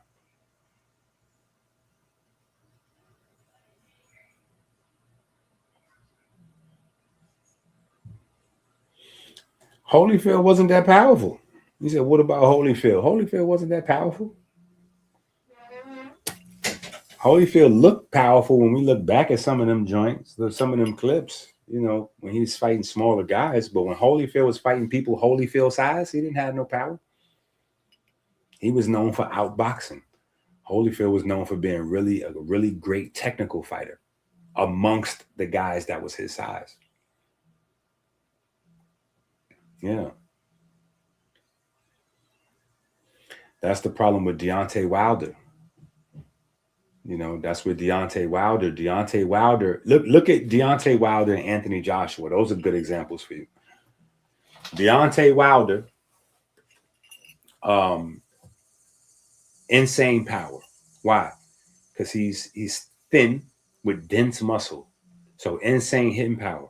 But he can't really take being hit like that because he's a smaller guy in his rank, in his weight class.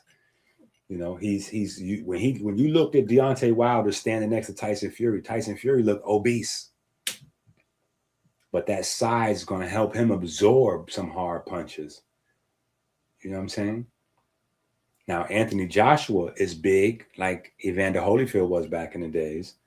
But if you notice, Anthony Joshua, he don't really have the power. He can take a punch, though. He can get knocked down and get back up like he did his last fight. You know what I'm saying? It looked like it was over for him. And that was the dun guy. That wasn't even no main superstar. But he got put on his backside. Bop, bop, bop, bop, boop. Early in the fight. Everybody was like, I know that's what I said at the house. Again. But then he was able to come back. He was able to come back later on in the fight and do his thing. But, yeah. You know what I'm saying? Typically, you got to lean into something.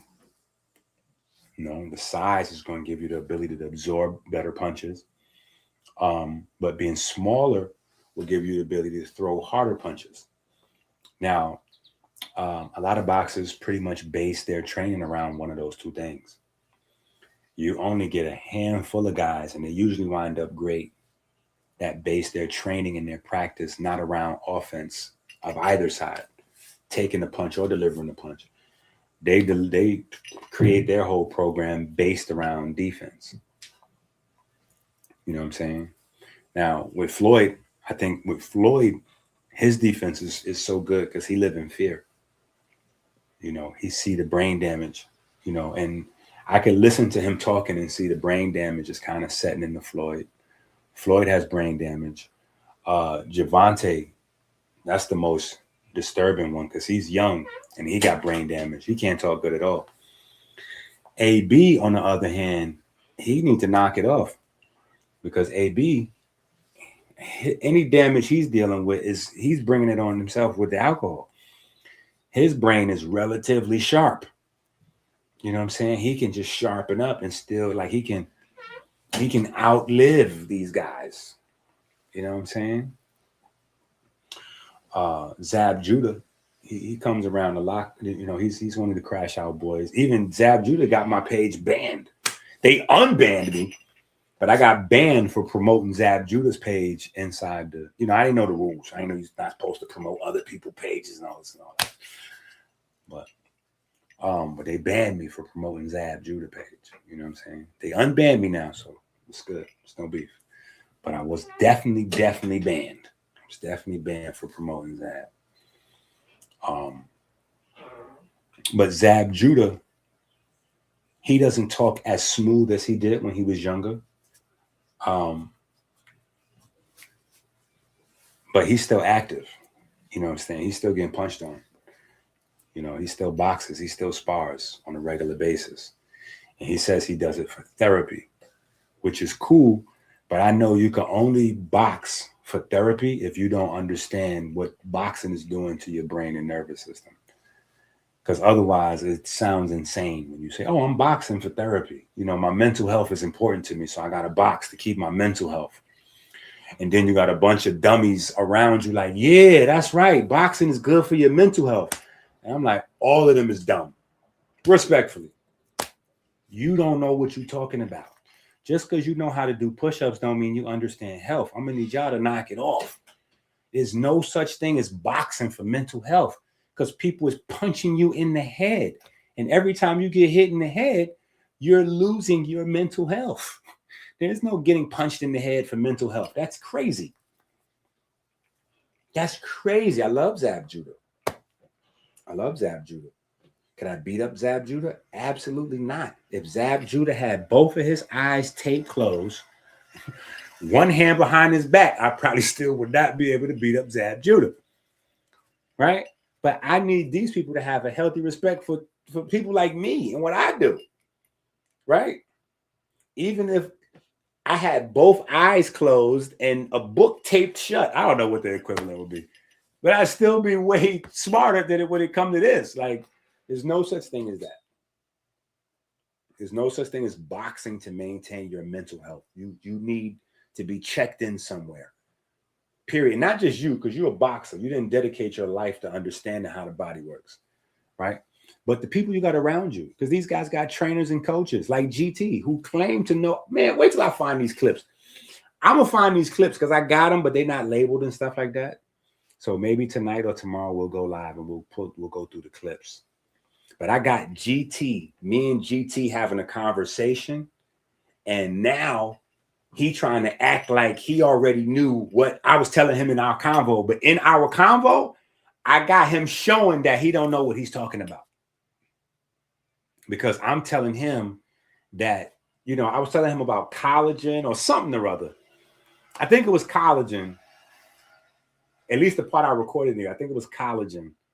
And he was like, oh, yeah, well, I'm old school, so we get that from the food. Yeah, so you know, I'm a vegan, so I can get everything from the food. I'm like, hold on. Does this Netcher know he's talking to Lord Vegan? You know you're talking to Lord Vegan? I know exactly what you can get from a vegan diet. And I know exactly what you cannot get from a vegan diet, especially when we get to watch what you're eating. you're live streaming. So I get to see what you're eating. So when I see what you're eating, I know. Come on, man. It's me, though. I can't cut down the vegan diet. I don't want to diss the vegan diet, but listen, come on, man. If I'm looking, I know you're not compensating for certain things. I know you're not compensating for certain things because you think everything is in the food. Like, oh, no, it's plant, so it's just all in there. No. I mean, and sometimes it is, but it's not. It's in a negligible amount. It's in a negligible amount. So it might be in there, but it's a negligible amount. You're not having enough. It's like people, when you tell them about collagen or certain things, they're like, oh yeah, well I'm eating. Oh, you can get that from the algae or the sea moss. Oh yeah, I be having that. No, you don't. No, you don't. You don't. Oh, you could get this from greens. Oh yeah, I be eating greens. No, you don't. You know how much greens you got to eat to get the right amount of XYZ from eating greens? You got to eat like 2 garbage bags full of greens. Duh. That's the reason why people invented smoothies and juices and ways to concentrate these things. Herbal capsules, concentrate these things.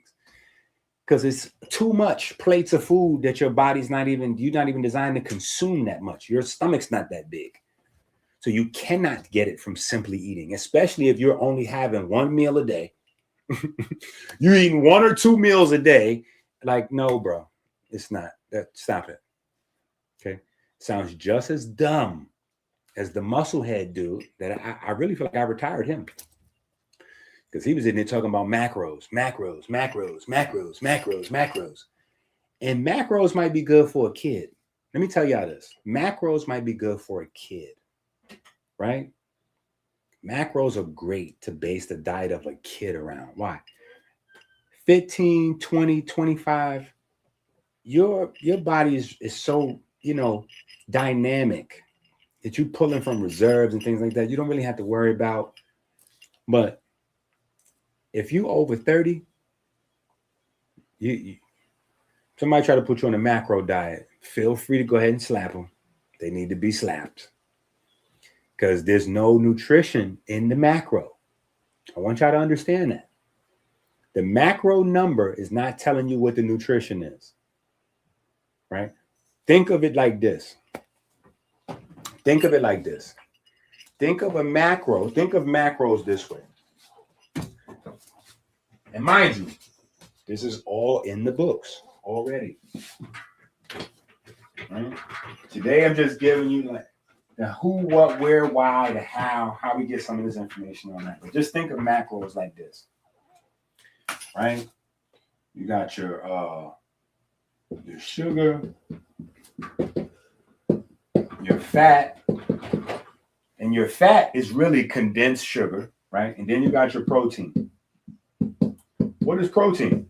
Protein is to build structure, right? That's it. This is just a packaging, a further packaging.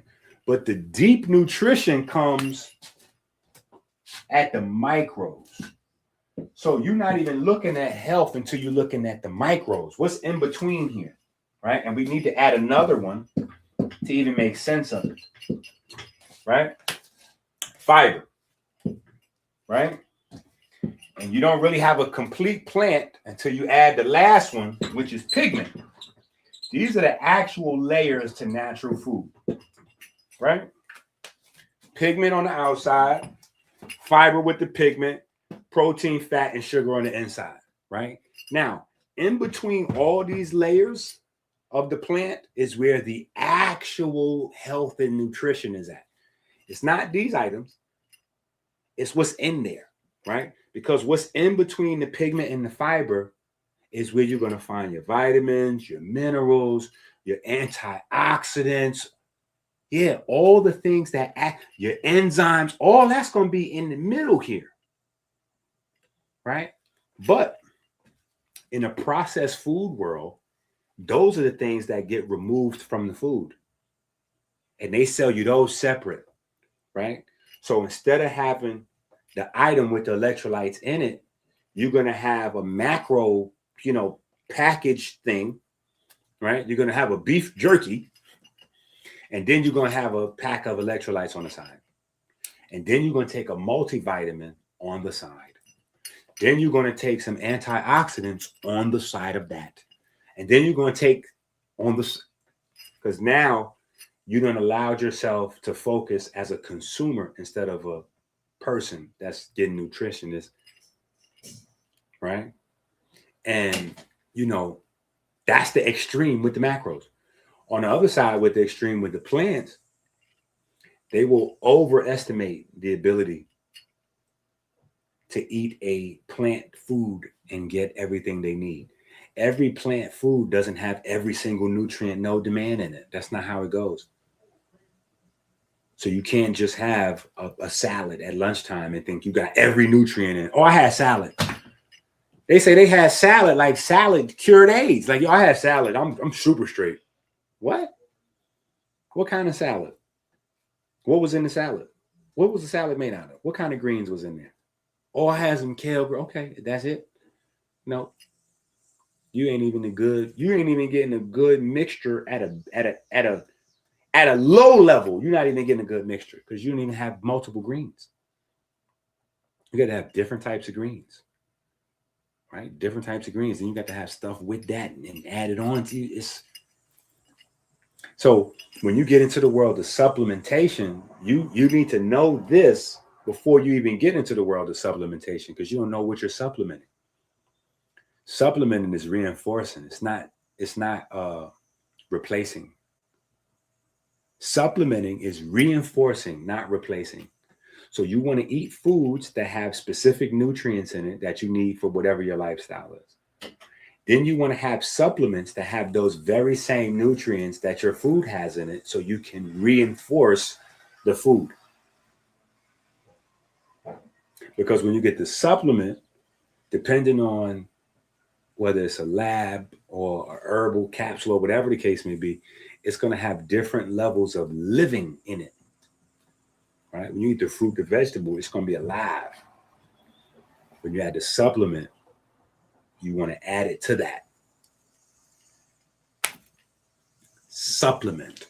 Supplements cannot replace food, period. You supplement. You buff. You add the supplement as a buffer.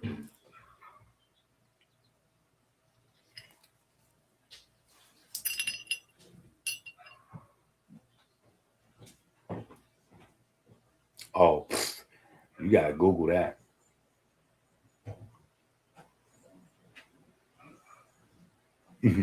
Well, the vegetables always had diseases. The vegetables always had diseases. It's just now they're trying to scare people with it. But vegetables always had diseases. That's why they have pesticides. Pesticides is a synthetic, like it's a medicine. You know, it's like a fake, you know. That's what pesticides is. The plants can no longer defend themselves, so they need a synthetic, you know, they need medicine. But plants get sick like people, and so do animals. They get sick like people. We gotta, you know, our POV, we think we're more special than we are. We're special, we're unique, but we're not that special and unique. So everything alive, insects get diseases, or everything alive gets a disease or a variety of things it's susceptible to. Yeah. Everything that's alive is subject to breaking down. And as some stuff start to breaking down, they're going to categorize the symptoms of whatever that is and call that a thing. You know what I'm saying? Even if it sounds ridiculous. You know what I'm saying? If you're a bee and your stinger's breaking down, they might call that stinger disease. Or they might call it EnQi real disease. And it's like, wait a minute, why did you name the bee stinger after? Because EnQi was the one that discovered that the bee stinger, whatever. So a disease is usually named directly from its symptoms or by the person's name who discovered the symptoms, or the first person to have the symptoms. Those are the three ways diseases are usually named. But every life form has diseases, diseases, or illnesses. You know, whether they are from physical degeneration, like their physical body parts breaking down, their genetic material being faulty, or just their their life habits not matching their body and stuff like this. There's a variety of ways, but if you're alive, you can get it.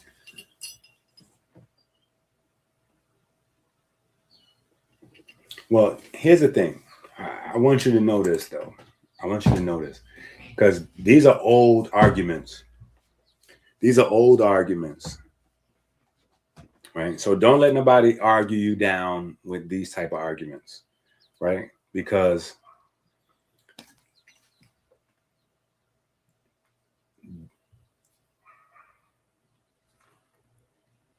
people will say, oh, well, if the plants are sick, I might as well have the chicken. I might as well have the chicken because the plants are sick anyway. So what's the difference it makes? You're going to die anyway, or, you know, those things. That's not a fact. First of all, the chicken tissue is much closer to your tissue than the plant tissue. That's number one.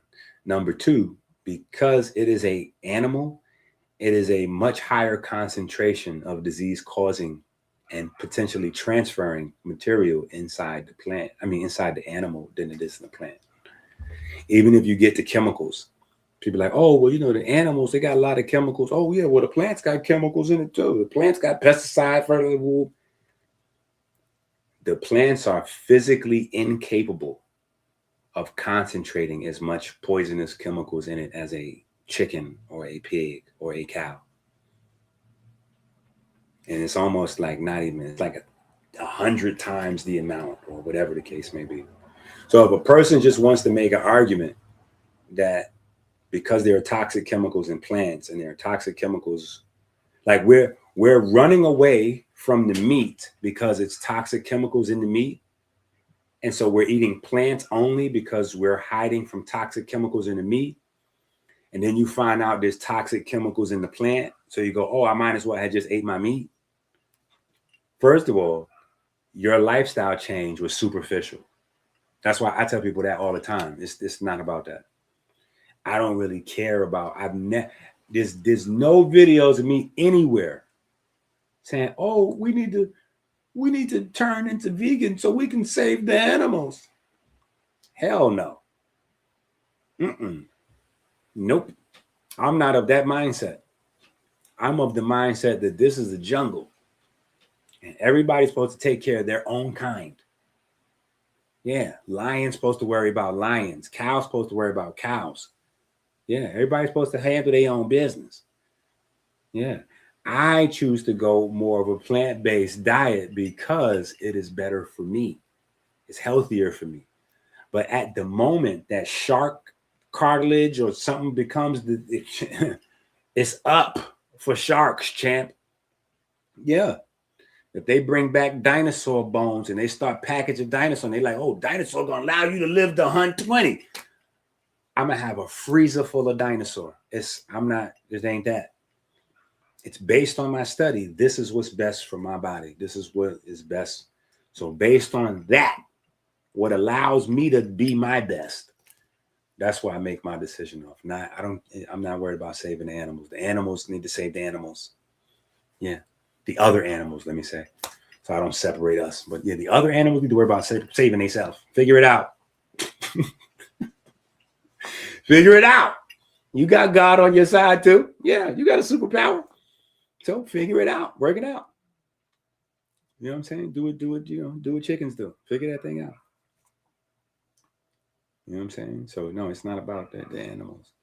So that whole argument about, like this, no, the scale, the amount of toxins that can concentrate in the blood and the flesh and the fat of an animal is infinitely beyond what a plant can store. It's not even the same. It's not even close. It's not even close. So yeah, nah. A sick plant compared to a sick piece of meat is 1 zillion times healthier. Zillion times healthier. So it's not even close. It's not even close.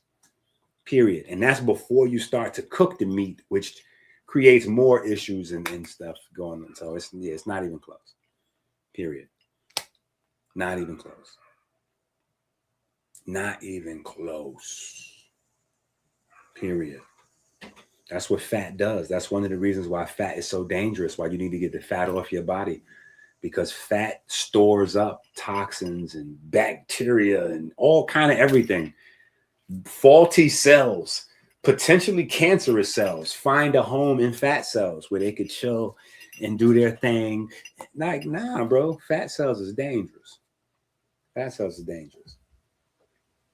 And the transferability is crazy. And anybody that's eating out of the supermarket, meat out of the supermarket, you don't have a leg to stand on when it comes to health. There's no health conversation that you can have. Not with me. Because people that actually really eat meat, they don't buy it from the supermarket. They go to the butcher. Period. Because all of the meat in the supermarket, that's the meat in the supermarket is not butcher quality. I need you to hear that.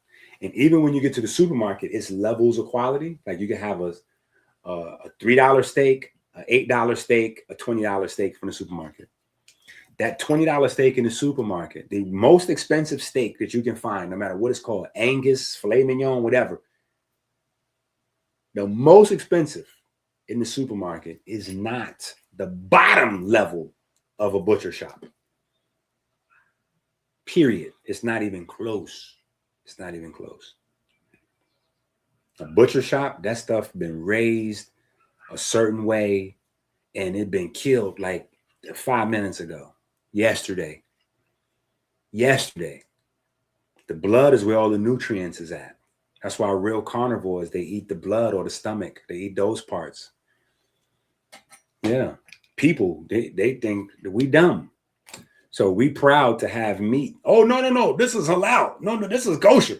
They drained all the blood from this before they packaged this. They made sure they removed all the blood and everything from this. Say that same sentence again to yourself and replace the word blood with nutrition and see how dumb you sound. Oh, yeah, before they packaged this, they removed all of the nutrition from this. Well, what's left? Yeah, about that. That's why real carnivores, they need theirs bloody. They go to a restaurant, order steak, rare, medium rare. I need a little blood. Well done, but make sure the inside is pink. Why? Because if it ain't, there ain't no nutrients in there. You defeated the purpose of having that. Do you see any blood on sandwich meat? Do you see any blood in frankfurters? No. Now, if we go to the World Health, let me show you this. You to the World Health Organization, you will notice that all of these things, WHO classified processed meat, and let's just start it there and see what it says. Oh, let's go back to the pictures. The pictures was nice. Look at this. Processed meat is classified as group 1 carcinogenic to humans. And the one thing that you will notice about all these processed meats, the processed meat all has the blood removed. The blood is gone. And how do they replace the taste when they remove the blood? Fat. The fat is there.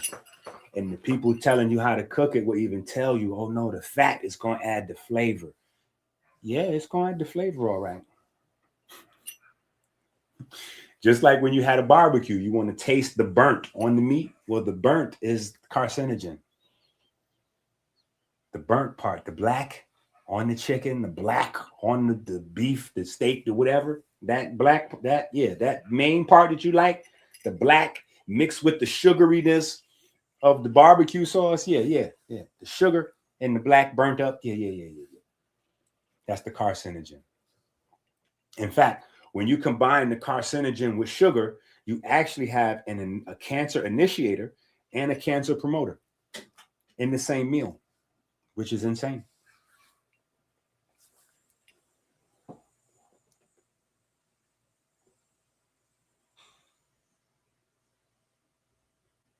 Everything triggers the NRF2 system. Everything bad triggers the NRF2 system. Everything bad triggers the NRF2 system. But because the NRF2 system is like the overall defense. But if you're asking, if your question is, what is the NRF2 system designed to hone in on? Those would be electrophiles. An electrophile. And we talk about that in the books. Electrophiles. Electrophiles are things that steal electricity from your body. They are electrophiles. They are addicted to electricity. And so they'll be, floating around in your body. They're going to absorb yours.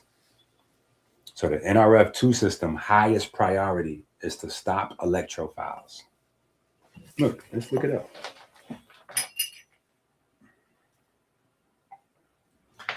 Let me see. What is a electrophile?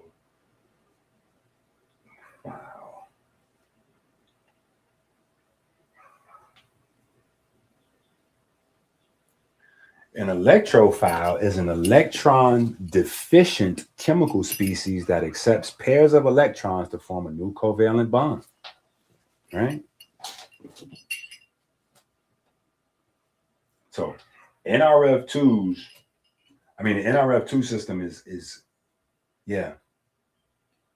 its number one priority is to eliminate electrophiles. Anything that's going to steal that electricity. That is the number one job for NRF2. To keep your cell electric. Period.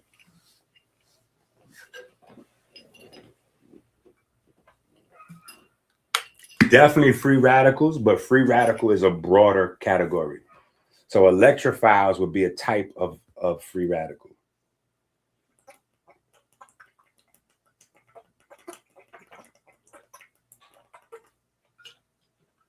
And even though electrophile is a broad category itself, you start getting into the weeds.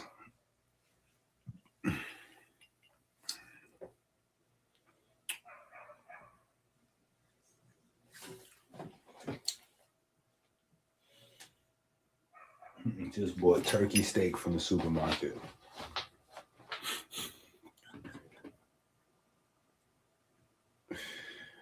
Do your thing with your turkey. Why did you get turkey steak from the supermarket? Why did you get turkey steak from the supermarket? What are you doing with turkey steak? Why are you eating turkey?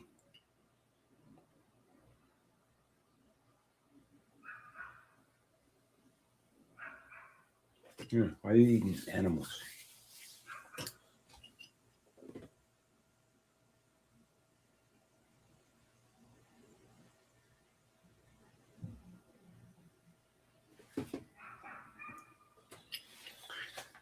Hey, listen.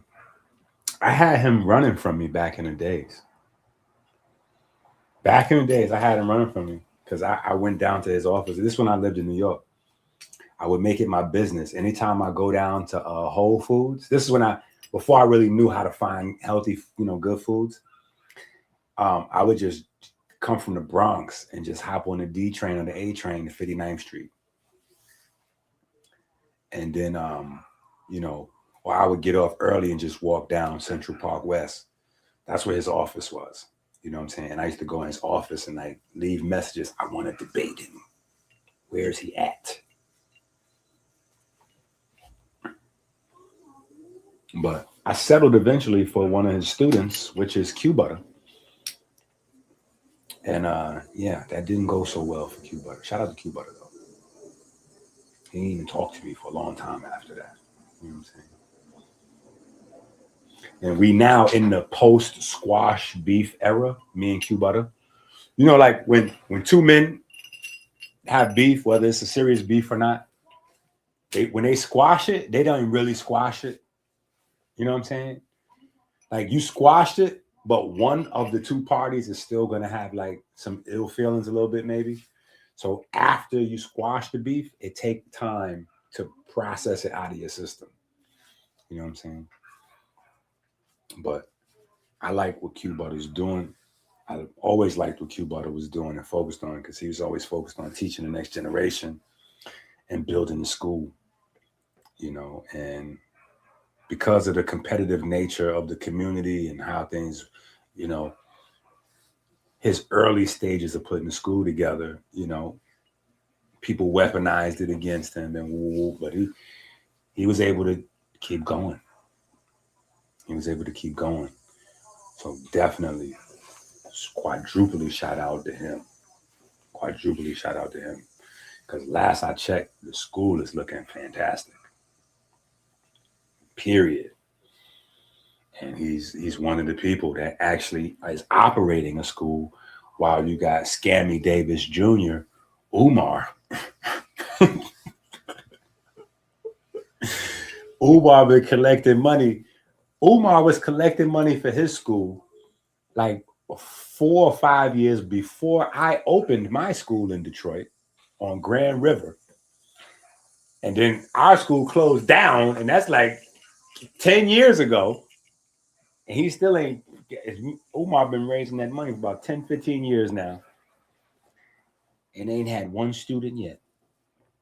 Ain't had one student yet. You know? So, shout out to Q Butter.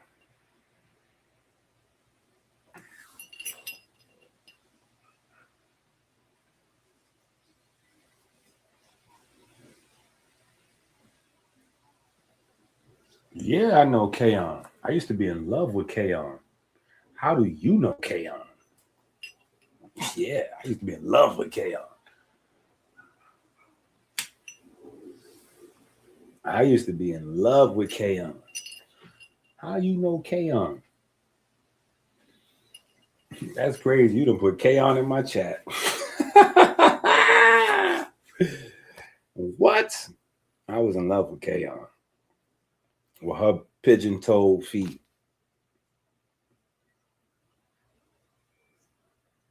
Yeah, I was in love with Kayon, but they was one crew.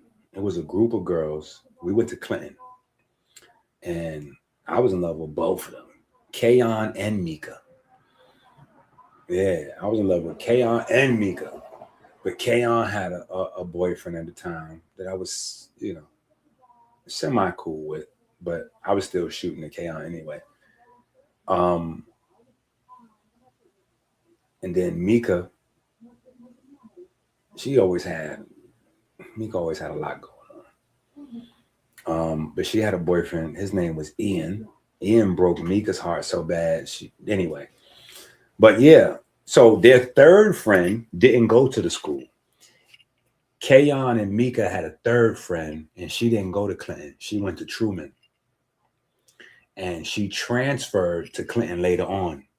And when she transferred to Clinton, Mika was like, yo, I want to put you on with my girlfriend. You know what I'm saying? Like, she's the closest thing to me. So I want to set you up with her.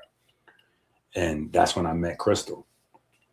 And after that day, me and Crystal was like inseparable. Period. You know what I'm saying? But that was a different me. That was the neighborhood me. That was a different, you know what I'm saying? That was a different me. I ain't gonna go into the details, but that was a very, very different me. But we was inseparable at the time. And that's where all of the babies came from. All my babies came from hooking up with Mika's friend, Kayon's friend, Crystal. So yeah, shout out to Kayon wherever she is. And I appreciate her for sending people to me. But that's crazy. My man said, do you know Kayon? Yeah. That was like 30 years ago. More than 30 years ago.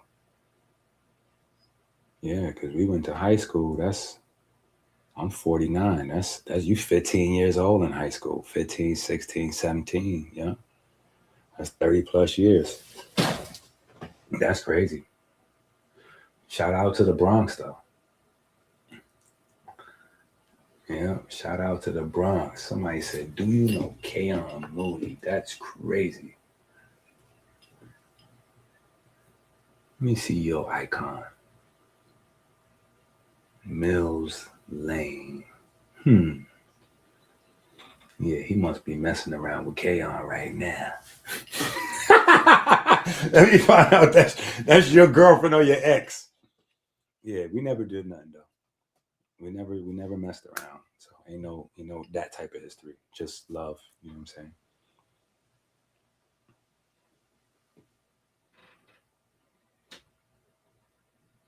I already know. Yeah, I already know. It's a wrap. She got caught in her web.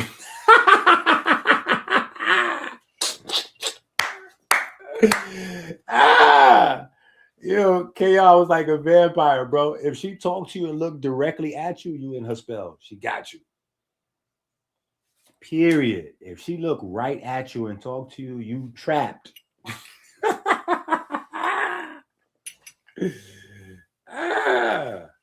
But they used to be mad deep back in the days. They used to be mad deep, and they was a wild group. So I don't know what kind of K-On you got, because K-On was like, she come across a certain type of way, but she used to be with like 50 wild Jamaican girls. Man, every day them girls was fighting somebody. And I think that's part of the reason that I wound up with Crystal so long, because they would surround any other girl that I was talking to. I'm talking about like 50 of them. Yo, you was talking to them girls would switch up quick. I'm talking about just yesterday, y'all was in love. After they have one lunchtime conversation with them Jamaican girls, by the time you get back in school, they walking past you like they don't even know you. What? They don't want no problems with them crazy Jamaican girls. Period. And they was deep. A whole Gun Hill, side to side to side. Oh man. Yeah, shout out to them. Hell yeah. But the books. See that? We just time traveled. I just traveled time back into, back into some good memories.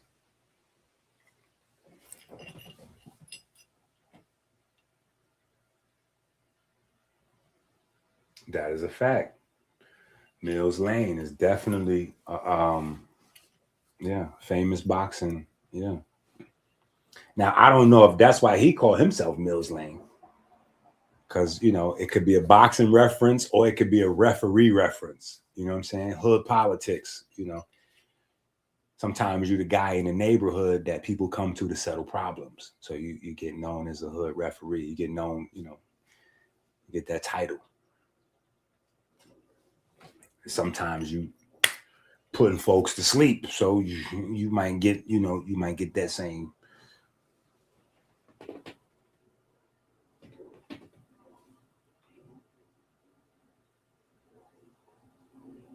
No, period. Listen, I'm trying to tell you. They had an army of them girls. It was an army of them. And I could not understand them Jamaican girls. It took me a while to understand them Jamaican girls. I had to really understand Jamaica to understand Jamaican girls. Because Jamaican girls, they're pretty, you know what I'm saying? But they're not really pretty though. Like, the Jamaican, at least back in the days, they was crazy. They was wild. Hardcore girls. You know what I'm saying? Like from the outside, you look at them, you wouldn't think like they're definitely with all the smoke. All the smoke. And when they run out of other people to fight, they're gonna start fighting each other. Oh my God. That's what happened with me and Crystal. She, after a while, started trying to fight me. Like, you ain't got nowhere else to, you got to take it, they take a Jamaican thing out on me. Domestic violence. Jamaicans is crazy.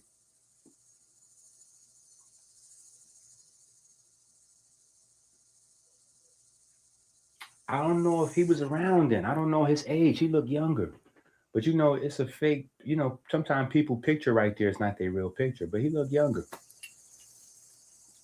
He look younger, and Kayon probably a cougar. Yeah, Kayon probably a cougar. Because I'm 49. That means she 49. Or 50 or 48. She my age. And that picture right there you go. I was just about to say, that picture right there looks like you about 40.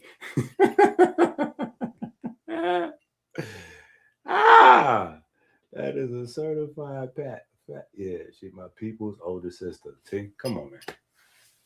Come on, man. I'm definitely still taking some classes. Definitely. But I definitely got quite a bit of certifications done. My resume has drastically expanded in 2026 from 2025.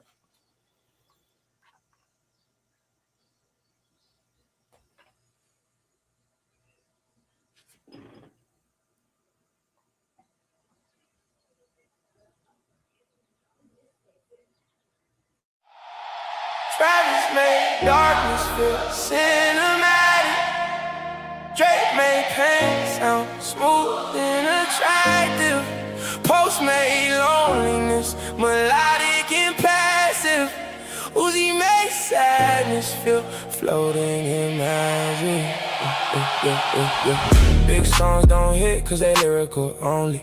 They hit cause the brain get lonely. Simple hooks loop to the nervous system, know it. Ghosted the body singing for the mouth notice. That's dopamine science, electrical timing. Prediction and reward, the whole brain chiming. Every replay deep in pathways inside them. Now the song becomes your identity wiring. Travis made darkness feel cinematic. Drake made pain sound smooth and attractive. Post made loneliness melodic and passive. Uzi made sadness feel floating in magic. The greatest hooks are fun drivers. They compressed emotions down to one-liners. The body love patterns and repeated fixtures. That's why crowds scream songs back like scriptures. DJ, electric grills. My favorite song give me chills. In my skin, it mean I'm lit. For the song, it mean a hit. Also, I'm noticing God made dopamine. So I'm high, cause I'm focusing. Music is God and a go-between. A sentence is repentance. A verse to get your soul redeemed. The body hit a baseline first. Pain make the whole song work. Look the feeling till it hurt. That's why the whole world replay the verse. Heartbeat move with the drums. Nervous system go numb. Music ain't sound where I'm from. It's electrical waves through the lungs. Bass to the rib cage, chest start shaking. Low frequencies literally move sensation. Heart sync rhythm through entrainment. Now the whole crowd breathing in synchronization. That's why arenas cross the spiritual fine line. 10,000 nervous systems on one timeline. One hook, one tempo, one guide. Music turns separate bodies to one hive. The best songs leave room in the production space. Let the listener emotionally function. Too many sounds create mental disruption, but emptiness let imagination touch it. Reverb make memories more like tuning. Vocal signatures, emotions are human. Distortion make the pain feel vivid. Imperfection make the nervous system live it. Cause the body detect life through texture, not robotic perfection and pressure. Breath sound, strain, slurs and gesture. Architect music, measure pleasure forever. DJ, electric grills.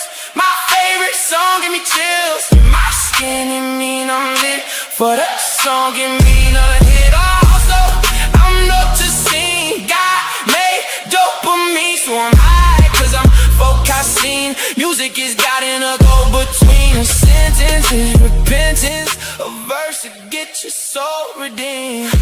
Travis made dark. And the Lord has been all I know and love. Oh, know that I am young and loved. And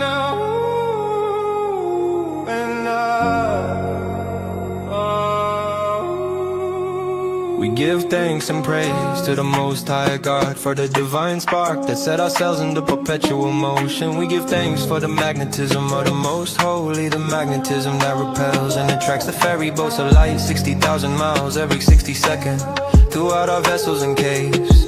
We give thanks for your ability to drink clean water every 60 minutes, flooding the river of life. We give thanks that sugar has not covered our ferry and turn them into stone. We give thanks that darkness has not covered the riverbanks with calcium and turn them into stone. We give thanks that anger and fear have not turned our almonds bitter, turning our heart to stone.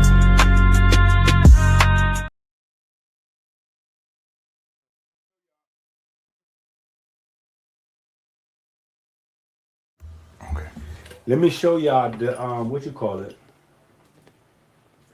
so y'all can see how long I was on the joint. Look at this.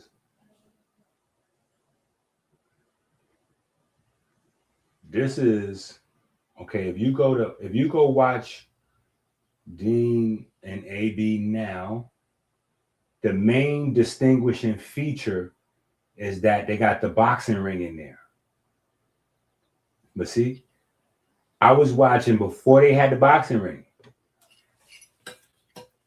And even then, I had it in my mind that I was going to use AB as a case study.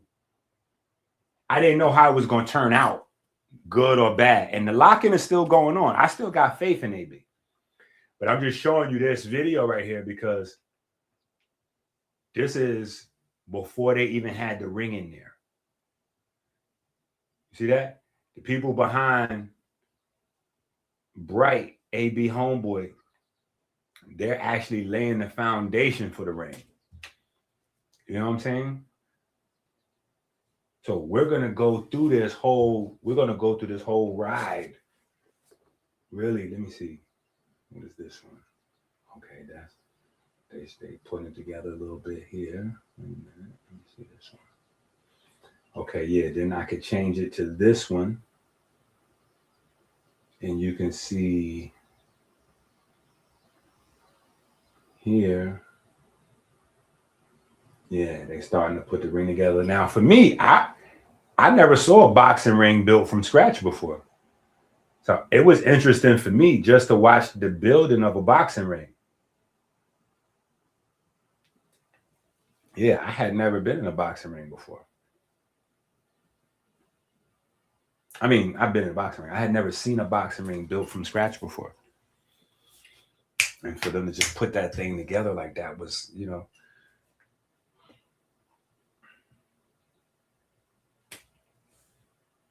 Boom. Yeah, that. So listen, so I was all the way in just for so many different reasons. I'm like, I'm still in there. I'm still in there. I'm still in there. Yeah. Because there's so many different things that I do and I multitask. So I get it that John Q Public, in order for them to watch a stream, the way they do their thing in their life, like they're focused on whatever that is. But for me, is a bunch of different reasons that just attracted me to it and locked me in. Like dealing with the children, you know what I'm saying? From the Plaque Boy Maxes, which I've outlawed and banned in my house, to the Kai Sanats and the DDGs and all those guys. Live streaming for me was a thing for kids and PDFs, respectfully. Kids and adults that's interested in kids. To me, none of those streamers was adult content. You know what I'm saying? No streaming that I saw was adult content. It wasn't until AB and Dean. Now, obviously, it's dysfunctional, foolish, you know, it's crazy, but it's still adult content. So I was like, oh, okay, I could see myself watching some, you know what I'm saying? And the way my mind personally works, I have to have a distraction so that I could concentrate. Sounds stupid, I know, but that's just how my mind works. And for some of y'all don't know, y'all minds work the same way as mine do. So if you find that you read a few pages of a book and you get tired and you got to put it down, that's because you might need something to distract you. Like going outside where you can hear the birds and the traffic and all that, that'll help you read more. You know, or if you walk and do laps while you read, you know what I'm saying? Or you take your book to the gym and work out while you read, you know what I'm saying? Like it'll help you to read more because you could distract your brain from the fatigue. A lot of times it's fatigue of concentration, you know, so I can have that in the background and be typing or reading or researching or whatever it is. It'll just take the pace of Lo-Fi Girl. Yeah.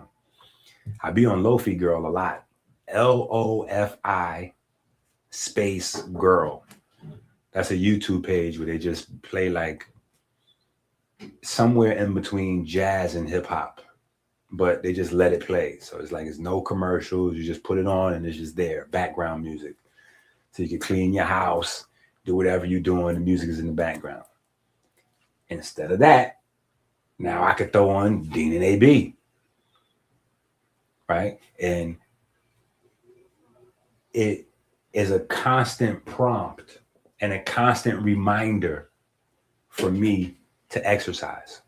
It's a constant prompt and a constant reminder.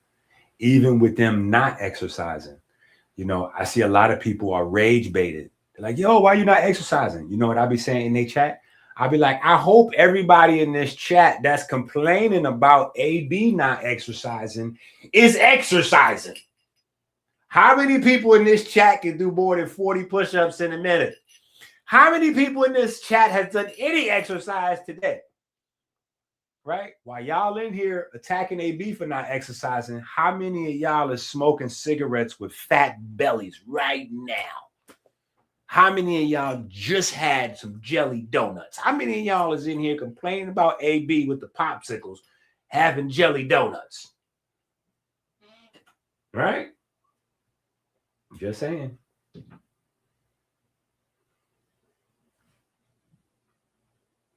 Listen, Lo-Fi Girl is, man. Lo-Fi Girl is LOFI. Lo-Fi Girl. I don't, man.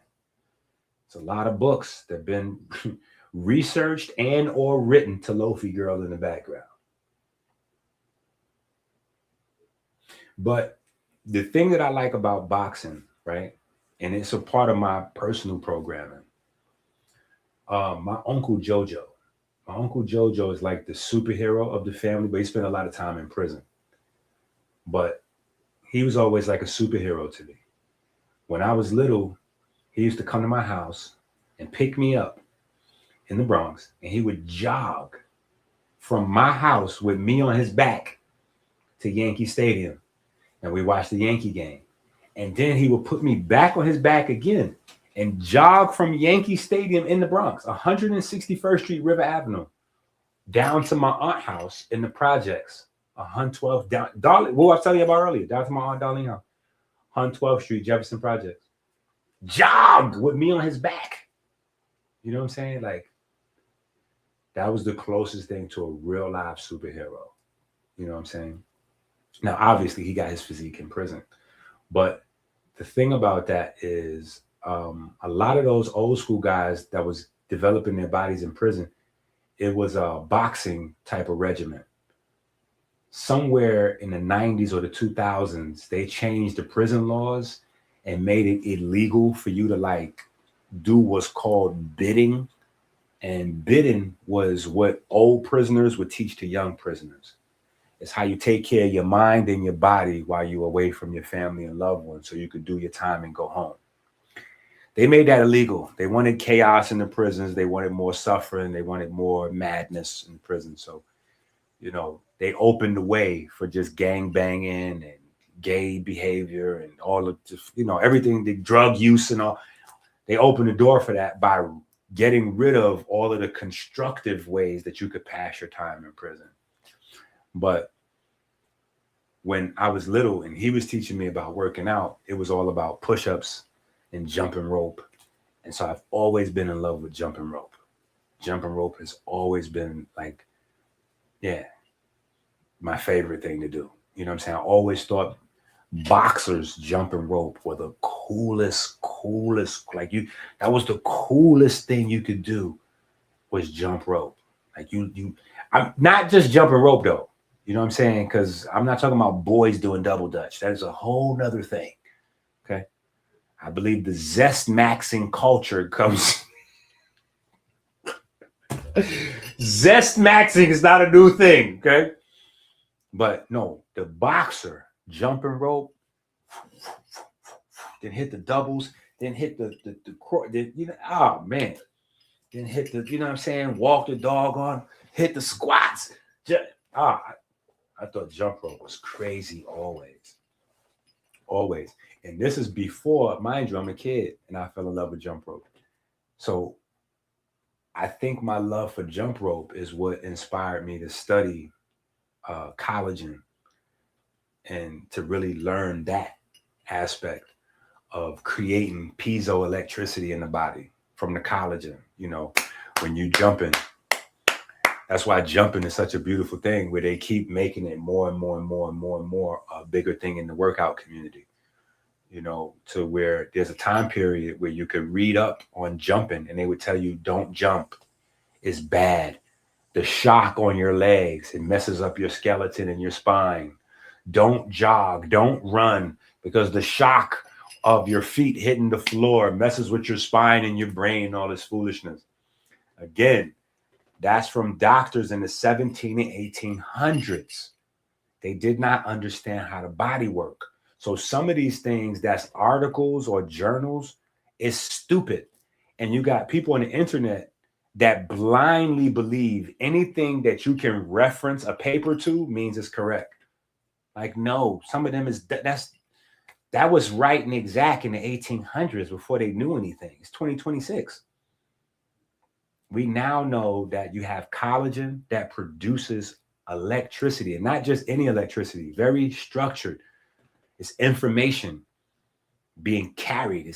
It's information carrying electricity that you're producing. So it's very different. It's very different. But that's what piezoelectric material does. That's what your collagen does. It transforms mechanical waves, pressure, or shock into electrical signals. And those electrical signals tell the bones how to behave, tell the osteoclast or the osteoblast who should be at work, right? Are we breaking down bone or are we building up more bone? It also goes into the brain-derived neurotropic factor, right? BDNF. A lot of people just hearing about that. But that comes from the bone. That comes from piezoelectric signal input. So yeah, but yeah, loving the jump rope. Jump rope is life. Jump rope is life. I think jump rope is the best exercise that there is. Period. Best exercise overall. If you had to pick one single exercise forever, I would say jump rope. Jump rope is everything. Every part of your body. Inside, outside, cardio, muscle, everything is affected with jump rope. Everything. That's why the prayer has jumping jacks in it, because jumping jacks is basically jumping rope, but without the need of having the equipment. So I would have definitely put jumping rope in the prayer as opposed to jumping jacks. But then that would open up people to the excuse of being able to say, I don't have my jump rope. I forgot my jump rope. I can't pray. I ain't got my jump rope. Nah, hit these jumping jacks, champ. You good. Hit these jumping jacks, champ. You good. God loved me more than a lot of people. So you're not going to be able to kiss death in the mouth and then come tell the story about it. Don't gamble on that. And I don't know how many times I'm going to be able to kiss death in the mouth and come tell a story about it, which is another reason why I have all these books. So if something does happen to me, A, my babies can use these books to make a sandwich, but B, the information is still available. It will outlive me.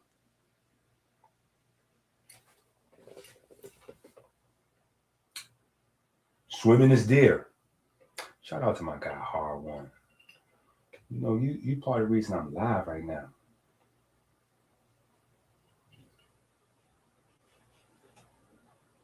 Yep, that was definitely my uncle boxing in jail too. Yeah. That is a fact. Yeah. We all got that uncle. We all got that uncle. But no, swimming is almost the opposite of jumping rope. Swimming is the opposite of jumping rope. So swimming is like jump rope for old people. Yeah, swimming is really good. I would put swimming as number 2. I'll put swimming as number 2. Because swimming, it doesn't. So the reason why swimming is so good for older folks is because swimming takes it easy on your soft tissue. But there's a gift and a curse with taking it easy on your soft tissue. It doesn't tell your soft tissue to grow. It doesn't tell your soft tissue to get more dense. You know what I'm saying? Because you're not putting enough pressure on the soft tissue. It's relying on whatever pressure your actual muscles can apply to the soft tissue to stimulate soft tissue maintenance and growth. But soft tissue needs that impact. You know, the very thing that people swimming for exercise are running from, the impact on their joints. You know what I'm saying? But swimming is amazing for a lot of other reasons. You know, because it takes the pressure off, but then also for your lungs and your VO2 max and your body's ability to hold and store, you know, oxygen and gas. And swimming is great for gas, great for your pH, great for your VO2 max, anything associated with gas in your body, your pH, your VO2 max, swimming is amazing for those. And for me, water is my comfort place. So I spend most of my days in water, period. If I go a day where I'm not submerged in water, I don't feel right. I don't feel okay. I'm not okay. Like Ray J, that's not okay. It's not okay. It's not okay. I have to be submerged in water, period. I'm the type of person that get out of a 2-hour bath and go in the swimming pool. Yeah, and then back into the bath again. Yeah, I like water.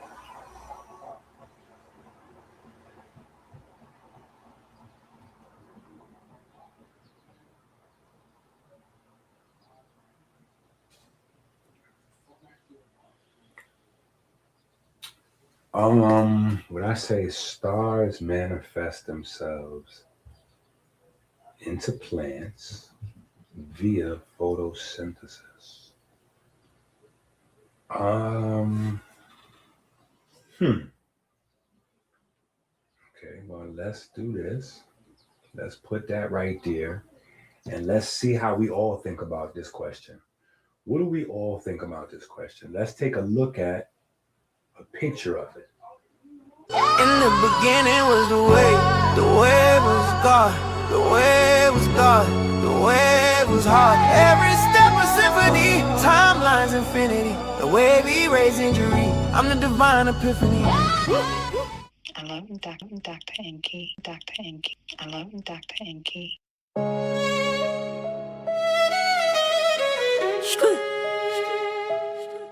Yo. American Hiller. Talk to him. Hey, and I'm about it, not for profit. I'm a prophet, you know he got it. And I'm about it, not for profit. I'm a prophet, you know he got it. And I'm about it, not for profit. I'm a prophet, you know he got it. And I'm about it, not for profit. I'm a prophet, you know he got it. Hormone jump, blood flow rush, brain work sharp, that steel cut hush. Muscle strength up, whole frame turn savage, sex magic in the cut, big fertility package. Heart disease back down, we block no plots, fibroid shrink, cancer rate drop, memory locked in cognition on 10, we healing in the world they pay. Amen. Pure knowledge in the vein, this a new aesthetic, flip food and medicine, bioenergetic. Plan genetics, said it 3 times, let it say it. Plan genetics, hit the source. that's the real weapon. Get the book in your car, that's a mission. Amazon move quick, instant transmission. I'm a Mason in the lab, blueprint in the kitchen. Anabolic hormone help stay up, stay driven. Get a D in your day, keep your bones all sturdy. Get the blue magic in your body, glow skin purdy. Eat American, heal a menu, every bite, new sermon, fork to the face, that's a lifestyle learning. Anabolic, not for profit, I'm a prophet, you know I got it. Anabolic, not for profit, I'm a prophet, you know I got it. Share the video, hit the like, subscribe, Cash App, Super Chat, AmericanHealer.website, Amazon. So I would say, in a sense, absolutely. I won't say definitely. Depends on how we, again, we always got to be mindful that the chakra gang is out here to turn facts into fiction, to turn straight into questionable, and we got to watch out for the chakra folks. So, the chakra folks has gotten a hold to that word manifest. They gotten a hold to that word manifest. And so you got a bunch of people using that word. That's why I really don't, that word, you got to be careful, because the chakra folks now have the word manifest. And so you got a bunch of different YouTube platforms where like they selling you a vision board or this or that so you can manifest your perfect job, manifest your spirit, your soulmate, manifest the check. You want to get $5,000 next month. Just how you could think about it, and you'll manifest it. So I noticed that the chakra folks got a hold of that manifest term, and I stopped using it because they done totally abused the word manifest. But definitely, I get what you're saying. And yes, I would agree. That is how the stars embed themselves. Ooh, there we go. That is how the stars embed themselves in the cycle of life for us. Yeah. The stars are definitely embedding themselves into the cycle of life. Beginning with the plants, and then, through up the rest of the food chain. But it's not just with plants, because remember, we, almost every life form has, a bunch of different surface level pigments. We blessed to have eumelanin and pheomelanin, respectfully. So the stars directly embed themselves in us in the same capacity or in a similar capacity, right? Because it's not the plants, but it's the pigment.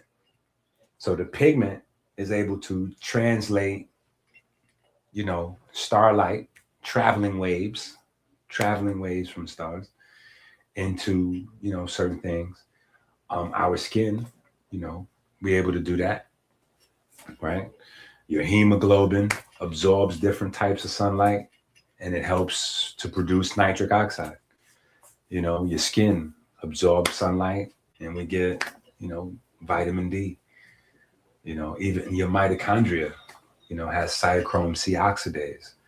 And so sunlight is going to help to stimulate melatonin. You know what I'm saying?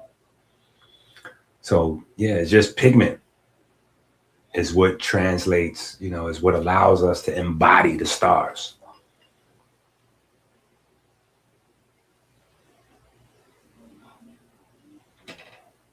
Well, some of that stuff we got to eat. Some of that stuff we got to. Exactly. Paul said the 137. There you go. There you go.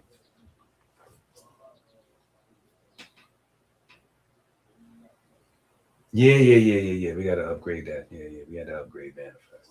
Because once the chakra folks get the hold of it, then it becomes imaginary and foolishness. And you got folks running around out here that think they smart, and they don't have nothing in their brain but chakra foolishness. They done learned a whole bunch of chakra this and kundalini that and manifest and this and that. Like, bro, you just wasted a lot of time reading and studying, bro. You could have really did something amazing. Yo, they be studying chakras and foolishness for 5-10 years. And then what happens is you wind up like Sharif Bey. Sharif Bey is one of the dumbest smart guys around. Respectfully, And then you wind up like him to where you done spent 10, 20 years studying foolishness. And now the only choice you have to make all that time that you wasted studying nonsense, the only way you have to like to get a return on your investment, a ROI, is to overlay the foolishness onto something real. So, you know, they start saying, oh, well, the chakras is the glands. The chakras is not the glands, bro. Stop that. Chakras is not even described as glands until 1977. But chakras, the concept of chakras is thousands of years old.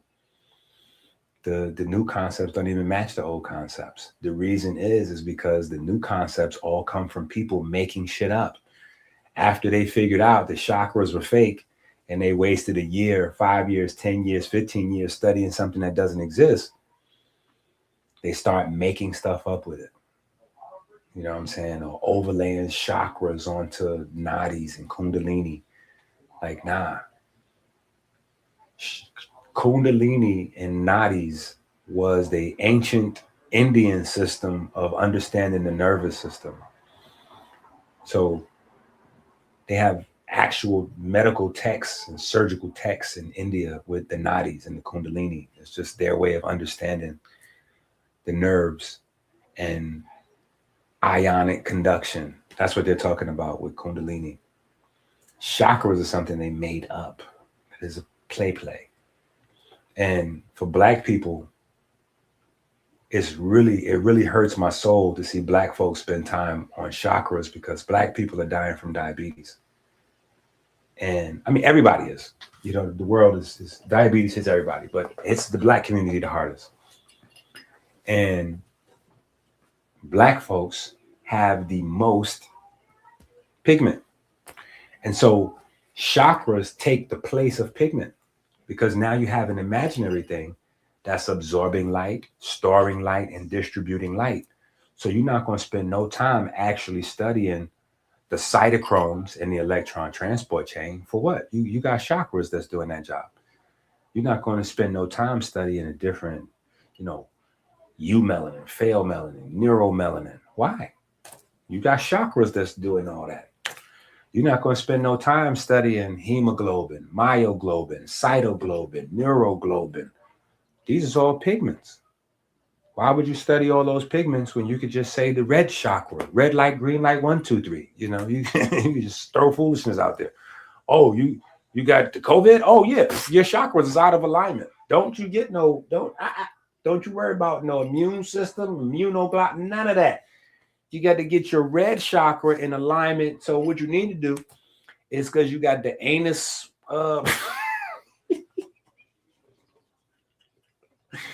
Yo, wait. Somebody in AB's chat told me if I was really a health teacher, they would know me, because Dr. Yaki is the real health teacher. And when I tell you, I almost fell out laughing. I was like, got him. Dr. Yaki is a chakra guy. He's not even a Dr. Yaki. He's Brother Yaki. He's a hustler. He doesn't even know what he's talking about. But he's one of the chakra guys that teaches that men have a G-spot in their anus. See, that opens up the door for the sexual deviant behavior in the chakra system. Yeah, that's how you got to tune that chakra up. You know, a lot of y'all men, the reason y'all sick and the reason why y'all having bad relationships, because your chakra is not activated. And you got to activate that anus chakra, the red chakra, the brown chakra up.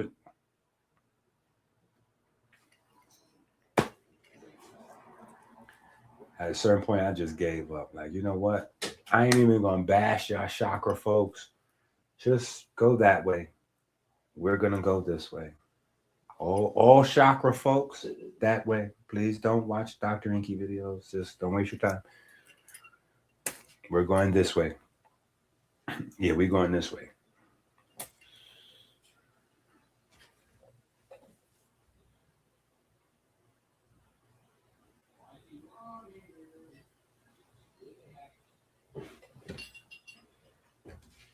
Well, don't get pissed, because it's not like Yeah, don't get pissed. That's all money. That's all money. That's how that goes. Yeah, don't get pissed. It's not like, so you know what people get pissed and assume, they go, oh, his information must be better than your information because he's on a larger YouTube video or larger YouTube platform than yours. No, that's what I'm saying. It's like we not really understanding what's happening around us. Look around. What is everybody complaining about? Payola. Funkmaster Flex just shut down New York radio because they had to fire everybody up there because they was all doing payola.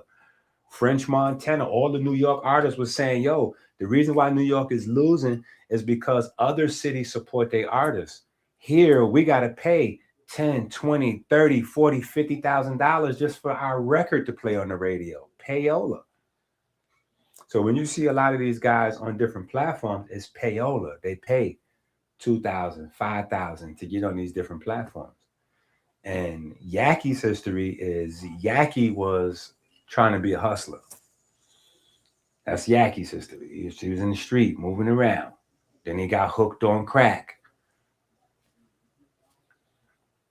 Overdosed on crack, went to the hospital, and then, he had to reevaluate, think of what he was going to do next. He didn't become a healer after that. That's the story he'd like you to believe. He didn't become a healer after that. He became a Hebrew Israelite. And he tried to start his own Hebrew Israelite camp. And he failed at that also. After he failed with the Hebrew Israelite camp, he tried to be a rapper. After he failed with that, that's where his success came in. Because he used his manager and publicist from his rap career to promote him to those very same rap platforms that would not have him on there as a rapper because he didn't have no motion. But those very same rap platforms, he could use those relationships to come on there and talk his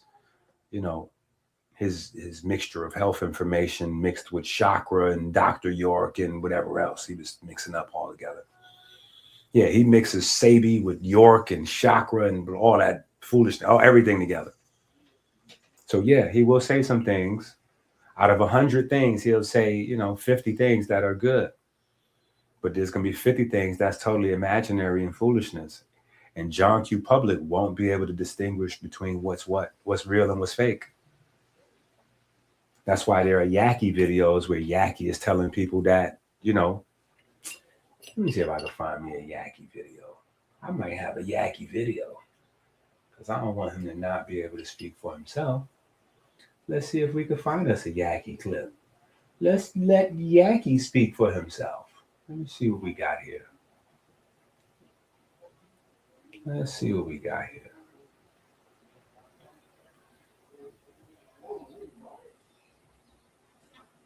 Have to scientific drink water.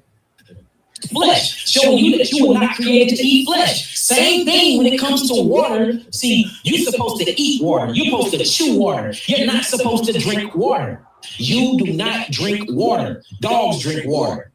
Camels drink water. Four-legged beasts drink water. Do you know in order to drink water scientifically, you would have to stand on all fours, you have to elongate your neck, and you have to lap the water with your tongue? Your tongue is not even long enough, and it don't have the type of muscles that other mammals have to even lap that water in. In order for you to drink water, you got to close your hands together, do this. You got to do everything but what you can do naturally with it to even drink this water. You get water in cups and glasses. You weren't born with cups, glasses, and bowls and none of that other shit. These are utensils that you make where you can assimilate other creatures, where you can start drinking these things, just like you make.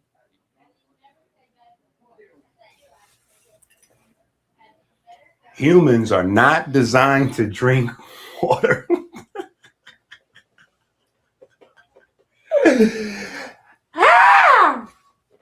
See, I got to have these best hits. I have to have these best hits because otherwise people would not believe this. They'd be like, EnQi, you hating. No.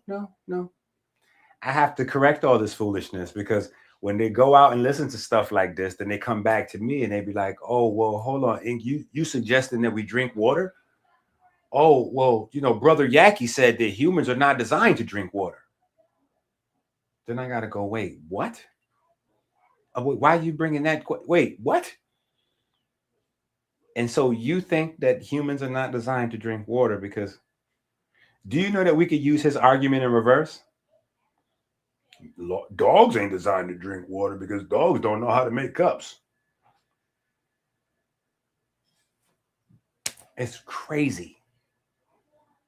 Humans are not designed to drink water. We're supposed to eat water. It's cute, but that's stolen. He got that from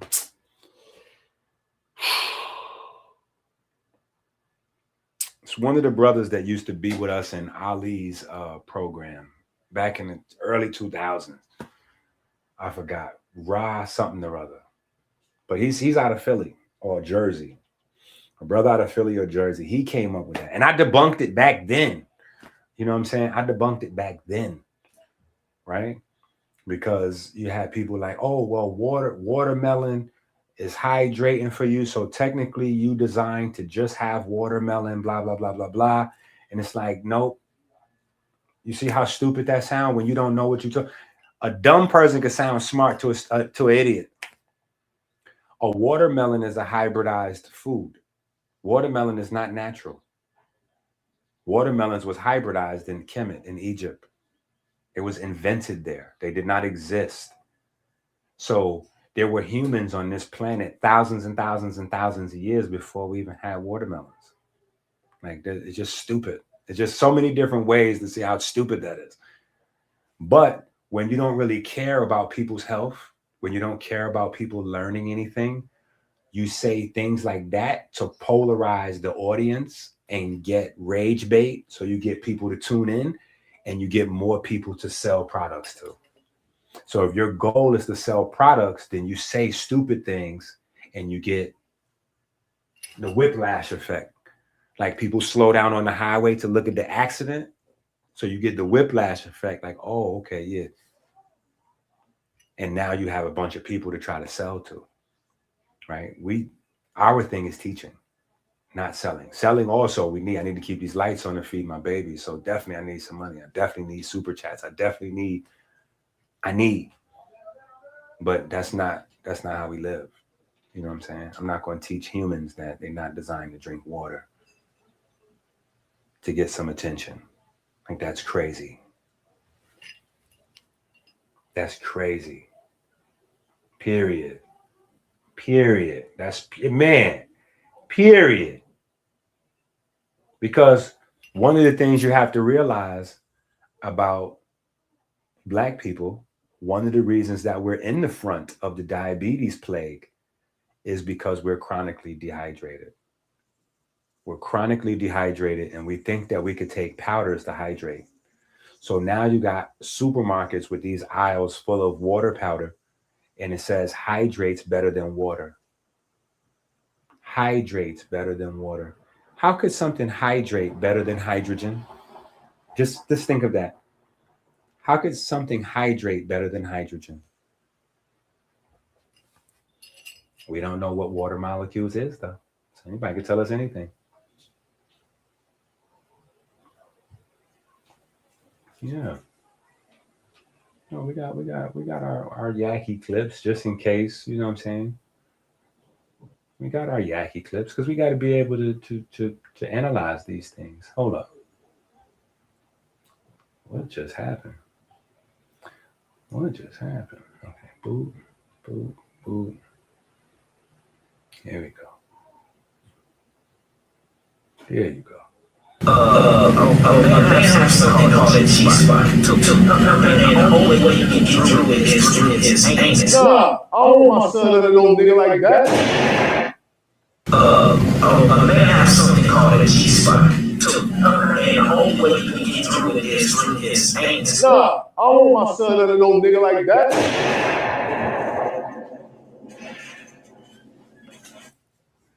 So trust me when I tell you, I'm not making these things up.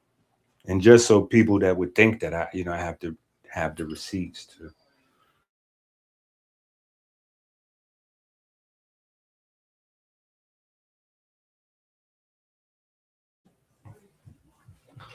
Yeah, you know what I'm saying? And you don't know anatomy if you believe that a man has a G-spot. You don't know anatomy. You haven't taken any time to study the anatomy. There's no G spot in the male anus. There's no G spot. What you're confusing is sexual deviant explanations for the prostate gland and the prostate gland's proximity to the anus. That is the prostate gland. But pressing on a prostate gland is not a G spot. That's not a G spot. Okay. Yeah. Take a look. It's in a book. The Reading Rainbow. I can't be anywhere. Yeah. But this is Yaki stuff. This is Yaki,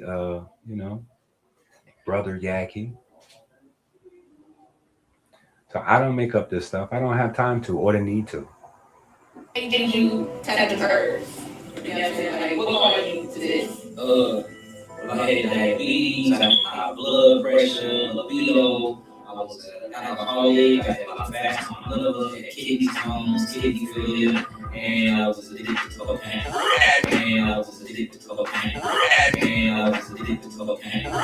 So I had a lot of diseases going on. So again, I'm not making up this stuff. But yeah, Brother Yankee is not. He's a baby in this universe.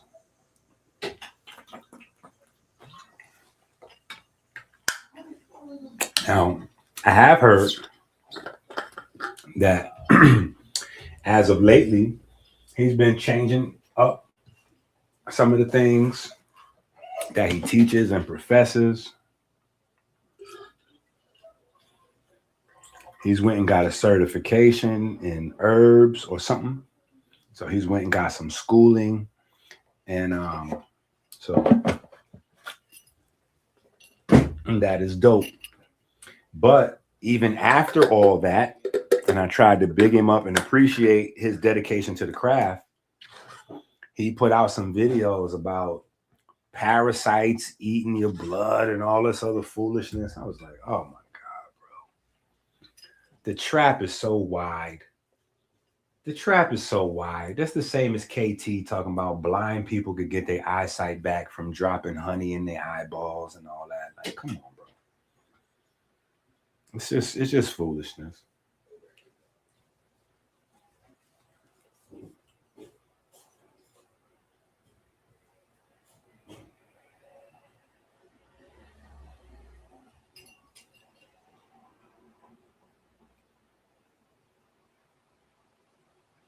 I mean, Sa could do it.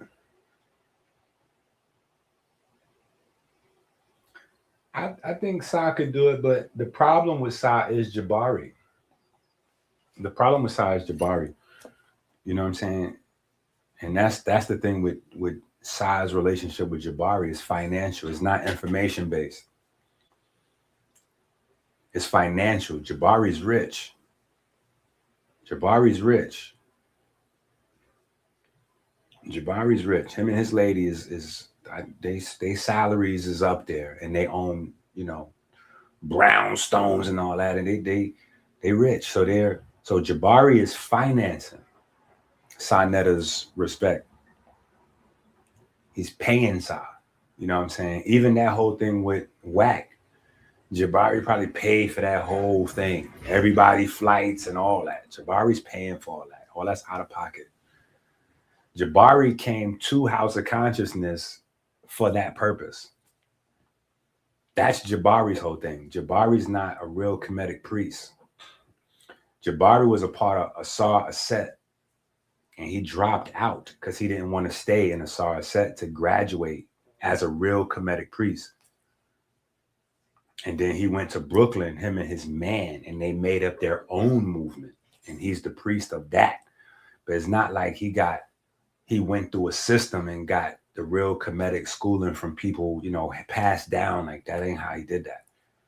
That's the reason why he went to the Madame Blavatsky school and got that degree, because he needed something to substantiate his ability to say he's an expert in spirituality.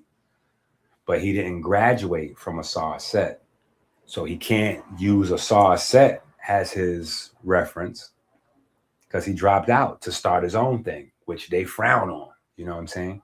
So he had to go get the Madame Blavatsky joint with the chakra. You know, he had to go get the chakra degree. So that's the only reason why I brought that up. You know what I'm saying? It wasn't necessarily to take a shot at him as a human, but at his ability to say that he is a person that is a authority on Kemetic science because he's a Kemetic priest. It's like, hold on, you're not an authority on Kemetic science because you're not even really fully a Kemetic priest. You're backing up your Kemetic priesthood with a PhD from a divinity school where they don't even teach anything about Kemet in that school. They teach chakras and Blavatsky and, you know, all that. But all that's what's in that. Multiple lives and everything that goes with the chakra universe is what they teach in that school. And we went through all that, you know what I'm saying? So now, for me, you can be an expert all by yourself. You can learn on your own as a savant. But Jabari puts expertness on certification, on credential. For him, he relies on credential. And it's like, but you don't have any. That's for me the irony. You know what I'm saying? If a person relies on credential, they should have credential. You shouldn't be trying to hold people to a standard of their credential when you don't have any. His degree from Cornell has nothing to do with Kemet. And his PhD in divinity also has nothing to do with Kemet. Those are just two things that he uses to scare off people that don't know any better. Because when he says he has a degree from Cornell, he knows most people don't read books. So a degree from Cornell is going to scare them away. Like, oh, he got a degree from college. Yeah, but his degree is in something else. That doesn't qualify him to speak on Kemet. I don't care what your degree says. You got like a math degree or business or something. That ain't a degree in Kemetic studies. Oh, but I'm a PhD in divinity. A divinity of what? Let me see that. Let me see that. Yeah, this is chakras, Blavatsky, blah, blah, blah, blah, blah. This ain't Kemet either. So you're a novice. You're a ranked novice. You're a self-educated person on Kemet, just like everybody else. Knock off the foolishness.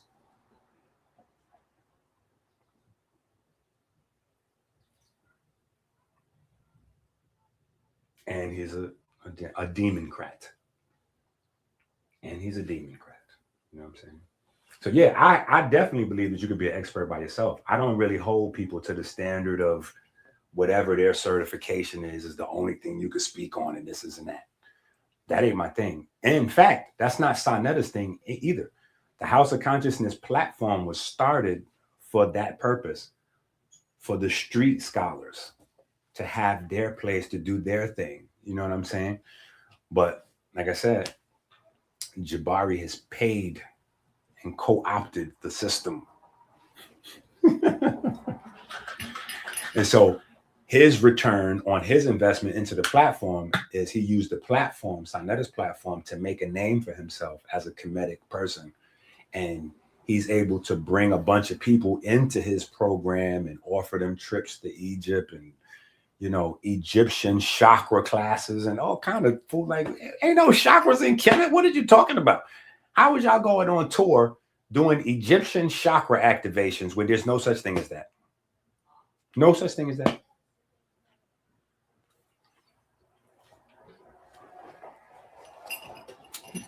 In his school, they teach that Osiris was also a woman, and that Isis is also a man, and that Horus is a man and a woman at the same time. So their whole program is way different. It's not Kemetic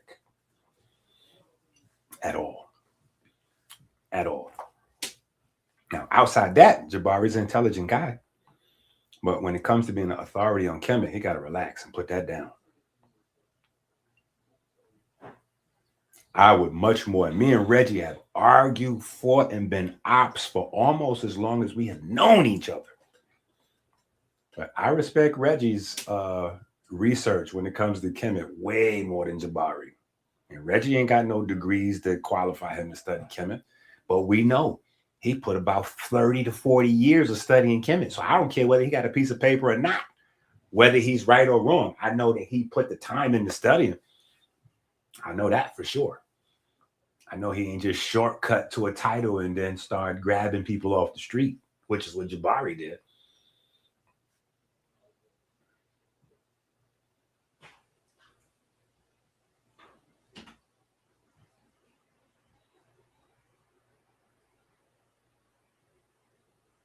Well, I wouldn't say necessarily scamming. Sai has a platform, and Jabari is a big donor to his platform. So as far as Sai is concerned, I wouldn't call that scamming. I would just say he's doing good business. It's just for the rest of the people that don't understand that, because we don't know these people. See, that's the difference between me and everybody else. I've been on that platform before Jabari was on that platform. So I was around before Jabari. So I was there when Jabari first comes around. I'm like, it's different. When you come to the platform and these names already exist, you don't really know who's who. But I was over there before Jabari was over there. Jabari wasn't around on 125th Street in the street. When Sinetta tell you about the days when he was out there with the bullhorn and yelling and doing this, Jabari wasn't out there. Jabari was not around. Jabari wasn't around for none of them days. You know why? Because them days was rough. People was fighting back then. They had to have metal detectors at the debates back then because people was coming with guns and vests, and Jabari wasn't around then. Period. This is when, if you talked about the Nation of Islam, it was going to be about 15 young guys, with the bow ties on you, right, wrong, or indifferent. They want to know what that, but how serious is you with? We don't care if you got facts. How serious is you about delivering them facts? Yeah, because we might want to put hands on you if you keep on delivering them facts. Yeah, because people in the Nation of Islam, they're like, we don't care if everything is correct or not. We know that the Nation of Islam provides a system for us coming out of prison or coming out of poverty to help us get from A to B. So we don't care if everything is correct or not. That system that's in place, it trumps anything you have because you don't have a system to replace what they have. So you have to respect that. You know what I'm saying? But yeah, it was a different era. Now it's the internet. You just say anything. You're never going to bump into people. You online, whatever. But back then you had to see people. And people was definitely like, yeah, it was different energy. Jabari was not around for those days.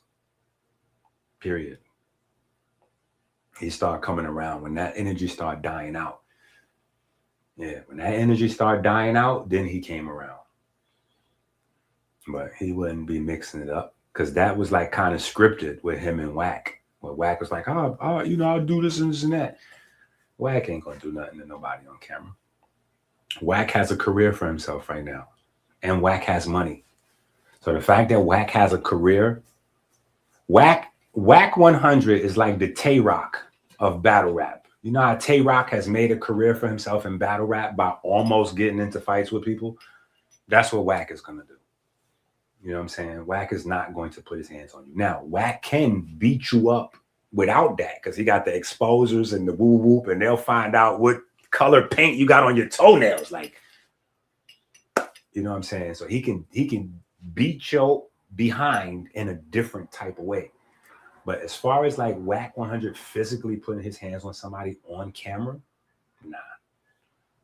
Wack is way too smart for that. Way too smart. If you think that Wack is just a mindless gangbanger, you are very confused. Wack is a calculated businessman. Period. He's not going to hit anybody on camera, especially like a person like Jabari. Are you kidding? Before the punch even land, the lawsuit already. Before the punch even land, the lawsuit already. Come on now. Yeah, Wack ain't that dumb. Wack is not that dumb. Now maybe off camera with some street folks, Wack can get into his street bag. You know what I'm saying? Because he's definitely that. You know what I'm saying? But on camera, punching a person with glasses on like a nerdy, nah, that's no way. There was zero threat over there for that. And he definitely wasn't going to hit Sa. An older guy? You know what I'm saying? Wack is probably older than me, but Saw is definitely still his elder. Wack may be our elder or my age. He's somewhere around my age or maybe a little older or maybe right around 50. He's Wack somewhere around 50. He might be on the 55 side or the 45 side, but he's somewhere around 50. Saw is in his 60s. So Saw is still Wack's elder. Wack would never hit an older man on the internet while the cameras is rolling. Like, he's never going to do that.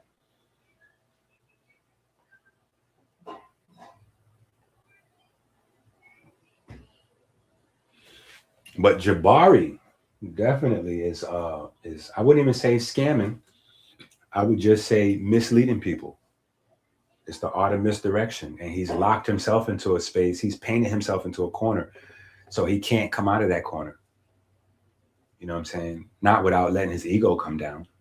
You know what I'm saying? He could easily go back to a SAR set as a student and finish up his studies. You know what I'm saying?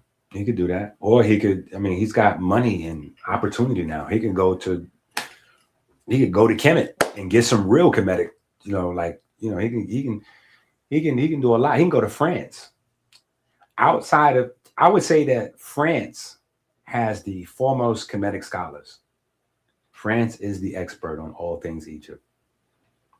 So you go to France, you'll find some real Kemetic scholars, and you'll find a lot of manuscripts that are in French that haven't been translated to English. So you can get a lot done. You know what I'm saying? So he should do that. He should go back to his study to really be who he say he is. You know what I'm saying? Continuing education. He knows what continuing education is because as a teacher, he has to get continuing education credits for his actual craft, his day job. So why not do that for Kemetic studies? Why not go get continuing education? You know, you built it on the fake out, but you could still turn that around.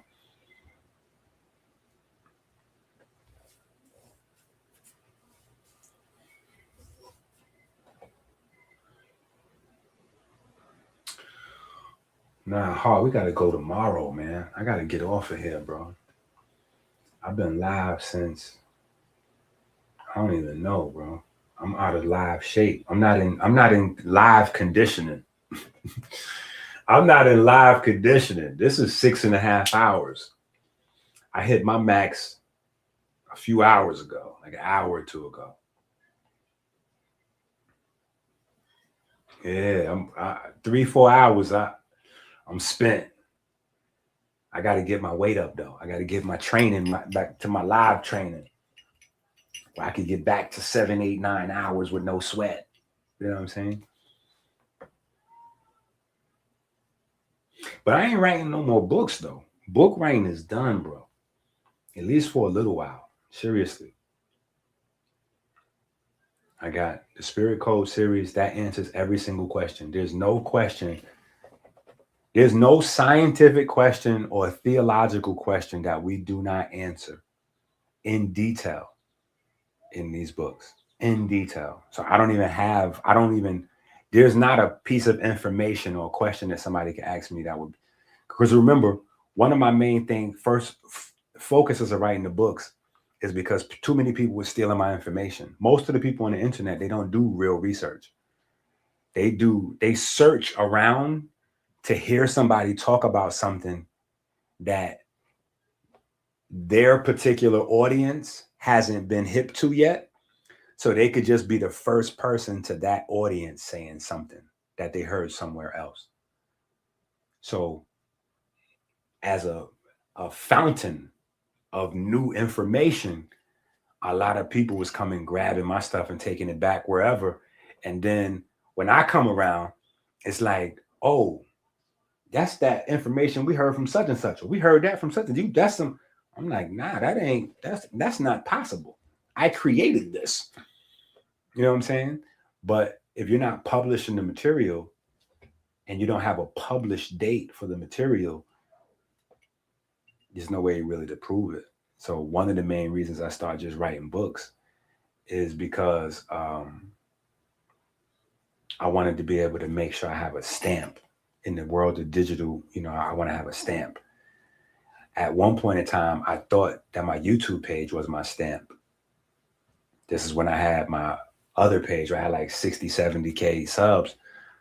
I'm like, yeah, because in my mind, I'm like, I'm gonna have this right till it gets snatched from you and be like, oh, that's crazy. Man, a decade of work gone. It done stole it from me. You know what I'm saying? Like, so now with the books, it's different. Because even if something happens and all the books are no longer available for purchase, the books have been printed. The publishing has been documented. The information is already where, you know, so there's no possible way to steal it. I mean, you could pretend, but you might get busted because there's receipts. You know what I'm saying? So yeah, having that, you know, that was one of the main reasons. But like I said, I've covered all the material. You know, for me, it was never about just indefinitely writing books. It was about getting the message out there, getting it stamped, time stamped in real time, and then being able to let the people have it to where they're not relying on digital, right? Because the videos go down. Where you got the info at? You get the book, you got it in your house. As your mind develops, you can go back to the book and read it again and pull more and more out of the book. And when you die and I die, your books will still be there for your babies. And when they die, the books will still be there. You know what I'm saying? Like, it's different with a book. That's another thing they developed in Kemet. You know, the scrolls, papyrus, paper. Paper is the #1 technology for for information to be able to travel time. That's what a book is about. Information being able to travel time. Because I can take a certain amount of years of my life to study and put all those studies in books. So that's my time spent on earth in books. And then you can take that, and it might have took me 48 years of living to get this information, but you can sit down and read that in a matter of weeks or months and assimilate most of that information, and then keep the book and continue to grow with the book. Because as your mind develops, you'll be able to go back to the book and pull more information out of there.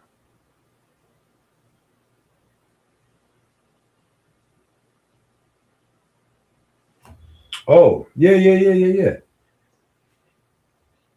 Absolutely. Savages steal, mortals copy, but only gods create. So I had to create some receipts for the creations.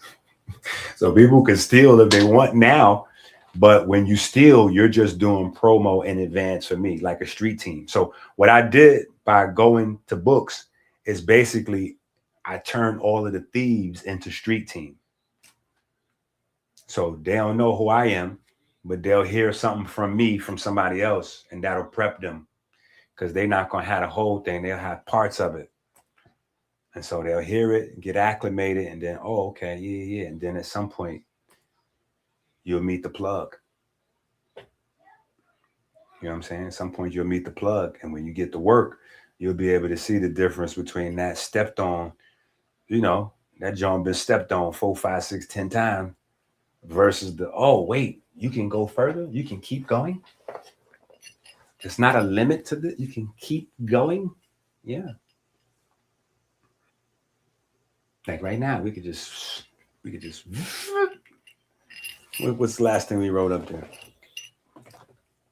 Macros, right? And what was we talking about? Micronutrition, the minerals, vitamins, antioxidants, boom. We can go right from micronutrition to quantum nutrition, right?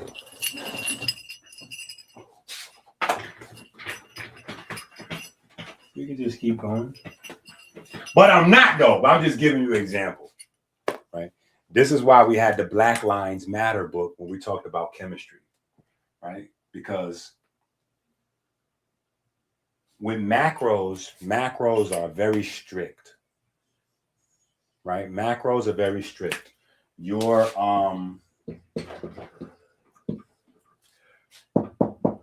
sugars, your carbohydrates and fats is not going to be nothing but carbon, hydrogen, and oxygen, period, right? The only thing that's really different is the fats have a lot more hydrogens and carbons. It's just a lot more than your simple carbohydrates, which is why it's easier for your body to break them down, the carbohydrates, right? When you get to the amino acids, you're going to be dealing with the same three elements, right? Carbon, hydrogen, and oxygen, right? Same three elements, but it's going to be tied to ammonia, NH2. Yeah, NH2, I think. Something to that effect. Is it NH3, NH2? Something like that, right? But this is what all of your amino acids is going to be pretty much, right? And then they're going to have like a, you know, a functional group or a side chain, which is really going to distinguish their behavior and all that. But yeah, it's pretty much strict. It's this. That's it. When you get into antioxidants, you get into minerals, you get into vitamins, you get into then they have a whole category of stuff that they just didn't name and just couldn't even keep up with. And that's where pigments is at, right? Those are called phytonutrients. Phytonutrients is not a real thing. That is just a broad category of stuff that's good in your body that comes from plants, that there's just too many things.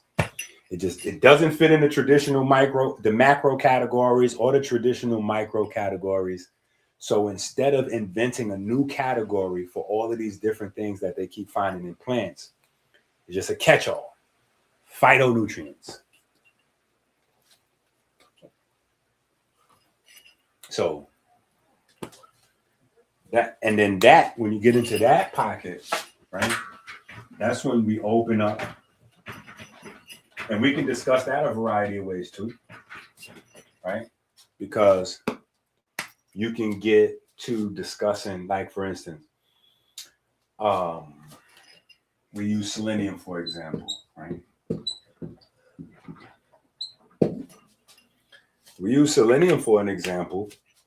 I could discuss selenium as a mineral, right? And I can walk you through how, you know, when the NRF2 system is triggered, you know, selenium is one of the main minerals sequestered to form up the antioxidants to help defend the cell. We can approach it from that.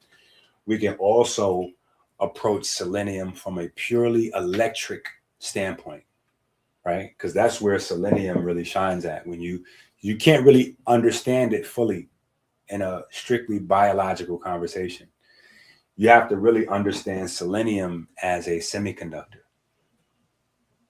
Its ability to function as an antioxidant is because selenium is such a powerful semiconductor.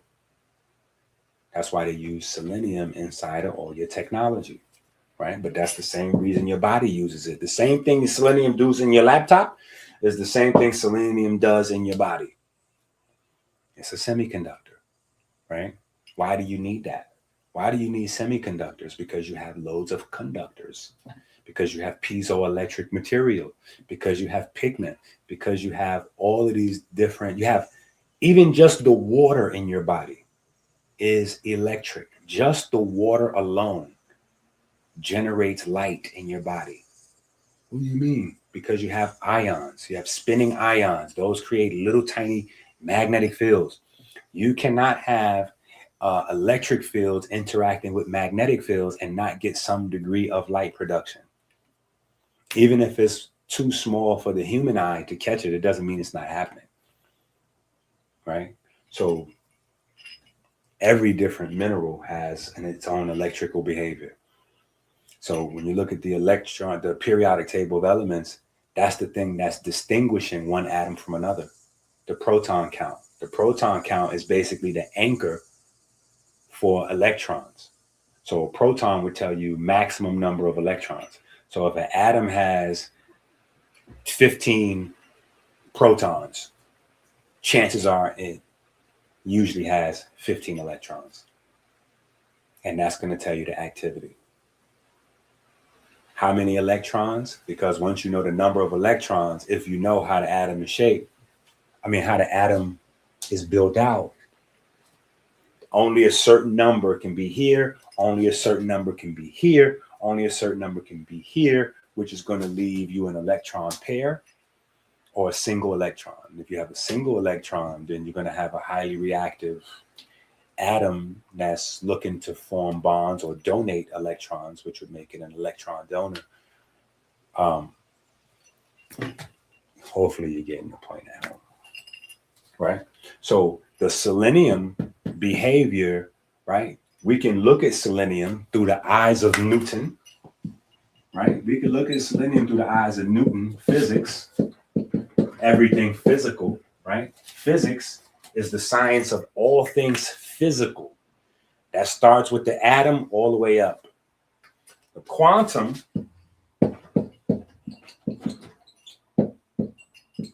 is what is beneath that, right? Now, back in the days, your ancestors would just call everything that's not physical spiritual. And so your ancestors would say the spirit is what makes or manifests as physical reality. Romans came in and they said, that's incorrect.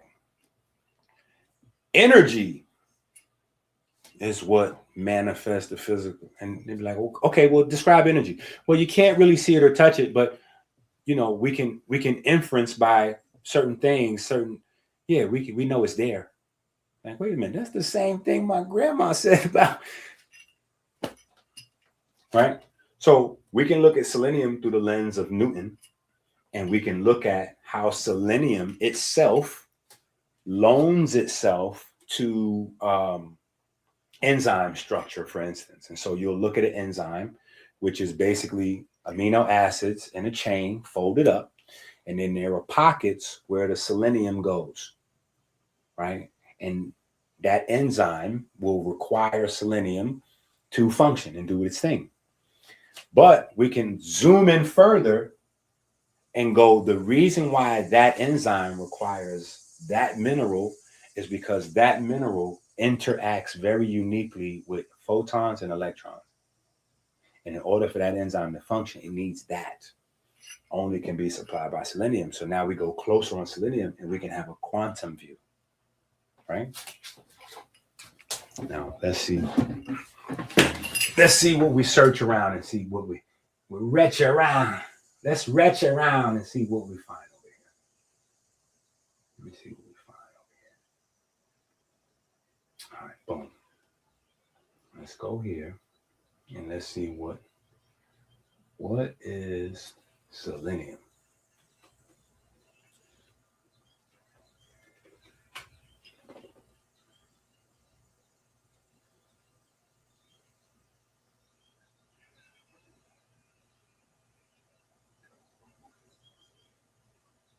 Essential trace mineral required in small amounts for your mind to support thyroid function, DNA synthesis, and immune system, right? So that is pretty much a physics view, right? That's a physics view. This is giving us a physics view. And most people that don't know anything, they will be satisfied with this.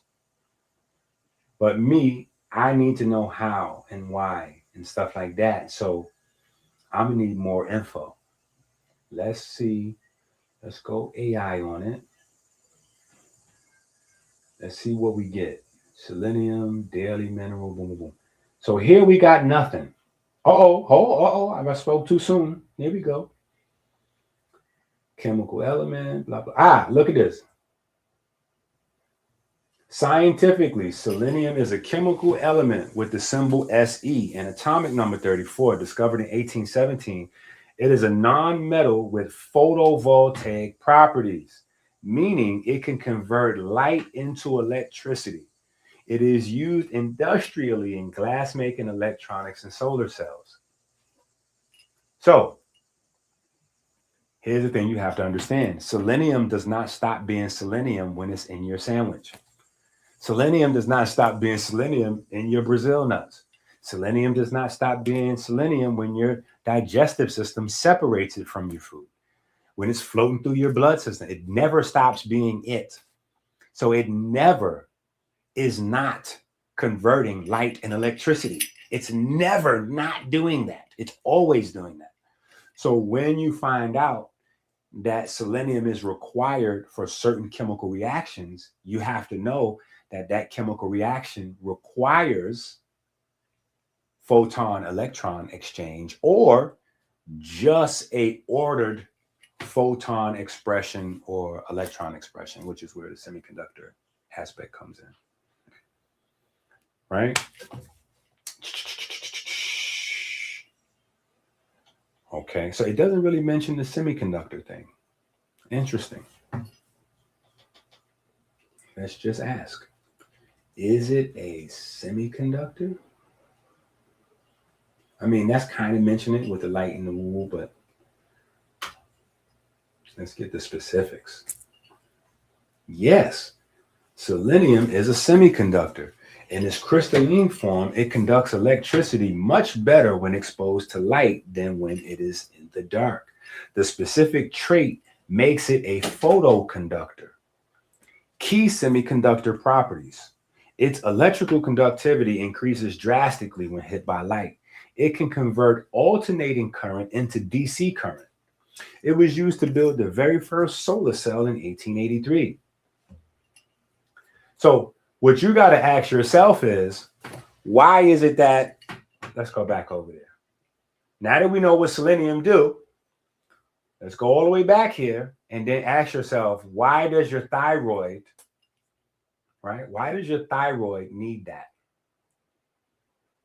Why does your DNA and your thyroid need a light electricity switching thing in there?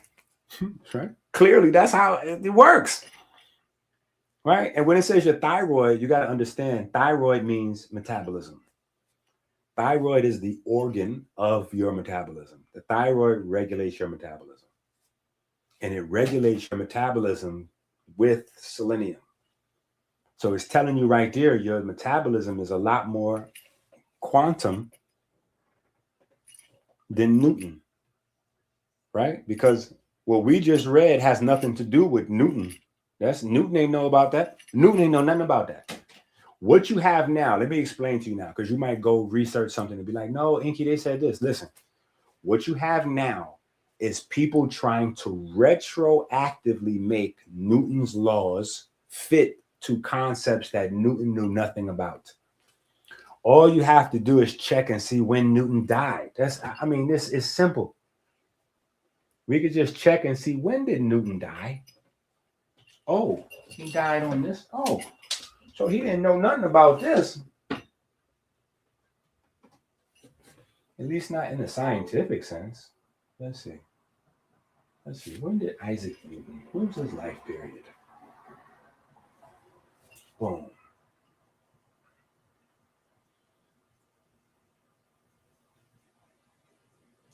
Born in 1643, he died in 1727. So he ain't know nothing about,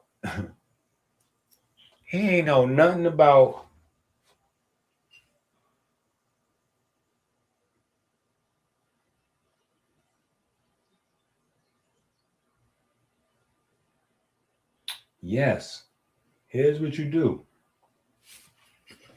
The PCOS is directly tied to the diabetes. The PCOS is directly tied to the diabetes. So what you should get is get the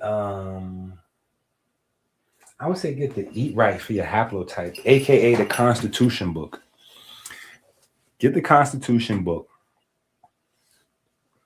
Yeah, get the Constitution book. Or hold up. Listen, y'all can catch me. Listen, let me give y'all my new number. I got my new number in here somewhere. Where is my new number? Hold up. Wait a minute. Here's my new number. Yeah, so everybody that's hitting me, this is my new number right here. Welcome to the Spirit Gym, where science, spirit, and sound become one. Build your strong cloud, high energy, clear mind, real love. Weak cloud means low energy, brain fog, broken relationships. You have a choice. Every beat, every breath. Welcome to the Spirit Gym.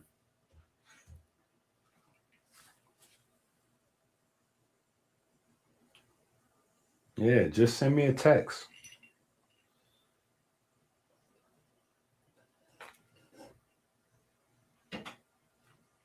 Yeah, just send me a text. But right out the gate, where you want to just go, like if you just want to go down a rabbit hole and start looking at some stuff, you just want to look at the connections immediately between sugar metabolism and PCOS. And that's the first thing you want to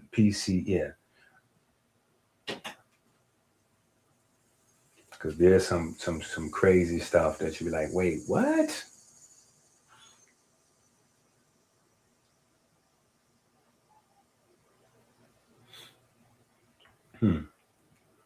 Yeah, you can.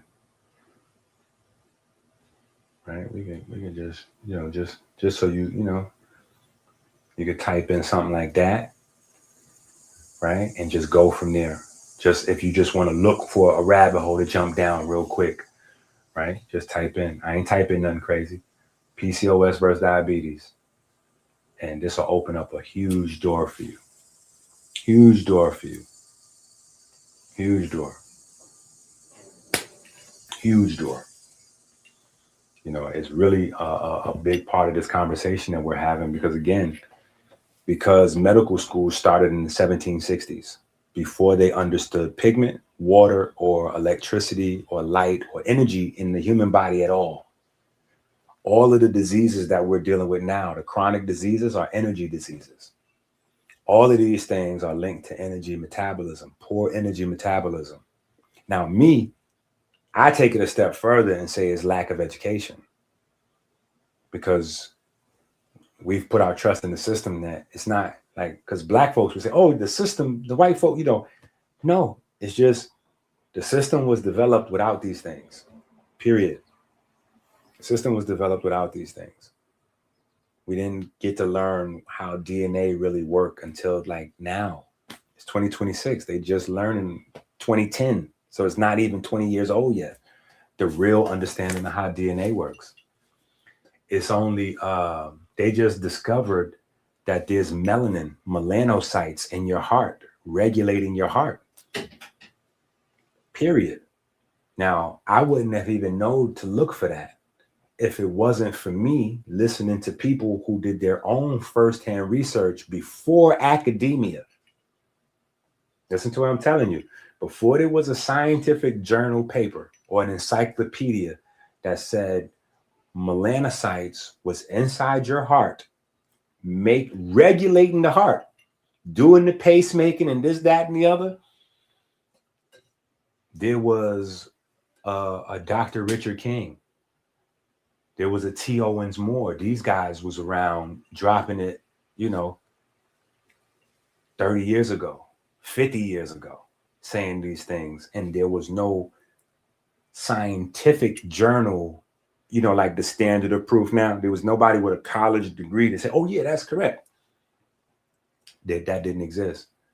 So I had to take what I got from those elders at the time and then do my own research. And I stayed on it, and I find out that there's a type of melanocyte that is an immune cell, that regular melanocytes in general completely regulate your immune cell function. So all white blood cells, damn near, they like report to melanocytes like those are the general.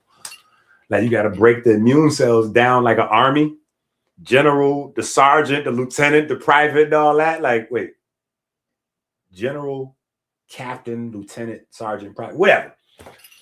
But you have that. You know what I'm saying? You got the melanocyte, that's like the general. Then you got the Langerhans cells, that's like whatever's the second command under the general. And then you got your different types of immune cells, T cells, B cells, whatever. You know what I'm saying? Killers, all those different ones. But yeah, you have a thing called cardiac melanocytes. Cardiac melanocytes is now a real thing. So the whole study and understanding of the heart has to turn around. There's a whole new population of cells in here that are regulating the heart function, which means that almost pretty much everything we knew about how the heart functioned, we had to throw out pretty much, because you have a population of cells that's inside your heart that's responsible for keeping the pace and then also keeping the inflammation down, because every time you pump a muscle, you produce inflammation every time. And your heart is the hardest working muscle.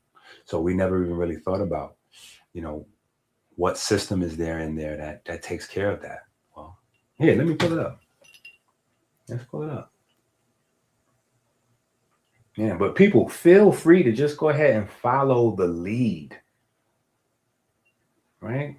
We've been live for almost 7 hours, and I only got one person that, man, that life is tough.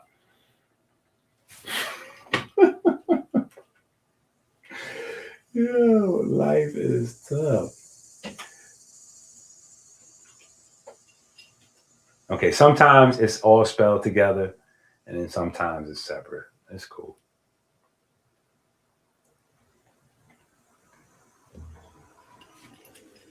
Right? So this is all new. Right? But the guys that came before, they did the groundwork and did not build on top of their shoulders.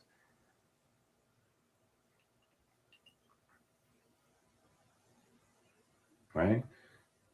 And so we can tap in. Let's see what this say here.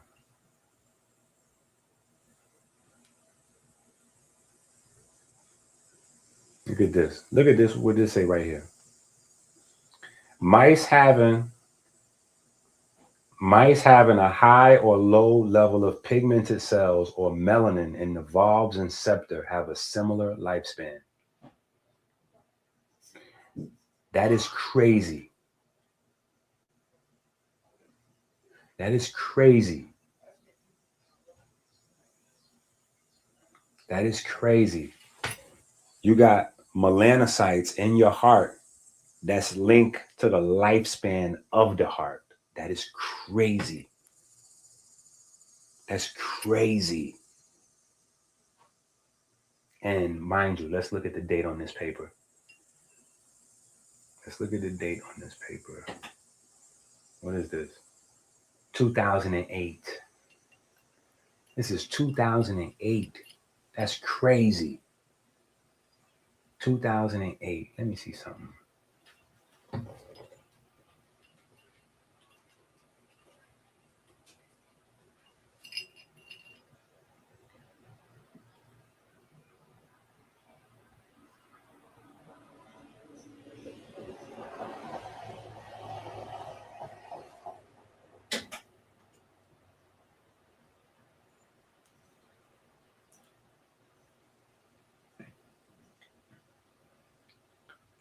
He was already passing. He was already transitioning. He was already transitioning. He was already transitioning. He did all his work in the 70s and the 80s. The 70s and the 80s. He was already transitioning. So we have to say rest in greatness to the OG. Yeah. Dr. King was a psychiatrist, historian, and melanin pineal gland scholar. He was a visionary and highly sought after lecturer whose many published works include Melanin, the Key to Freedom, African Origins of Biological Psychiatry and Why Darkness Matters, Neuromelanin. Yeah. See, we gotta put some light in on the ancestor name. You know what I'm saying? One day somebody will be talking, oh yeah, and I found this out from Dr. EnQi and woo. And they'll be reading my obituary. You know what I'm saying? Only difference is, you see how they said 3 books? Yo, imagine they try to list the titles of my books. Yo, the obituary would look like this. Somebody would have to donate to get my obituary printed in a book like this, just because you're going to need hundreds of pages just to even list. Oh, he's an author of.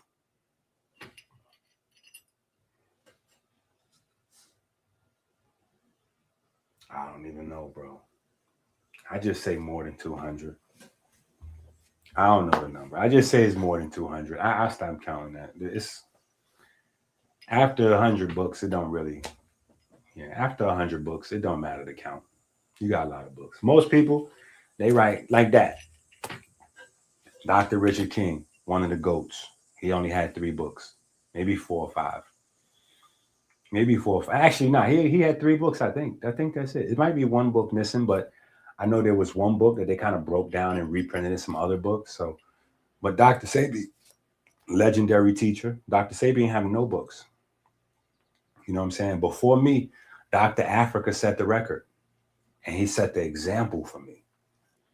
You know what I'm saying?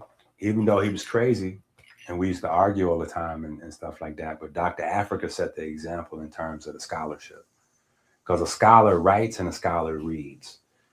So I saw it from him, but I'm going to be honest. Listen, let me say this. If it wasn't for Sonetta, and this is one of the things that I just don't understand what he's doing over there. He's making dummies over there. Like dummies over there at House of Conscience. They dumb. Because he's not fostering the new talent the way it was back in the days. So back in the days, let me explain this to y'all. Because when I say 200 books, and I do get that for some people, it sounds crazy. But y'all have to remember, I wrote more than 100 books before AI was invented.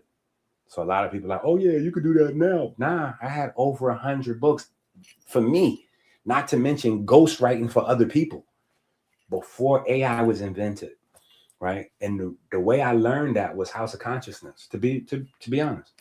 I didn't learn how to write from House of Consciousness, but that volume, right? Because back in the days when we first started, we had to debate against the whole idea of the street scholars was to balance the playing field from people popping up with their 4-year degree or their 8-year degree, making you feel like you can't learn yourself. And so that was the whole thing. And nobody would allow you to get on their camera, because back in the days, you didn't record yourself. We started that. That was us. You know what I'm saying? Our generation. You know what I'm saying? We started recording ourselves. It was Ali, me, Polite, that generation of people, A.A. Rashid. We started recording ourselves. But before us, somebody had to put you on a camera. And you couldn't film yourself at the house. Like doing something like this, you'd be like a bozo. But now at home filming, because of YouTube and social media, is the standard. You know what I'm saying? But back in the days, somebody had to put you on and book you for a venue. And you had to come with a PowerPoint presentation. And Sa created a vibe where his couch was like a presentation almost. But he wasn't putting his camera on you unless you had a whole presentation. And it's just the way my mind works that I took that a step further, because nobody ever asks certain type of questions, right? What question is that? Well, what is the average word count in a PowerPoint presentation? Nobody knows. What is the average word count in a 100 to 200 page book? Nobody knows. So when I realized that I'm writing 2, 3, 4, 5 PowerPoints per week, and I find out that because I'm making PowerPoints with 50 slides, 80 slides, 100 slides, when I find out how many words I'm putting in the PowerPoint versus how many words goes in a book, I was like, it's over. It's over. I had hard drives with presentations on top of presentations on top of presentations. So I got a super head start in terms of writing books because I already wrote them just in another format. And so that's where I'm like, what are you doing over there, Sal? You're not breeding scholars no more. Scholars read and write. all these guys over there that just sit and argue all day, these arguments, they could be formatting those in books. What happened to that? You don't see me do a debate over there without releasing the books first. When I debate Jabari, I release books before that debate with my debate material in it, because that's how scholarship was done back in the days. Jabari show up to the joint with the same old raggedy ass presentation he used 10 times, 20 times before. You couldn't get away with that. They wouldn't even put you on the camera back in that. You used that presentation. That was done. That you couldn't reuse that presentation. You did that already. You're like, nah, we got that DVD already. We got that already. You got another presentation? Okay, so you're not ready then. Like just like that, boom. It's new presentation or nothing. You're not ready for the camera. Period. And so coming out of that environment where you have to have a fresh new, even if you come with the old slides, you got to come with at least 20, 30, 40 new slides to mix with that. So you have a new overall, like you can't come with the same material. So I just got used to, I already was writing music, song, whatever. So I was already a writer. But that era of having to have a PowerPoint presentation before you interface with the public, that was a training for me to start writing books. And then once I did the work, which is really just 2 questions I asked, you know what I'm saying? 2 simple questions. Nobody in the circle, in the conscious circle, knew what I was asking because it didn't make sense. You know what I'm saying? But once I actually like, oh, wow, the word count is what? 25,000 words? That's crazy. That's crazy. 25,000 words? I got presentations where I got like 150, 250 slides. I got presentations where I got 900 slides, 1,000 slides. What Jadakiss said, I hide from the cameras. Why? Because a picture is worth 1,000 words. I got 1,000 slides in one presentation. What? You telling me I could sit down for a little while with 20 of them slides and turn that into a book? The next 20 slides, book. I did the work already. You see what I'm saying? And it's a disservice over there when you don't have that tradition in place no more. Because now you don't got guys structuring their arguments. You don't have guys being held to their word. When you write a book, somebody can hold you to your word. They'll be like, no, you wrote it right here. No, you said it right here. Look. On page 208, this is what you said right here. You said wave to resonance, resonance to pattern, pattern to blueprint, blueprint to machine, machine to feedback, feedback to memory. Explain this to us right here from page 208 in the blacks. And you had to stand on what you said because you had already released it. You can't go back on it. But now when there's no release, you say anything on Monday and come back and say something totally different on Tuesday, Wednesday, Thursday. Like, come on, it's crazy. So for me, it's not even a crazy, phenomenal thing. It's just we was overworking and we didn't realize what we was doing.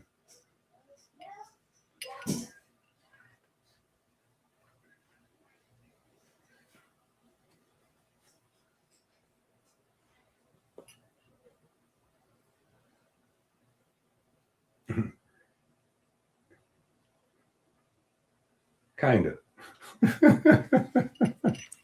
Kind of. You can kind of say that. Anyway, I'm getting off here. But we coming back. I'm gonna spend some time and get these clips together.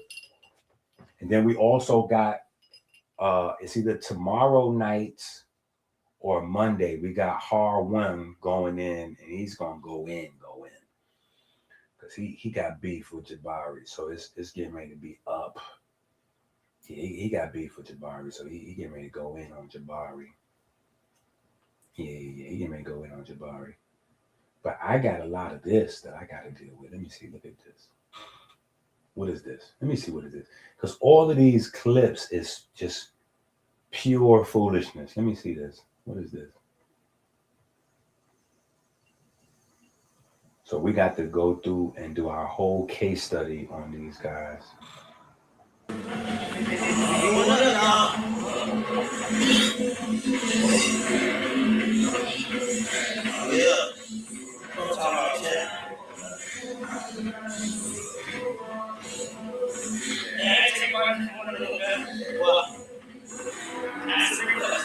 No, go too much water.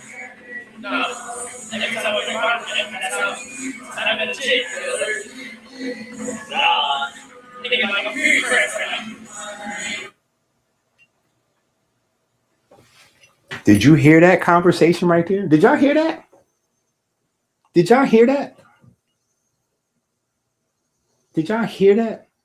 He said, I'm not taking vitamins no more in the morning because I get acid reflux.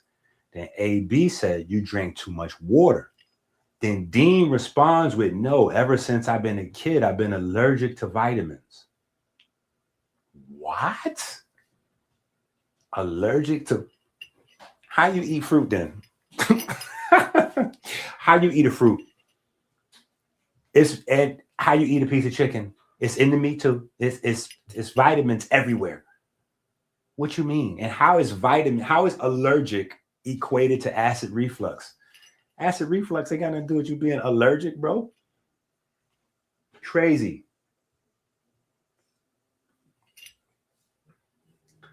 Crazy.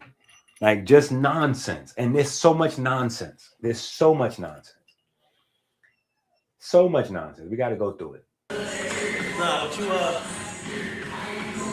Nah, but you can fast and work out and take them out to the workout. Good.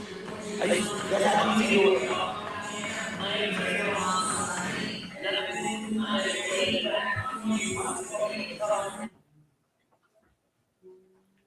And I got so many of these little clips that just shows like nobody knows nutrition over there. They don't know anything about nutrition.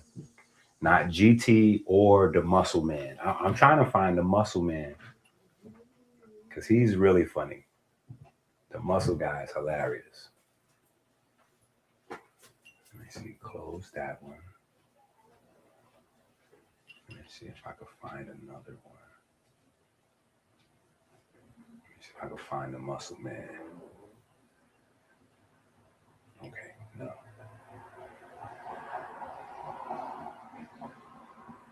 Okay, no.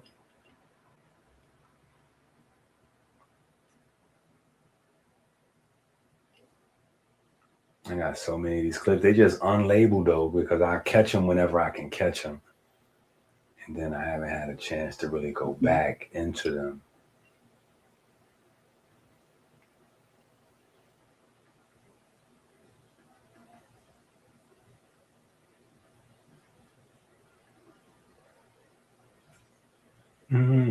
We stuck overflowing cup.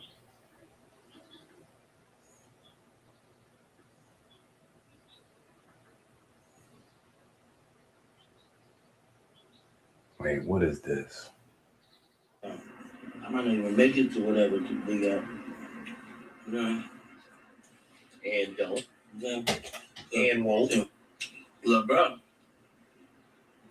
You don't understand. When I'm in camp mode, see, a lot of motherfuckers don't know. When I'm in camp mode, it's camp time. I don't care about none of this shit. I don't care about no streaming shit, no none of that, because my mind on something bigger than all this shit. Right now.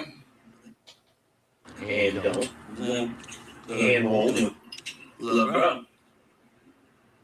You don't understand. When I'm in camp mode, see, a lot of motherfuckers don't know. When I'm in camp mode, it's camp time. I don't care about none of this shit. Hold up, you said a bit? I don't care about no streaming shit, none of that. Yeah, you said a bit. No, more than a bit. Bigger than all this shit. Right now, I'm going into the okay, I want to get better health. I want to get my body back in shape. You know, going through the motions and one where I box. I'm not a little all with it, so it's like, I can't be out here fucking around after 10, period. I'm in my bed at 10 p.m. Period. Hell no, nigga. I know it's Saturday tomorrow, but we still gotta work out in the morning.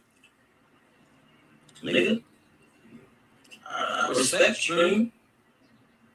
Respect y'all to death, but at the end of the day, y'all gonna be the same motherfuckers laughing if a motherfucker lose. Especially if you lose to a motherfucker you ain't supposed to lose to, so I can't do that. Now that is a clip from the first week. That's a clip from the first week. So I got all of the different clips so you can see the evolution of what happened. And like I said, case study. We're gonna go through it. And I still have hope that AB is gonna still turn it around, but he's in a dark place right now. And the people around him, they're not, like Dean is too young to really be understanding and be in control over there. He's 25. He don't have no kids. He don't understand. He don't know what withdrawals is. You know, like he just don't understand what it is to be 40 with 10 children and be from the neighborhood and carry, you know, he's carrying a lot. You know what I'm saying? He just don't understand that. So yesterday, AB was high as hell, cough syrup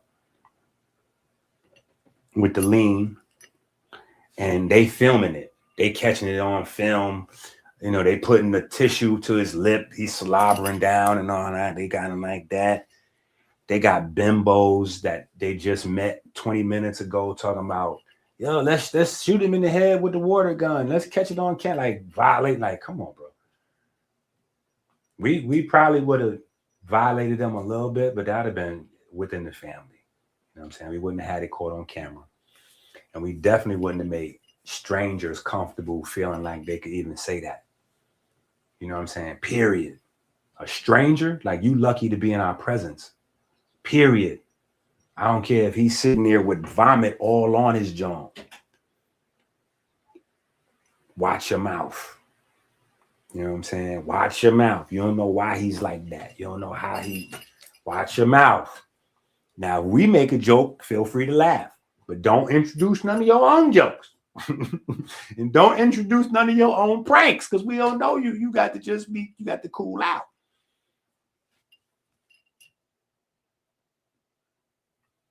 So, oh, definitely. Let's go, Tyrese. Okay, all right. We getting a little bit back in the shape. We got us a couple of little super chats and everything. So appreciative. But yeah, I'm gonna find all these clips. I'm gonna get my workout in today. Because my Achilles tendons is feeling a lot better. So I'm definitely gonna get me some miles in, probably more than 5. Yeah, so I'm gonna get my work in, then I'm gonna come back in, and then I'm gonna I go to the post office in between time and ship some products out. Yeah, books have been still going up, products still shipping out. So even though I'm not on the internet, y'all gotta relax. Now it's a wrap. I'm gonna be too much. I'm like, come on, EnQi, you just went live. Yeah. This is gonna be like before I start writing, but back it's gonna be like the young EnQi. I'm gonna be online a lot. Yeah. But yeah, so I'm gonna get all these clips together so we can see, you know, from where it started to where it is now. I'm gonna show y'all what's his name? Talking crazy. There. So wait, maybe something's here.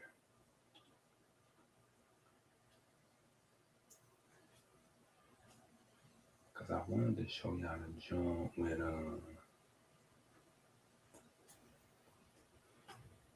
with GT is called the vegan. Like, hold up, man. You ain't even really a full vegan if you don't know my name. Your vegan card might get suspended. You don't know who's Dr. EnQi? Your vegan card is suspect, bro. Your vegan card is largely suspect. Yeah.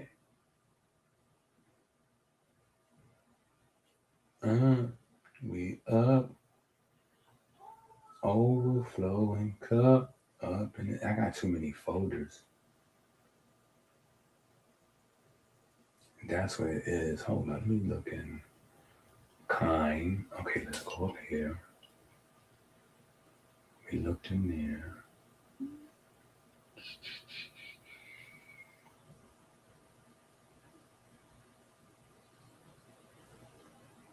Let me see.